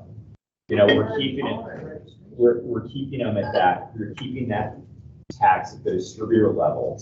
I mean, I do think there is something very elegant about that. And I understand we're still waiting for your smart meter technology to catch up. But it definitely does exist, with your commercial charging stations where you're going to have your medium and heavy duty. I mean, to me, I think that's the elegant solution, is to do a kilowatt hour charge based on a diesel gallon equivalent, which is how we do every single type of special fuel in this state. The tax rate is all based on an EGE. You can do it with a kilowatt hour. It's 40.3 kilowatt hours to equal 1 gallon to energy and 1 gallon of diesel. That math, when you look at the state tax at 27 cents on a gallon of diesel, that's about 7/10 of a penny per kilowatt hour. So I've got Christina that's Just a couple of reminders and thinking about when something that we may want to consider if this is the space we go and how we maybe do it first, right? Instead of doing it. It might be the Julie version where you do this and maybe it's 331 or maybe it's 450 because we decide to pick 95 percentile and because we really want to, like whatever that is, however we do it. If we do this first, to address the question that Bill got when he ran it in 17, maybe we also come with a recommendation that Utah has, which is, and bring in the transition, do the transition plan to bring everybody in, right? How do we, that might be the task. So we're addressing the problem today, but we're also addressing the long-term transition for all vehicles. That's what Utah has and what they're working on. We could also be in that space. The other thing, and this goes to what you were just talking about, Paul, and something that's broken with the current system. And if we're bringing something forward, do we want to bring something forward that we know is potentially broken? And in terms of equity, Sherry mentioned it earlier, it doesn't matter what type of vehicle you have, you're using the same amount of space on the roadway. So should you pay more or less to use that space because you have an older vehicle or a newer vehicle? There's some equity issues there. Should it cost the same outside of medium and heavy duty vehicles? We can have that conversation, but on a light duty vehicle, if you're using a 12 by 20 space, should it cost the same to use that 12 by 20 space, regardless of whether or not you're driving a Ford Bronco or whatever piece that Maureen might have just got? Should that cost the same? And that's one of our guiding principles, and we need to figure that out. But just a reminder, there's a couple of things we need to But we're not just talking about the space in that, right? I mean, my Bronco is going to pay more because it's using more fuel. And, there's some that's why it's negative I mean, I wouldn't say it's broken. I mean, it's just as Kyle has said, polluter pays, the polluter pays. You're gonna pay more for that space because you have an older vehicle or a bigger vehicle. So I mean, I do think there is. I don't think the system's broken. Honestly, I think it's probably the best of all tax systems that we have today across the board. The fuel tax, I love because very few people pay it. It's really easy for Julian and Angela to go out and audit it. It's, not something that we even really think about when we go to pay at the pump, because the reality is we're not paying the tax there. Peter Kruger's guys pay that tax when they go to the terminal rack and pick it up. So I would love to see a system that is modeled after that for the electric vehicles. And I do think we can do it. I know there's some challenges today. I'm looking to buy Marie off with, you know, a huge collection allowance on the front end that would reduce as the technology gets better and, you know, ultimately bring it to the same system that we have for fuel tax, gas tax. All though is we don't know if hydrogen fuel cells are going to be the solution, particularly in heavy space. But you could still do that with hydrogen. You could do a diesel gallon equivalent for hydrogen too. If we base everything based off of electricity, we'll be back at this table saying, okay, now how do we do it for hydrogen or whatever falls? No. It's easy. You're not basing it off electricity. You're basing it off a diesel gallon equivalent. And why diesel? You do it on a diesel gallon equivalent because diesel has the greatest energy of all fuels that aren't nuclear. So that's why you do it off that. There absolutely is a hydrogen calculation for a diesel gallon equivalent, just like there is for gasoline, just like there is for CNG, just like there is for propane, just like there is for LNG. I mean, I've sat in the meetings in DMV where you're arguing to the 6 decimal space. You know, how do we want to take this when we're doing this calculation for LNG or CNG? It's physics and it can be done and it's workable. And once again, we keep the elegance and the beauty of the current system that we have. And I would agree that I'm not so sure that, well, the system we have is fundamentally broken. We need to go to an entirely new system of, tracking the miles that people drive and a system where we have to report that and it treats all cars the same. We have an existing system and, kind of repeat what Paul just said in terms of the merits of the current system, but there's also ways to make that adaptable to whatever technology is being used and still maintain the existing incentives that exist in the system. And yes, you're going to pay more if you use more fuel, if you put out more pollution. That's the way it is in the current system right now.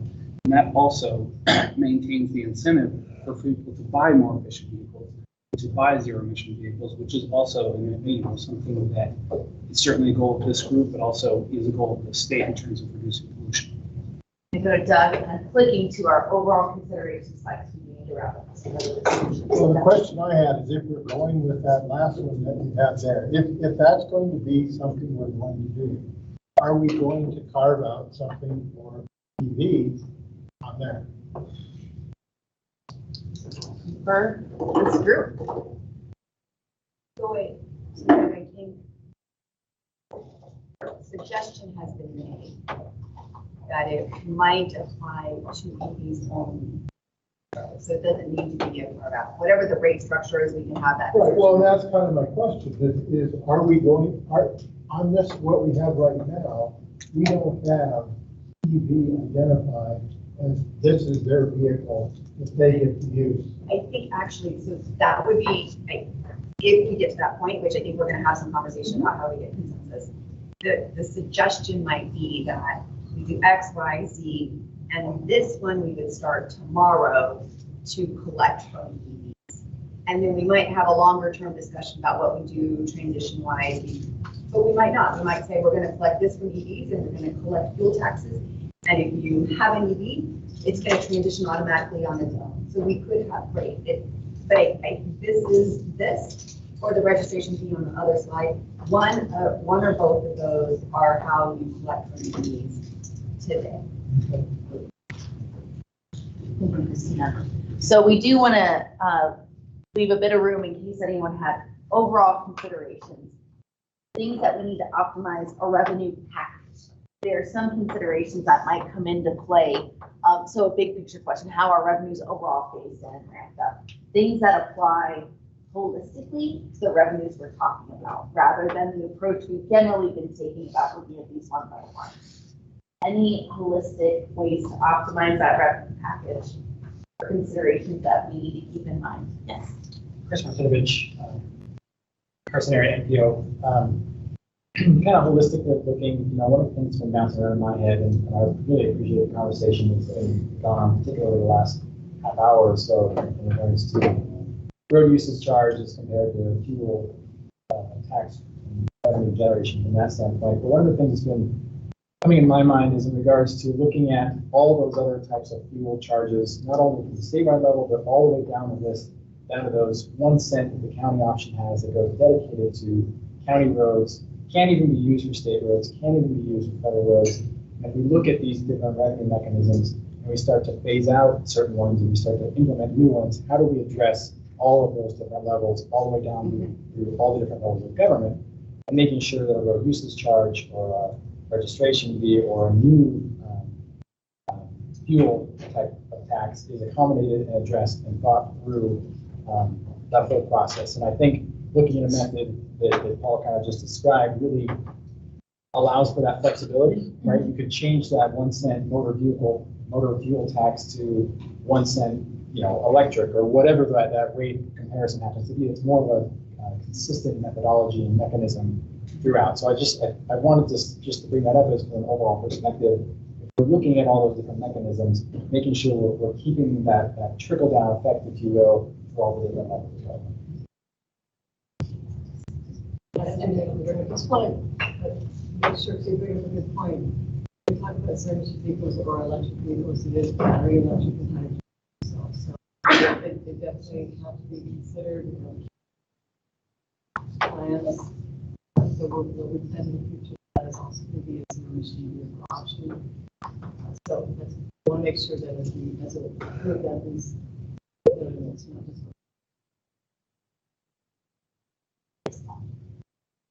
We all know how finite resources are, whether it's government, whether it's our personal life. And I think we want to make sure that we're giving the policymakers the recommendations where their constituents aren't going to get less from a tax increase. And that's why I'm so concerned about efficiency. That's government efficiency in terms of what we collect. Give a pitch to the fuel tax again, and why I don't think it's broken. 97 cents of every dollar goes back to the roads, or goes back to pay for the DMV and the high patrol and all of the things that go around the highways. 2 of those pennies go back to the distributor for an evaporation. So it is an extremely efficient tax to collect. I would hate for us to make a recommendation of here's a tax package and we're going to get rid of something that's extremely elegant and extremely efficient, and it's going to cost you more as a taxpayer and you're going to get less from it. So that's where I'm coming from. I mean, there's just something kind of disgusting about that to me. Once again, it's like pay more for sitting in traffic. I hate that idea. It's just that visceral reaction that I have. And I think that most people have that. I don't think I'm that different than most people. I think most people would have that same kind of reaction. So I just think that's something we should kind of keep in mind, is what we're recommending our policymakers to do. Is it ultimately going to be better for the citizens in terms of what they're delivering? Are we going to be able to deliver more, of these projects? Yes, it might cost more money than we have today, but is it going to cost us how much more to collect? How much more is that going to cost the government? I love the idea of only 3 cents. When we start talking about, 10 or 20 or 40, I'm going to go, that doesn't make a whole lot of sense. That's not a great thing that I'd want to bring forward to a policymaker and say, hey, here you go. Yeah, you're still going to be collecting that same dollar, but instead of 97 cents, you're only going to get 60. We've got some work cut out for us as a team to be taking all this input and drafting recommendations for your consideration. We've also heard from several members that for some folks on this working group, they will need, before they're able to sign off on recommendations, they'll need some discussion with the boards that they represent. So we as a team are going to be working through that process of how timeline for presentation of recommendations. That's going to be the focus of the special meeting, but we'll be in touch soon in terms of our next steps of giving you all the time that you need to review the draft recommendations. So, ideally, this. Catherine's going to start to swallow until we are sure with all of us. But what we see now in sample package A and sample package B may not be what we present as a final product. The sample package, I don't know, T or something. So just to keep that in mind. But I do want to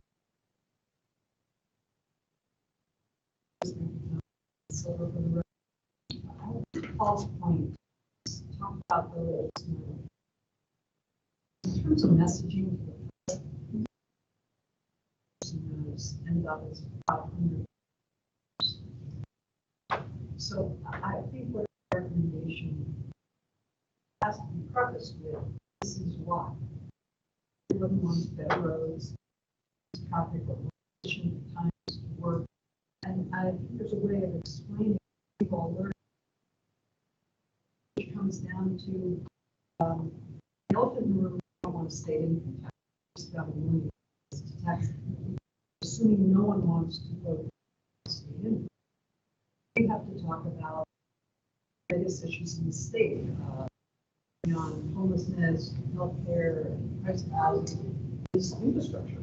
It ranks high on everybody's to-do list, wish list, because we're all either sitting in traffic or driving a car, regardless of whether we buy an electric vehicle or not, have an old car, it costs a ton of money to build. But I think it's how we message this, because 500 million is a lot of money to be in the hole. And the average person needs to understand that if they want what they want when they want it, just better roads and more efficient transportation and mass transit, you have to pay for it. In most states, it's an income tax. It will have to be sold as an alternative to an income tax. That's one thing we continue to avoid. We just call it love other things. I know you're tired. But in reference to transparency, Director Swan, would it be in the public's best interest to be that transparent? I'm just asking the question, what kind of response would that entail from the public if we knew $500 million? Would that incentivize us as consumers of the road or other different, modes of transportation to sign on and to get on board with paying more in order to get out of the hole? So how do you think the public would respond to that? We're talking about it broadly. I mean, we are talking whether or not I'm not on. I don't know that I'm not on. It's like I've not been interviewed by the news about this particular subject, but I've talked about it. Myself, my team, some of you have talked about it at your boards.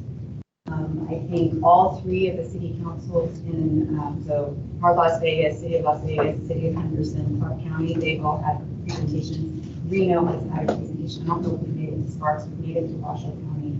We've made it to the RTC. We've made it to, I don't know if we made it to your chamber, but we made it to Southern Nevada. So we are talking about this broadly, and I think it is important because the alternative is, I think, that we won't be able to deliver the system that everybody wants. One of the conversations we've had is, well, what is that? What does it make up? And I can be very transparent and open and say, I can preserve the existing system with the revenue that I have today. What I can't do is I can't continue to add assets. I can't continue to build the new capital projects that all of our communities want and need if they want to continue growing the way they are, which is kind of into Andrew's here in a little bit. So if we want to continue to grow our system and grow our communities in the way we have, we will not be able to deliver that unless we sacrifice the existing assets. and we can't sacrifice the existing assets because then quite literally we will not have a road to kick the can down, right? I mean, our roads are in very, I shouldn't say they're in very good condition. 70% of our roads are in fair or better condition. We do have some roads in there, probably driven on state roads that are not in good condition. And that will worsen if we want to continue to develop the capital side. So I have no problem having that conversation with the broader public. We are having that conversation with the stakeholders who are going to help us make this decision. So transparency is not something I'm afraid of.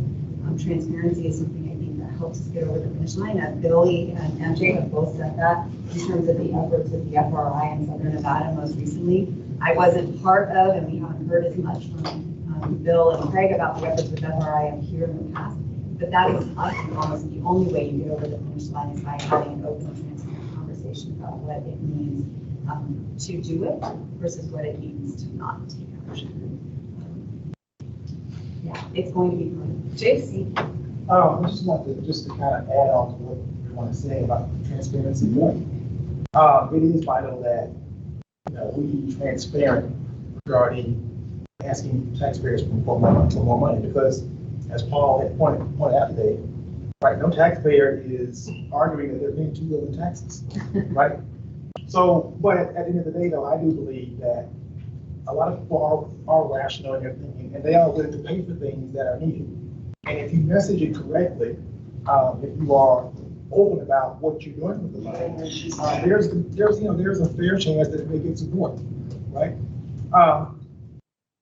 A lot of times, taxation policies and things on the ballot of the agendas get struck down because when people turn on the television, they see these negative ads that are getting this false impression of, vote no on Proposition 45, whatever that is.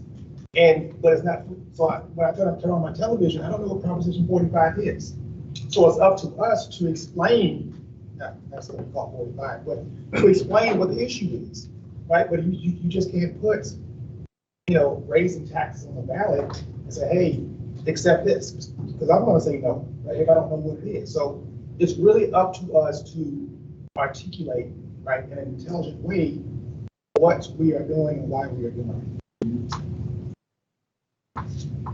So Chris Martinovich, Carson area NPO, taking my NPO hat on, putting my Carson City hat on, representing Carson City RTC. Our message has been for our local roads, kind of outside the state, our message has been when somebody calls and says, when are you going to fix my neighborhood street?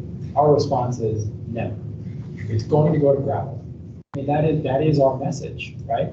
Because we don't have the funding right now to be able to get to all the streets. And as blunt as that is, the response is, really? And it's like, yes, we're never going to fix your street. And it becomes, oh, well, how do we fix that?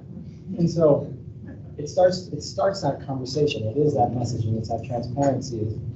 Sometimes that bluntness gets us there. But at the same time, the state's not going to come in and save local roads the same way the federal government's not going to come in and save local roads the same way. I don't want to fix a road in Miami, Florida, right? And that point's been made a few times, right?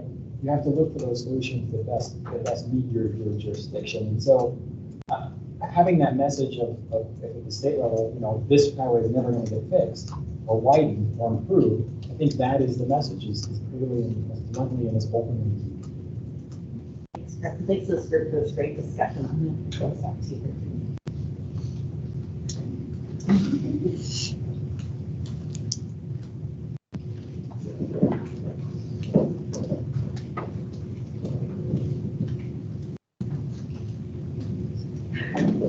Sorry, there's technical difficulties. So I think now we're going to get into the discussion on land use, and I think Andrew is going to give us a presentation. Yes, I am. And I am mindful of our time and knowing that we're wrapping up at 3:30. So I'm going to move through these slides a little bit quicker than anticipated so we can get to the more important part, which is your conversation. So as a little bit of a recap, AB 413, I think you've probably seen the statutory language about 1,000 times already. The AWG is to study the role of land use in smart growth strategies in reducing transportation emissions and improving system efficiency and equity.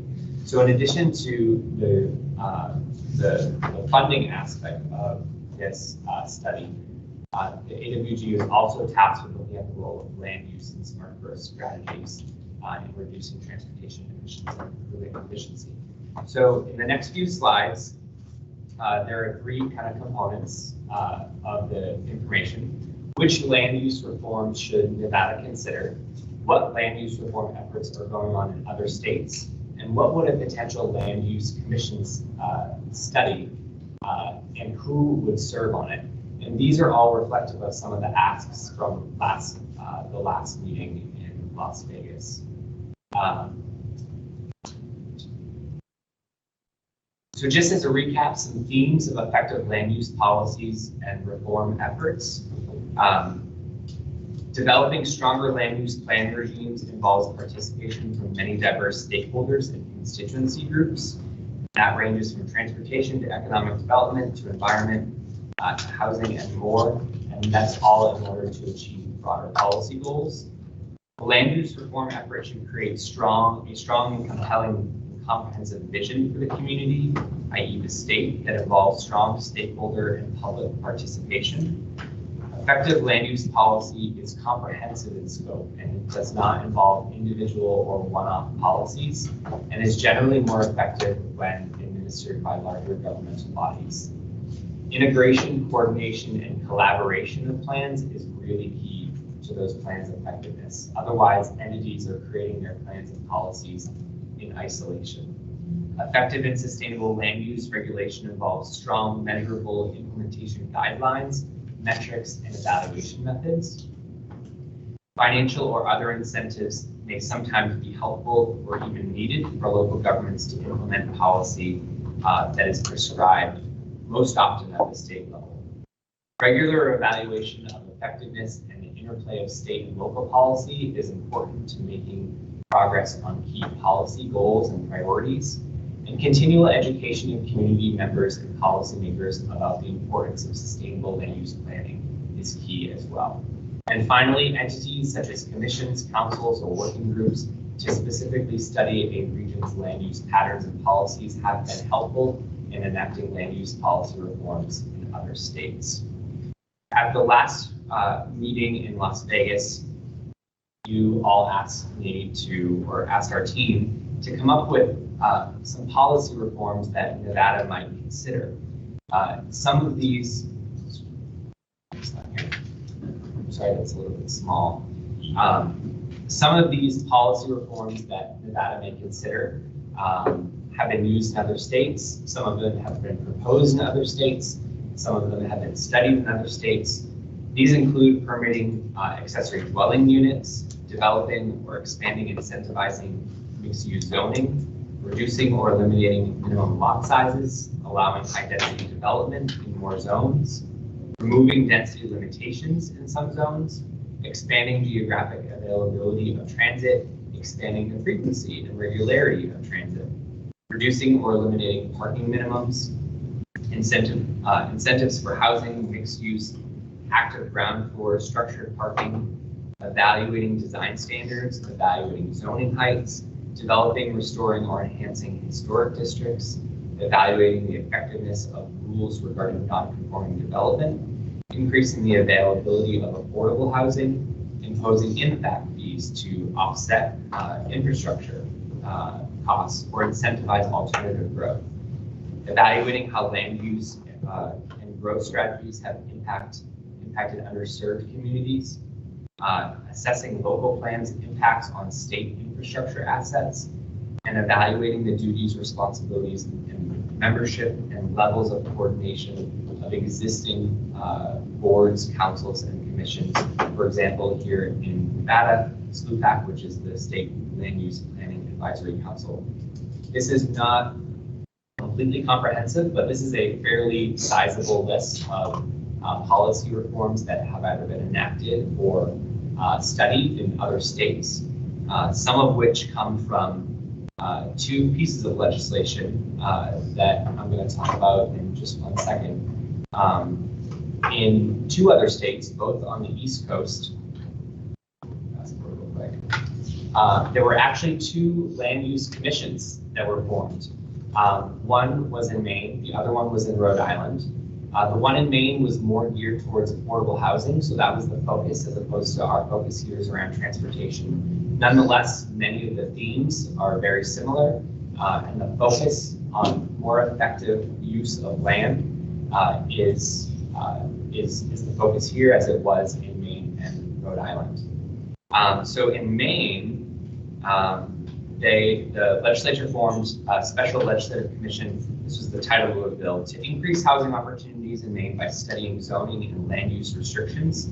The commission's directives were very detailed and included a general purpose and specific duties, and the commission reported out its findings in December of last year. These findings actually resulted in legislation which passed out of committee in February of this year with bipartisan support.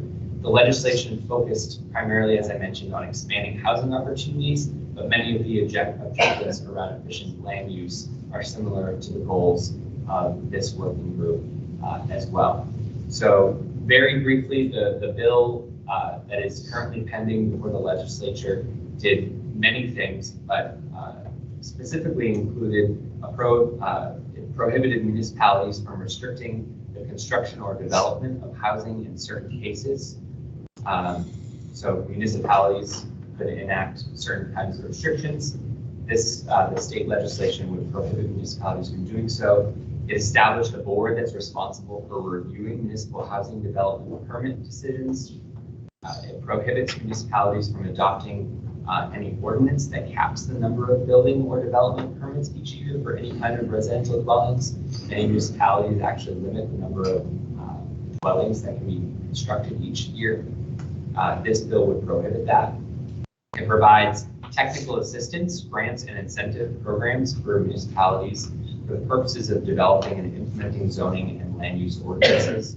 It requires affordable housing developments to be built at certain densities and increases the number of dwelling units, including ADUs, that are permitted to be built on certain types of property. Again, these are just kind of highlights from the legislation. There's certainly more to this bill, and including the findings, which I believe was a 200-page report that was issued by this particular commission. And I didn't want to put all of that information. Yes, question. It seemed to me that this would be more appropriate for something like a council of governments, or what Meadows Regional Planning, or what Southern Nevada Regional Planning Coalition. The intent of forming that was, I know that the next legislative session there is going to be work around yes, an RPC-like bill. But it would seem to me that when you talk about land use and density and housing development, that would be better made at the jurisdictional level, but in a regional way. Yeah, and I think you raise a really good point, is that this is one of the challenges with land use, is that it's regulated at the state level, the regional level, and the local level. And so that coordination piece is really, really important. And again, this is just supposed to be an example of a commission that was utilized in another state to address certain land use issues. And I know that there was some interest in looking at kind of a holistic commission at the last meeting. And Can I just jump in as a reminder? 8413 requires us in this group to look at the whole land use plays and make recommendations around that. So it could be that we make a recommendation for a differently comprised group to do a deep dive, similar to what we did, because we may not be the right group to have that conversation. So we're getting some background on what some of the other states have done. Our recommendation may not be do these 5 things. It may be convene this group to look at the role land use plays, and maybe it's not even just transportation, affordable housing, what have you. So, but if we don't all live and breathe in this space, we don't know what the opportunities are, and so that's why we're having this conversation. My comments here, we are the administrators.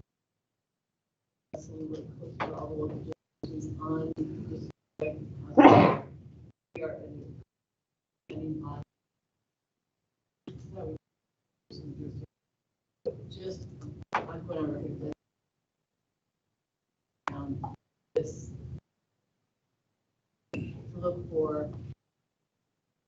Southern Boundary, but without getting too ahead, but if you look at SRPC and understand how that. So our recommendation could even aligning with whatever that might look like. It's really helpful. One other state, Rhode Island. Yeah, that's also what we want to find out. Is there any way for in our recommendation, the idea of just proposing a general policy that if there are land use decisions made at the local level, that there be some type of cost assessment for where the state should be affected? In my mind, planning is a local project. But if there's consequences for them doing what they do, then they ought to have pay for it. And from there, they can make decisions based on knowing they have to pay for it. I think that this is Virginia Mountain, you know, it's Clark County legal facility needs assessment with large developments that do not tries to subdivide and build for. But I'm reluctant to get, this is such a complicated issue and might maybe a bigger table. I would prefer my preference to be that we stay at a pretty high level on the land use issues. Paul? When I was looking at the bullet points from the previous, what we could look at here in Nevada, the only one I feel really comfortable with is what Doug just mentioned, and that's the second from the bottom, which is making sure that if the state asset is impacted, that there is a revenue share or a buy-in from the benefiting local.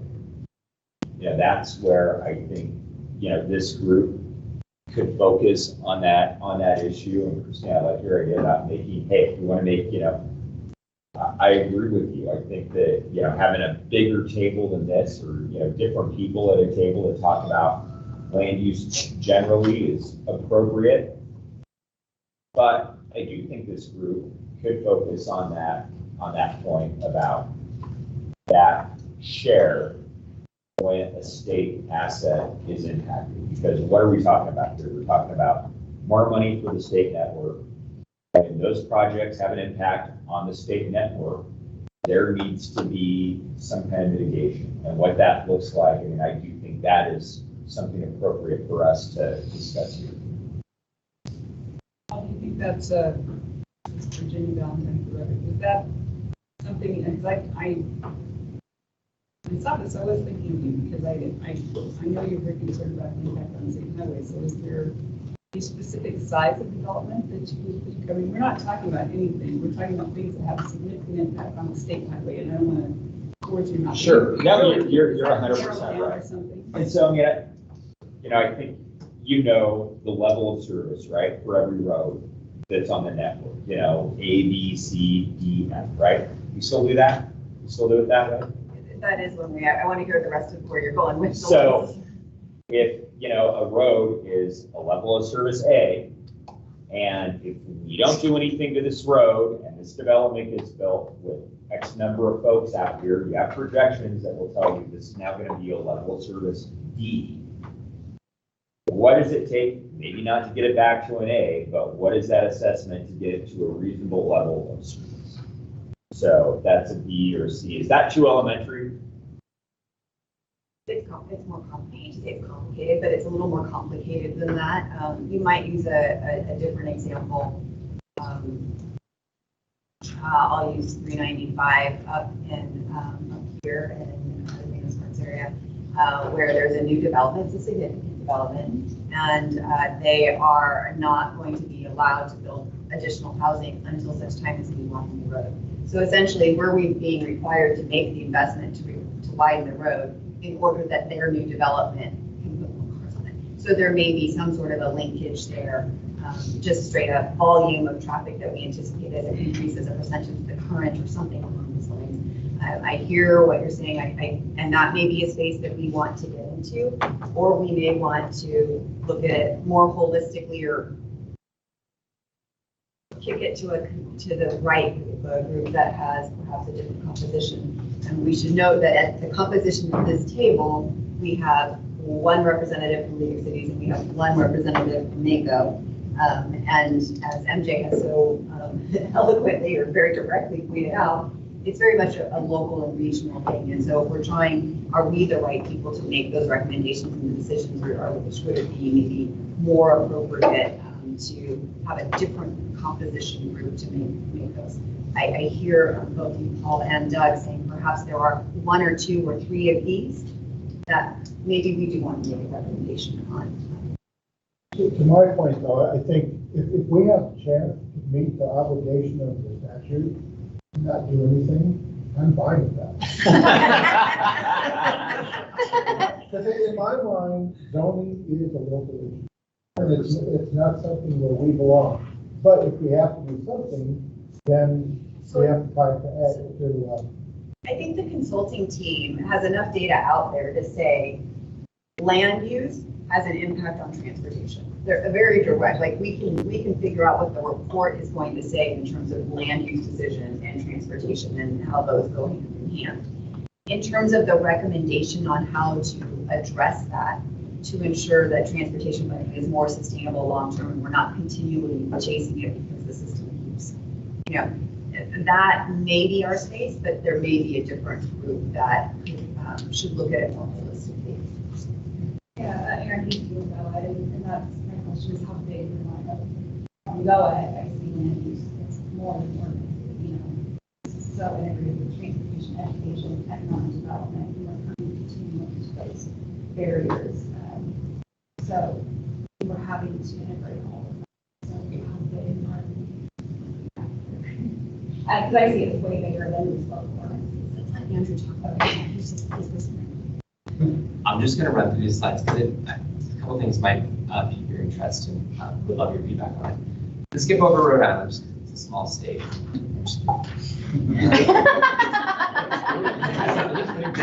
This commission's findings are not out yet. Potential areas of study for a land use commission. So it's really good to have a purpose of any kind of commission that is undertaking some sort of comprehensive study. Identifying certain policy areas for review may be helpful. Some of these may include land preservation, production and development, availability and affordability of housing, environmental regulations, tax policy, existing and future transportation needs, energy and water policy, agriculture, tourism, economic development goals, various other state laws and regulations, including the role that each level of government plays in land use planning. This is not, again, comprehensive, but that's probably sufficient for some sort of land use commission. So this is kind of designed to get you thinking about the scope of a potential commission and who potentially to invite. This commission could be broad in scope and include specific goals if you wanted the commission to have those, such as reducing VMTs or preserving open space or creating affordable housing options in your service centers, or it can be a little bit broader in scope as well. And then the commission, of course, as this one does, should provide recommendations that would enable the state to promote land use for sustainable and equitable economic growth. And then finally, I put together a potential membership of a land use commission. And again, this is not comprehensive, but based on my review of prior commissions, these are typically the people who are invited to sit as members of the commission. So legislators, folks from the governor's office, state housing authority or housing board of commissioners, environmental agencies, business agencies, statewide planner or regional planning organization, municipal planners, folks from real estate or residential development industry, representative from the agricultural industry, the building trades, statewide transportation group or a transit provider, environmental groups, organizations that are promoting civil rights, racial justice, or racial equity, individuals or organizations who understand issues related to accessibility and equity of land use regulations and procedures for underserved communities, an attorney or attorneys with land use experience, statewide advocate for affordable housing, a statewide advocate for smart growth policies, and an organization that advocates for low-income or middle-income renters and homeowners. Again, not comprehensive, but these have served as the bulk of the membership of other land use commissions in other states. So this is just designed as a conversation starter with about 6 minutes left. So, well, any thoughts on that? I have a question. Excuse me, Ann Silver for the record, and I have this question here.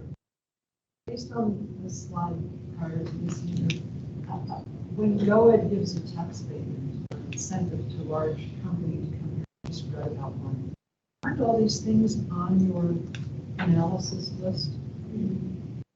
Yeah, and, you know, the barriers too.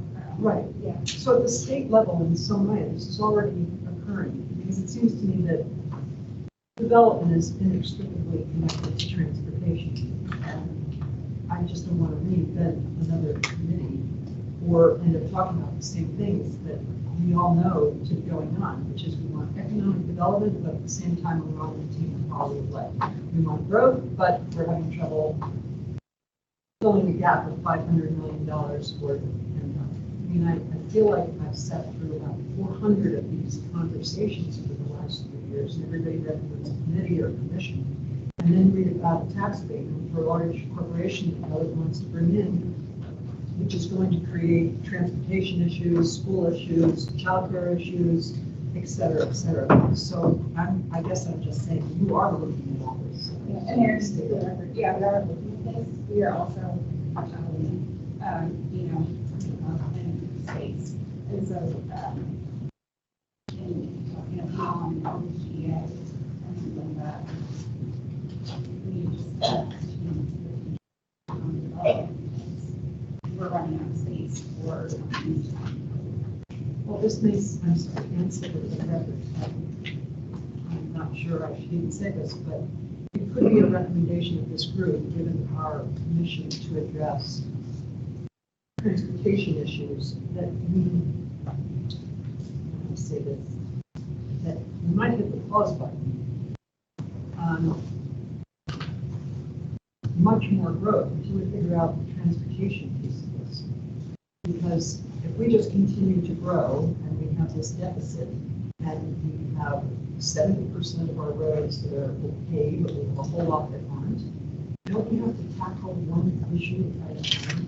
It seems to me that's the elephant in the room. We always keep kicking this issue and keep growing.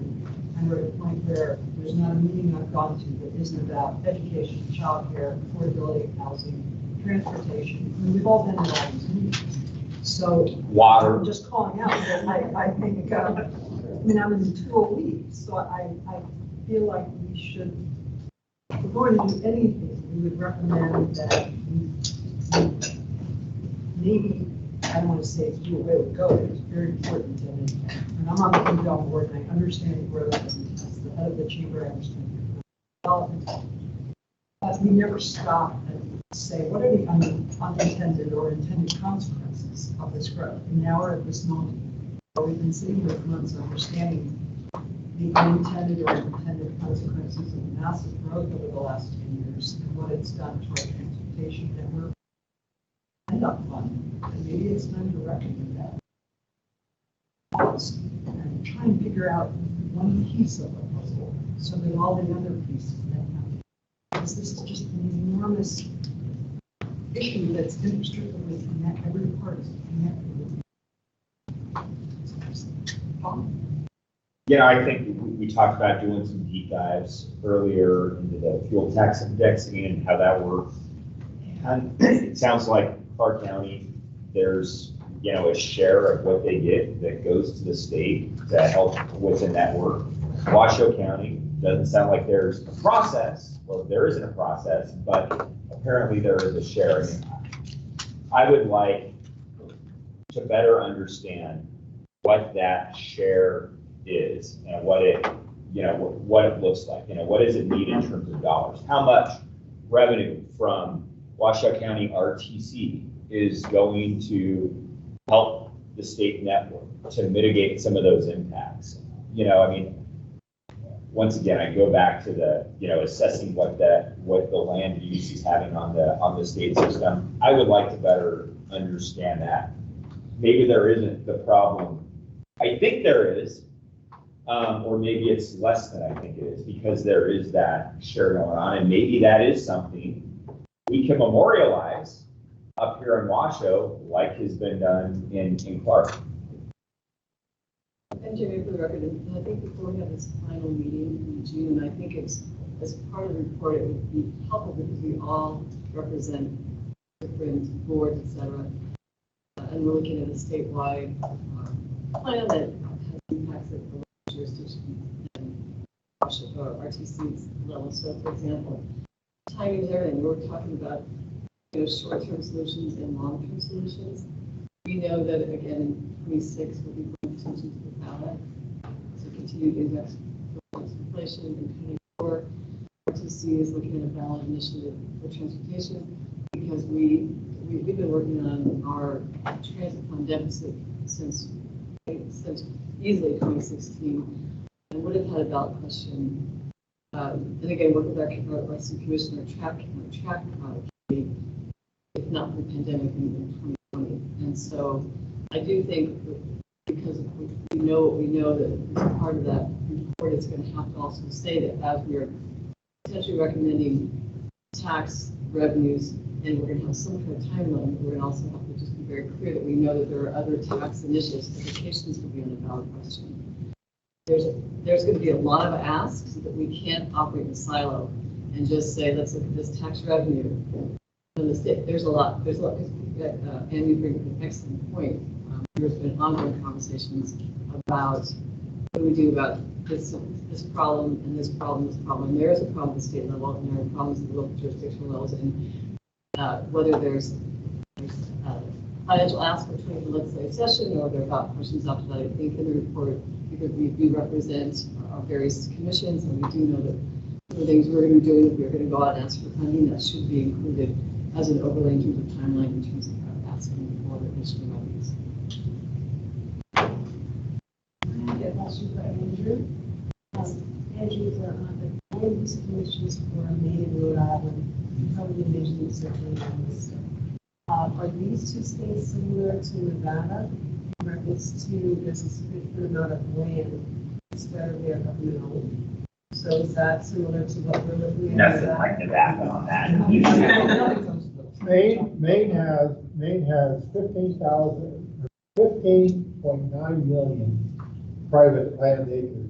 Nevada has 11.7. We don't have as much private land in Nevada as we do in Maine. Okay, so my point is, are there any land use commissions in other states that's more comparable to Nevada, where there's a significant amount of the land that is government owned? No, the reason why I chose Maine and Rhode Island is because those are the only two that have existed in the last couple of years. Those are the only two land use commissions that have been developed and have taken place in the last couple of years. Okay, see, I missed that. Yeah. Thank you. Yeah. I think one of the other things, though, and I think everybody across the nation is struggling with affordable housing, water, climate change, transportation shortfalls, like all of the things that we're talking about here in Nevada. Everyone across the nation is talking about those similar sorts of things. So while private versus public land ownership might be different between these other states, we're all facing similar challenges, maybe for different reasons, but we're all facing similar challenges. And so they might be examples, but I don't know what we're going to recommend, but if we were to recommend a commission, we can strike things, we can add things, we can change, but that's examples. So, just about ending time here. Are there any other comments on this? So we'll have this land use item to talk about in the future. Before we get to putting in, deciding what we want to put in a recommendation or I will, it just occurred to me as I'm listening to a couple of people out there on the Zoom today that, there's sort of this underlying assumption that we want to continue to grow, right? And if we don't, then we're just trying to stem the erosion, but we need to deal with the erosion of and we have a preserve is forward for what we've got. But we also, if we want to continue to grow and develop, economically, then we're going to have to make further investment, right? And maybe we can really frame that, but it makes sense. So any other comments before we leave land use and we get to the next comment period? Okay. This is the second time there's set for public comment. Do we have any members of the public wishing to be heard this time? Yes, sir. If you could state your name and address for the record. Scott Fulton. Come on out. I usually talk pretty loud. Can you hear me okay? Yes, yeah. Scott Fulton, Nevada. I represent the operating engineers here in North Nevada. And I just wanted to, unfortunately, I didn't get to see the first couple of meetings. I got to see, I've watched the last four and a half. And I just want to remind this group that the goal is to find a way to fund our highways, whether it be the roads, public transportation, and anything else associated with all the ancillary items. And when I talk about the ancillary items, I travel Nevada quite a bit, all the way down to our rest areas. Right now, it is scarier. It's less scary to get mugged at a rest area than to actually use one. And that's just, and that shows the status of where we are. But what I've listened to in these groups, and I want everybody to focus back on it, is I represent a lot of working men and women here in Northern Nevada. Great work for us. You've got a business owner that represents a large company in Southern Nevada, large workforce, all Nevadans there. Those people are going to take those dollars they earn from these jobs and they're going to spend them here in the state. But we've got to find a way to fund this. We went through the SC3 hearings, I think it was 2 years ago. Went through the whole thing thinking we're going to find a way to fund this. And what we got was a road usage charge that was kicked down the road for a few more years. And a proposal to raid the highway fund to diversify those funds for the things we missed out on other areas. That's not the goal of this group. The goal of this group is to find a way to fund it. And I'm just telling you from somebody sitting outside listening to these on YouTube and in here, I see some great ideas and I see everybody talk themselves out. And I hope the committee or this group will bring that, change that direction. We have a depleted fund. We've got people that are representing the lower class that depend on public transportation. So they need those deals. We've got working men, we get deteriorating roads. We're already told we're $500 million behind annually. It's going to get worse as we go. Bridges. I'm 11 years away from Social Security. Our bridges are closer. We've got to find ways to fix these things and get it out there. And I want to make, and if I'm seeing it, I know there's a lot of other people out there that are watching it too to make sure that we can get this fixed. So please, I hope everybody comes together, finds a great solution, and finds some sort of solution. Even if it's not the most perfect solution, I'll go to the road usage charge. It wasn't the perfect solution, but it was a good solution to start with. When I've got a friend that's been out of work for a while and he needs money, and he didn't take the $15 an hour job because it wasn't 30, I get it, find the $30 job down the road, take the one that will get your house paid right now, and that's kind of what we need to do. We got to find something to improve this because we're going backwards every year that we delay this. So with that, I appreciate you guys' time. Thank you. Thank you very much for your comments. So I do, at this point here, I think we're going to have to get really focused here, starting especially with our next meeting, which is going to be on Tuesday, we decided it was June 13th, yes? That'll be an in-person meeting in Las Vegas, and we don't yet have Tuesday, June 14th. It is Tuesday, June 14th. That's September we were talking about. Okay. Tuesday, June 14th. Tuesday, June 14th, and that will be in person in Las Vegas. In person in Las Vegas. Okay. Thank you. All right, then we're adjourned. Thank you. Oh, wait.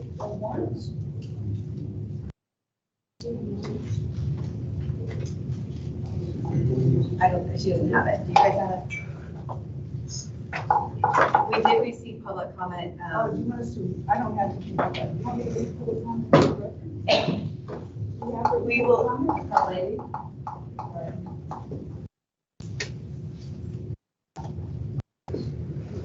Found it.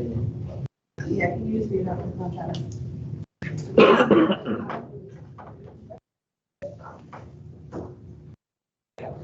To members of the AWG for Bill 413, my name is Sarah Marks of Henderson, Nevada. I spoke to you in person on session in Las Vegas. Thank you for your time and consideration. I have 4 points to make regarding the future taxation of the citizens of Nevada. 1, I do not think enough time or documentation has been provided to the group to show the true cost of maintaining roadways, much less the cost of expansion. There needs to be 1,000% more disclosure and transparency regarding the actual education of the cars per 1,000 on our most utilized roads. For example, Eastern Avenue between St. Louis Parkway and 215 Exchange. After months of construction slowdown, what is the next positive result to the users? What does it truly cost to maintain this road? How many cars use it daily? How was the cost derived? Standing contract, no bid. Who decides that this price is a great deal for our state? There are other states using better equipment and technology to make the roads last longer. Is the present asphalt vendor utilizing most state-of-the-art processes? 2, in many industries, vendors and suppliers benefiting from government and large industry, think casinos, contracts must rebate or pay slotting fees, participation costs, and other forms of financial participation for the contract award. Why not take these funds you need from the beneficiaries of the $89 million for the federal government in Nevada on the existing contracts already being paid out? It's hard for me to analyze the budget in my home without increasing costs without knowing where that money goes. How do you decide where to find $100 million without seeing the company's contract? What job for what cost? How is this AWG able to make these decisions without knowing more? I propose to look closely and hard at NV Energy themselves. EVgo / ChargePoint / Electrify America / Las Vegas Paving / Tesla and every other agency or organization benefiting. As a citizen, like many concerned about the government waste, overreach, and accountability, I urge this group to consider public outcry and additional fees after the revenue adjustments you are seeking. As an EV owner, I am prepared to the eventuality of an RUC for 100% electric vehicle. However, this must only be leveled in proportion and within consideration of the additional costs that are already incurred in buying the EV, installing my own charge unit, using my fuel charge and paying through the electric meter on my home and at the unregulated charging stations I utilize. If you expect me to pay more, there needs to be a line item direct correlation to every penny you seek to spend on this endeavor. In conclusion, I ask you all to consider using the existing gas station network for your investment in charging stations or ample swap locations. The infrastructure is already in place. Consumer education and adoption is simplified, and financial participation in the existing network should reduce the demand of additional fees from the consumer. For example, the building / rooftop doesn't have to be built from scratch. House battery storage / solar panels. Power components are in acquisition costs and limited or reduced to modification, not new construction. Benefit to the building owner and increased revenue from the time on pump and ancillary purchases of full at the historic casino should be considered in the participation fee. Furthermore, all the stations located in Nevada should be able to participate if they want to under the terms of the agreement that regulates energy use charged to the end consumer. Thank you for your time. I look forward to your responses. Sarah Lee Marks, Henderson, Nevada. Thank you. Any other public comment? Okay, now we'll adjourn. Thank you.